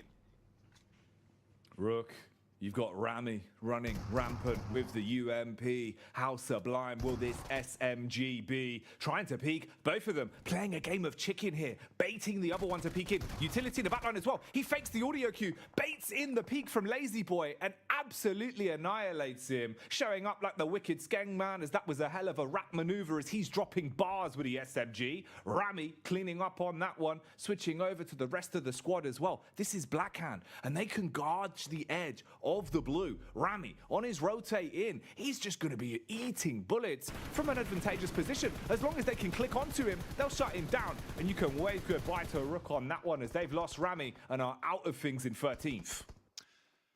Blackhand take him down, and like you said, Rook now out, but they got 5 eliminations, which sits them comfortably at 131 points. Going to be hard for any other team to catch up to that. Major Pride would have to have a seriously good game. Gladiators are just 2 players. It's unlikely to see them in that big elimination feed game as well for chicken dinner. They are in Impala right now, but I don't see them getting too far into this match. Major Pride, though, over on this ridge towards the western side, they could have a big game. But I don't know, man. I think Rook might have done just enough here today to lead Africa to a first-place position. It definitely seems like it, head and shoulders above the competition. Now, you mentioned Impala, but it's certainly no tame Impala, because the less I know, the better about what's going on over there, because some of the fights that could come through are going to be absolutely haphazard with the positions that we've seen. At this point, the rotations are coming in again for Blackhand as well. Storm, rapid response unit is he sent up to try and save his teammate in Koa. Gladiators also removed from the equation. So both of our number 1 and number 2 top squads here over the course of the day not having a chance to fight through into the final circle of this one. Storm tried his best, but Koa low on HP, knocked again. He'll be down and out at this point, and Storm, you've got a hard task ahead of you of even surviving on your own now. Yeah, getting away from this one. I mean, Blackhand still aren't even in the circle at this point, and NEXUS directly in front of them should be able to shut them down before they can even start to begin. A bit unfortunate for their side. MADBULLS also taking casualties. Fleek takes a knock, takes a knee, will needed to be actually picked back up again, and Tulica seems to be sending that way for him, but Clear Vision in the meantime might take that as a go sign, head down that way. Furia also takes a knock, but I did like the way they quickly cleared out a lot of the players inside Impala. They got a little bit too close. Gladiators were in there for a couple of seconds trying to warm some of the seats in these buildings, but MUERTE, they want it all for their own. MUERTE are here to stay in the zone, has blessed them as well with the position they've got, but no blessing here for Blackhand, who's try and shut down, shooting at feet like Quinton. Not going to be able to clean up on that one though. MUERTE down towards that south side, like you said, they do have a lot of the zone to work with, and they just cleared out a lot of Impala as well, so they can comfortably move towards that northeast side, not worrying too much. In the meantime, Falcons, they're spotting 77k as they make a mad dash to get out of there, but it looks like it will just be one player that's able to leave unless Puncher can do something about this. Man won't pull any punches in a situation like this. 77k getting blown away as the bonnet of the car will remove them. You just got A9Q in the back of the shed at this point, trying to bury his head. Frozen on a fast rotation as well. He's just eating bullets, but he's actually getting out of there.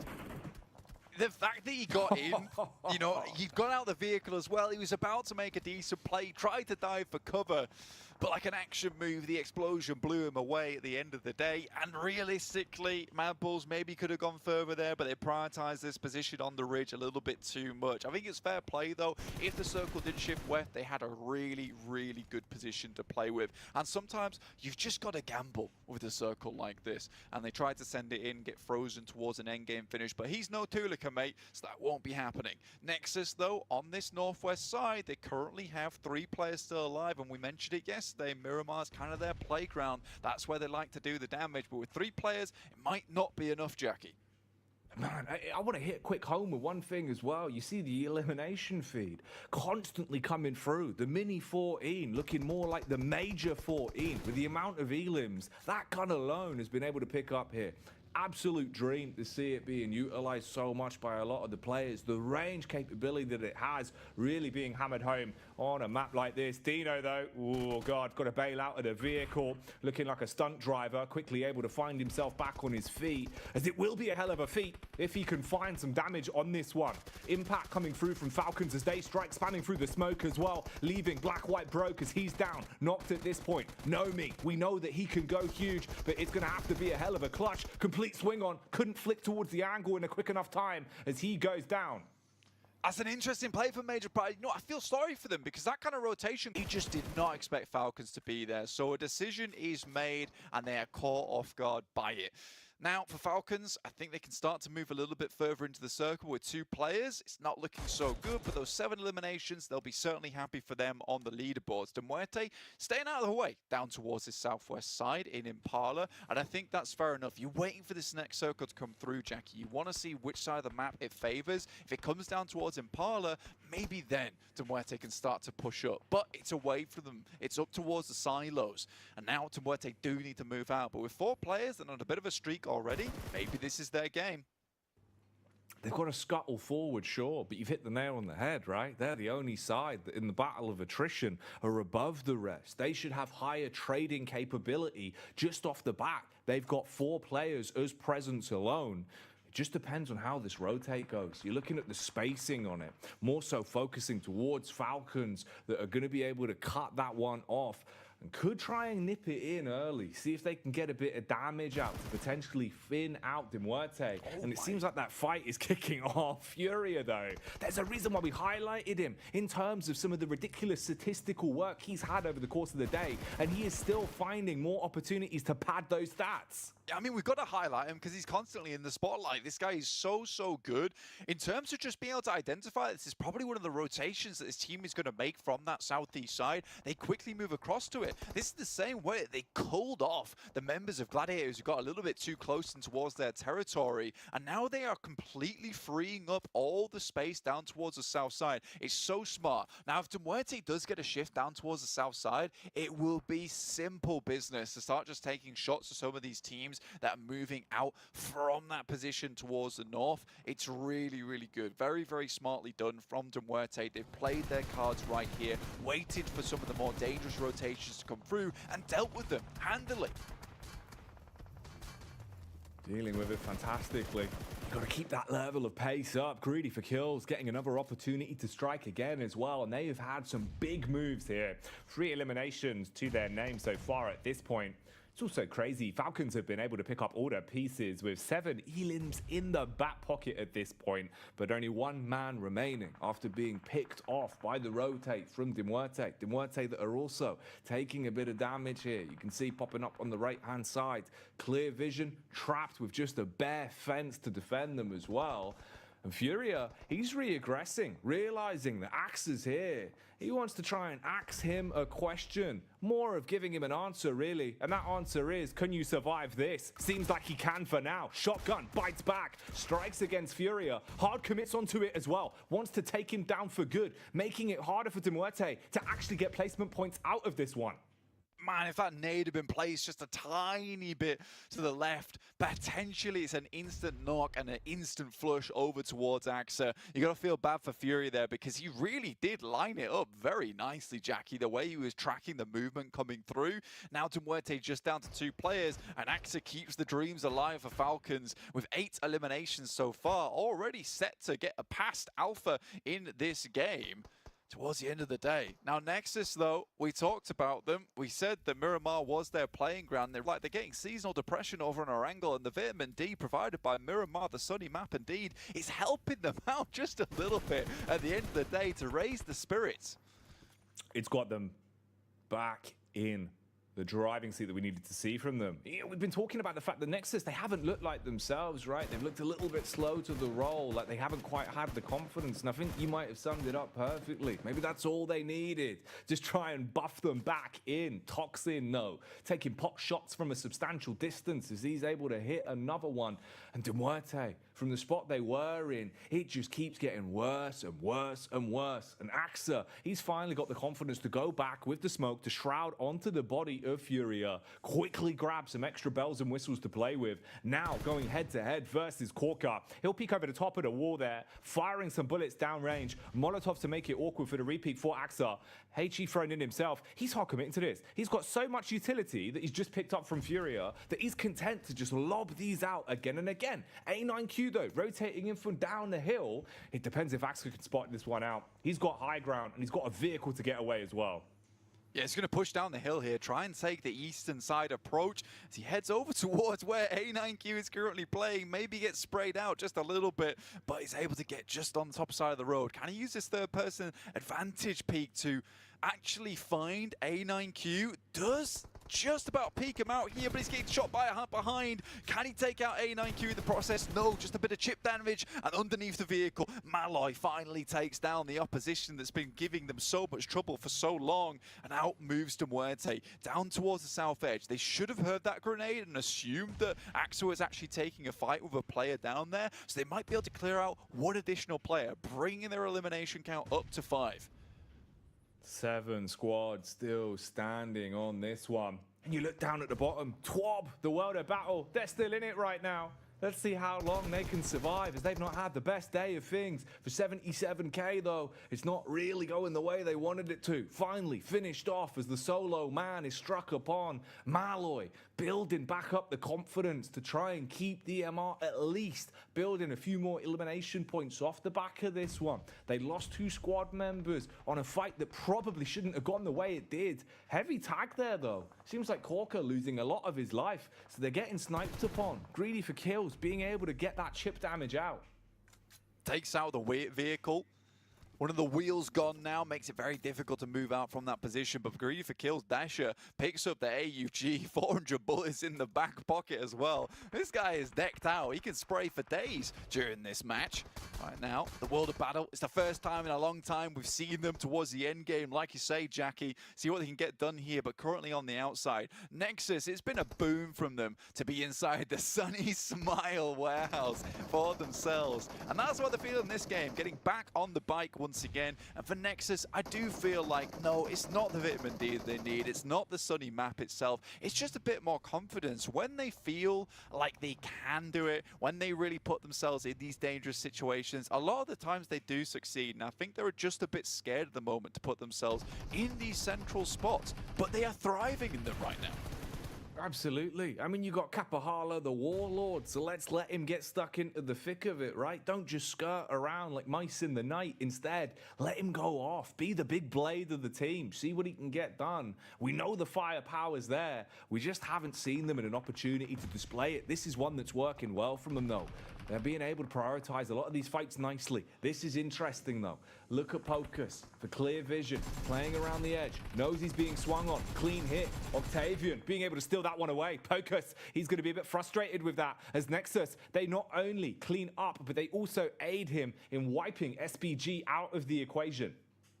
That's an interesting spot taken by Redox, actually. Tried to push far out to attempt to stop this fight from happening. But Pocus really assisted there with the AKM, with the amount of damage it does each time on those bullets. You know, in those types of engagements, if you can control the recoil on that bad boy, then you're doing well. Malloy, though, spectacular play there. Moves over the road in the vehicle, instantly identifies that he's most likely going to get naded from, moves straight away from the vehicle, and what was a position that was about to explode, he's away from. This is really good game knowledge from Malloy. Oh, Redox is ready to rumble as well. He's trying to prioritize which one of these two angles he's most likely to be attacked from first, knowing that, of course, you've got the last man from clear vision, actually just Vankin with the backup of Pocus. The duo there towards the backhand side by those shipping crates up on the hill. He's got the info as well that you've seen with the bullets that have been coming across from TWAB. Surprised they're still in this one as well. Malloy, is this one on the money? Dashes it out. Oh, big Skrilla on that. That's what we like to call a corker, as Corker moves through the smoke on a beautiful smoke train that they have actually indeed made. And let's see if they can keep the gravy train growing here in this game. As Toxin goes extremely low, Redox sends out the side. But MUERTE, we never thought they'd come this far in this match with just two players. I thought it was all but over, but they're in the top 5 right now. And NEXUS currently have to leave with the blue at their backs. And I think right now, MUERTE has a lot of space to work with, still dropping those smokes, still trying to deny that vision.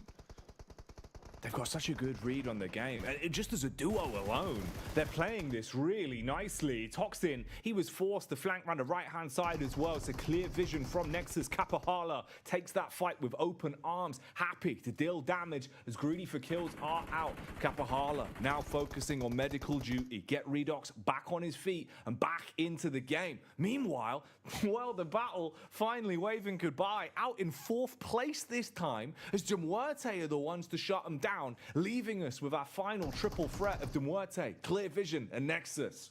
This has been a brutal battle for MUERTE, but Clear Vision and Nexus have been holding this position for so long. Pocus keeps getting sprayed out by the players from MUERTE on the outside. Pocus finds Redox, the Warlord moves forward, not able to make it happen as Clear Vision see light in day on Miramar. Malloy moves up, just Corker remaining, very low HP, has to hit this first aid kit, but he's on the outside, the blue. Can they finish off? Yes, they can. And Clear Vision from underneath, they find a foundation that makes the chicken dinner happen. Oh, what an intense back and forth the entire time.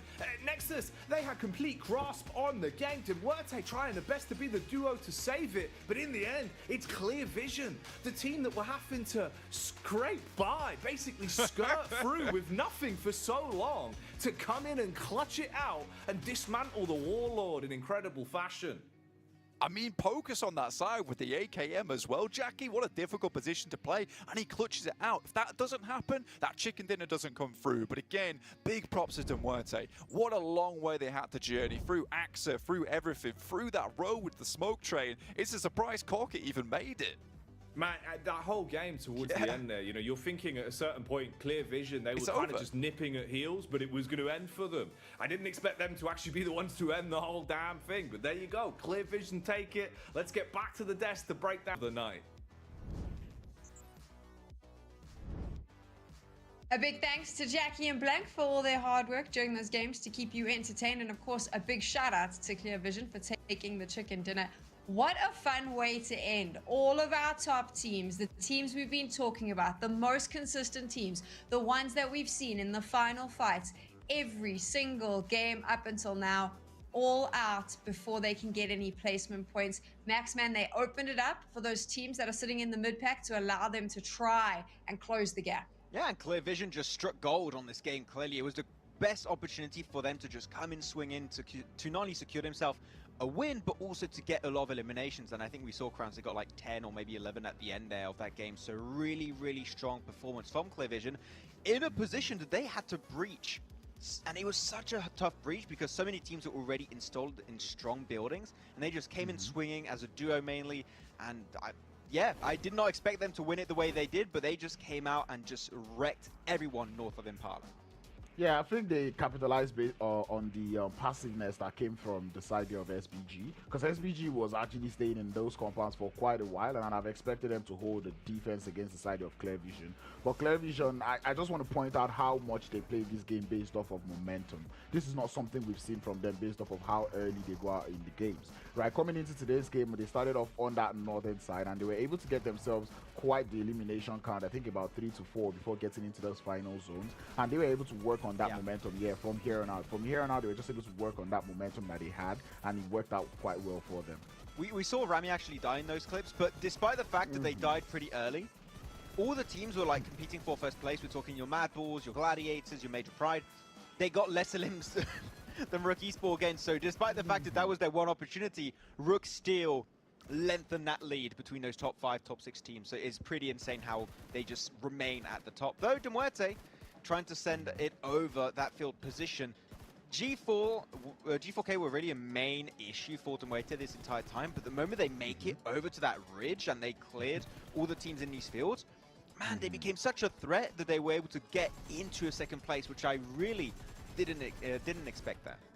Yeah, they actually turned the tides there on the side there of Greedy for Kills, because Greedy for Kills were looking to be the ones dominating that eastern edge of the circle, but that they lost Desha there, which was pretty much what got them down, and ultimately it didn't play out for them. But I really would like to talk about this final fight. You know, I was enjoying the way Clear Vision was playing. They had so much momentum going into that one. Like, they just kept on playing like a different Clear Vision. Like, where has this been? The last time we saw this type of Clear Vision was in the first game yesterday.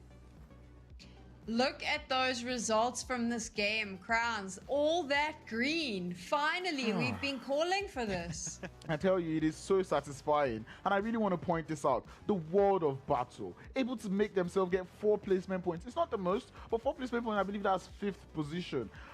It just goes to show, like, they can actually put up the numbers if they do not go out early. And I really hope they're seeing this too. And Falcons, they got their first placement point last game.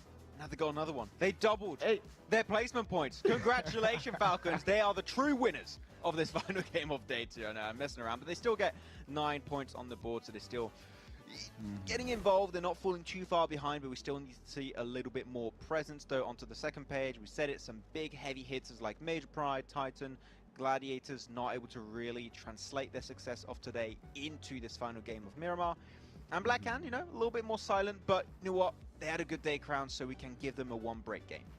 I don't know if I'm going to count that as a good game. They came in today in 4th. They believe they'll be going out in 7th by the end of the day. But yep, they actually still wave the African flag quite all right, and I'm vibing with that. I really want to point out here, Alpha Team, they've been on the decline a lot, right? We saw them attack so much yesterday, but today it's almost like they've been slacking mostly on that defense, and they're not doing too well.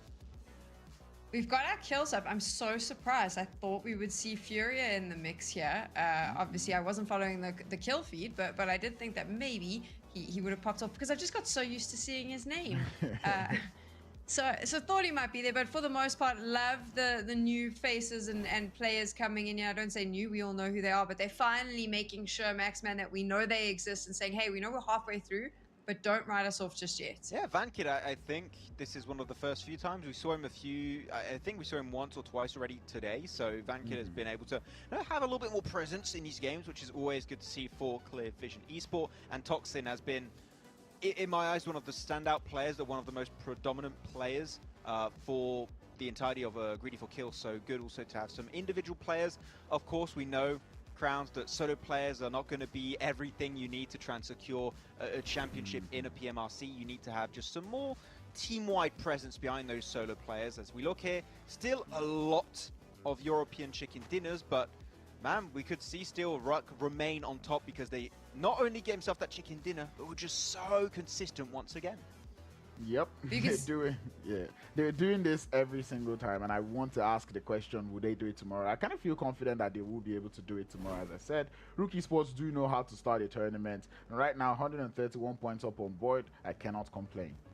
You have to do the math here, though, and realize that it actually is a lot closer than we realize when you take a look at these top 8 teams. There is 1 or 2 chicken dinners that are going to allow some of these teams to hopscotch over the others, which makes for a really exciting next 2 days, because if we've hit the halfway mark, yes, Rook Esports, 131 points, but all they need is 2 bad games, and for a team like Gladiators or Major Pride to pop off, Max, and it could be enough to knock them out of that top spot. This is what I like. No one wants to see one team run away with the victory. That's true, Sam. It really requires just one bad game, but a bad game for Rook Esports, because of how consistent they've been, is like 5 points. And 5 points adds up significantly over the course of now 24 matches total. So it is a scary thing, because Gladiators, Major Pride, MADBULLS, I mean, we saw at this game they were just not able to perform, and Rook still brought in 5 points, which seems like their minimum amount of points they can bring home. It's written in their contract. They can't do less than 5 points. But a lot of EU teams, but we saw, Clear Vision might be able to just add up to that front page heading into the last 2 days.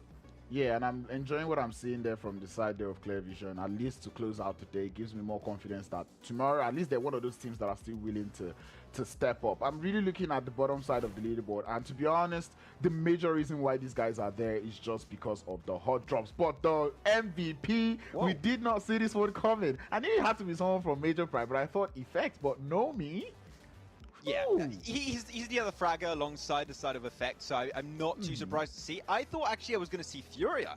We were talking about it before this segment. I thought Furia from MUERTE was going to be the MVP of the day, but yeah, Nomi and Effect put on an absolute clinic throughout today, of course securing himself 2 chicken dinners on the first half of the day, and this is the Major Pride that we initially wanted to see. Day 1 was a bit slow, but they just built that confidence heading into today, and now this is the Major Pride that we are not only hoping to see throughout the rest of PMRC, but I would even say for the rest of the year. Yeah, I have one question. Who stole his 2 eliminations? Because he had 14 knocks and 12 elims. Someone stole it, and they have to come here and say who it was. It's Effect.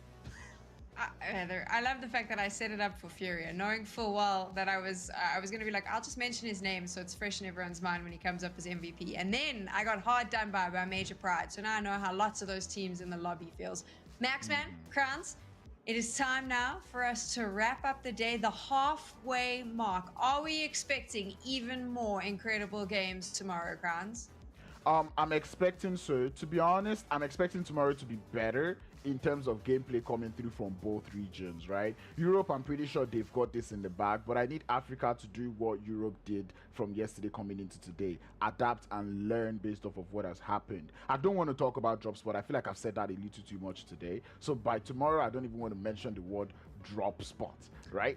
I don't want that to even be in the discussion. So I feel like if they're able to get those done, that will work. I mean, we saw adaptation coming through from the side of Rook Esports. We mentioned yesterday a whole lot of indecisiveness, but coming into today, we see them start to make some actions going towards the game. It might not be as much as we'd like, but I mean, towards that Vikendi game, we started to see them do better. These are the kind of plays that we're expecting from all the other teams in the lobby, and I'm especially on the bottom side of the board, and I'm really looking forward to seeing that.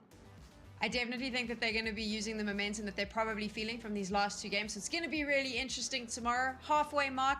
Make sure you're back. Same time, same place from all of us here at the PUBG Mobile Regional Clash. Good morning, good night, or whatever time you're watching. We'll see you tomorrow.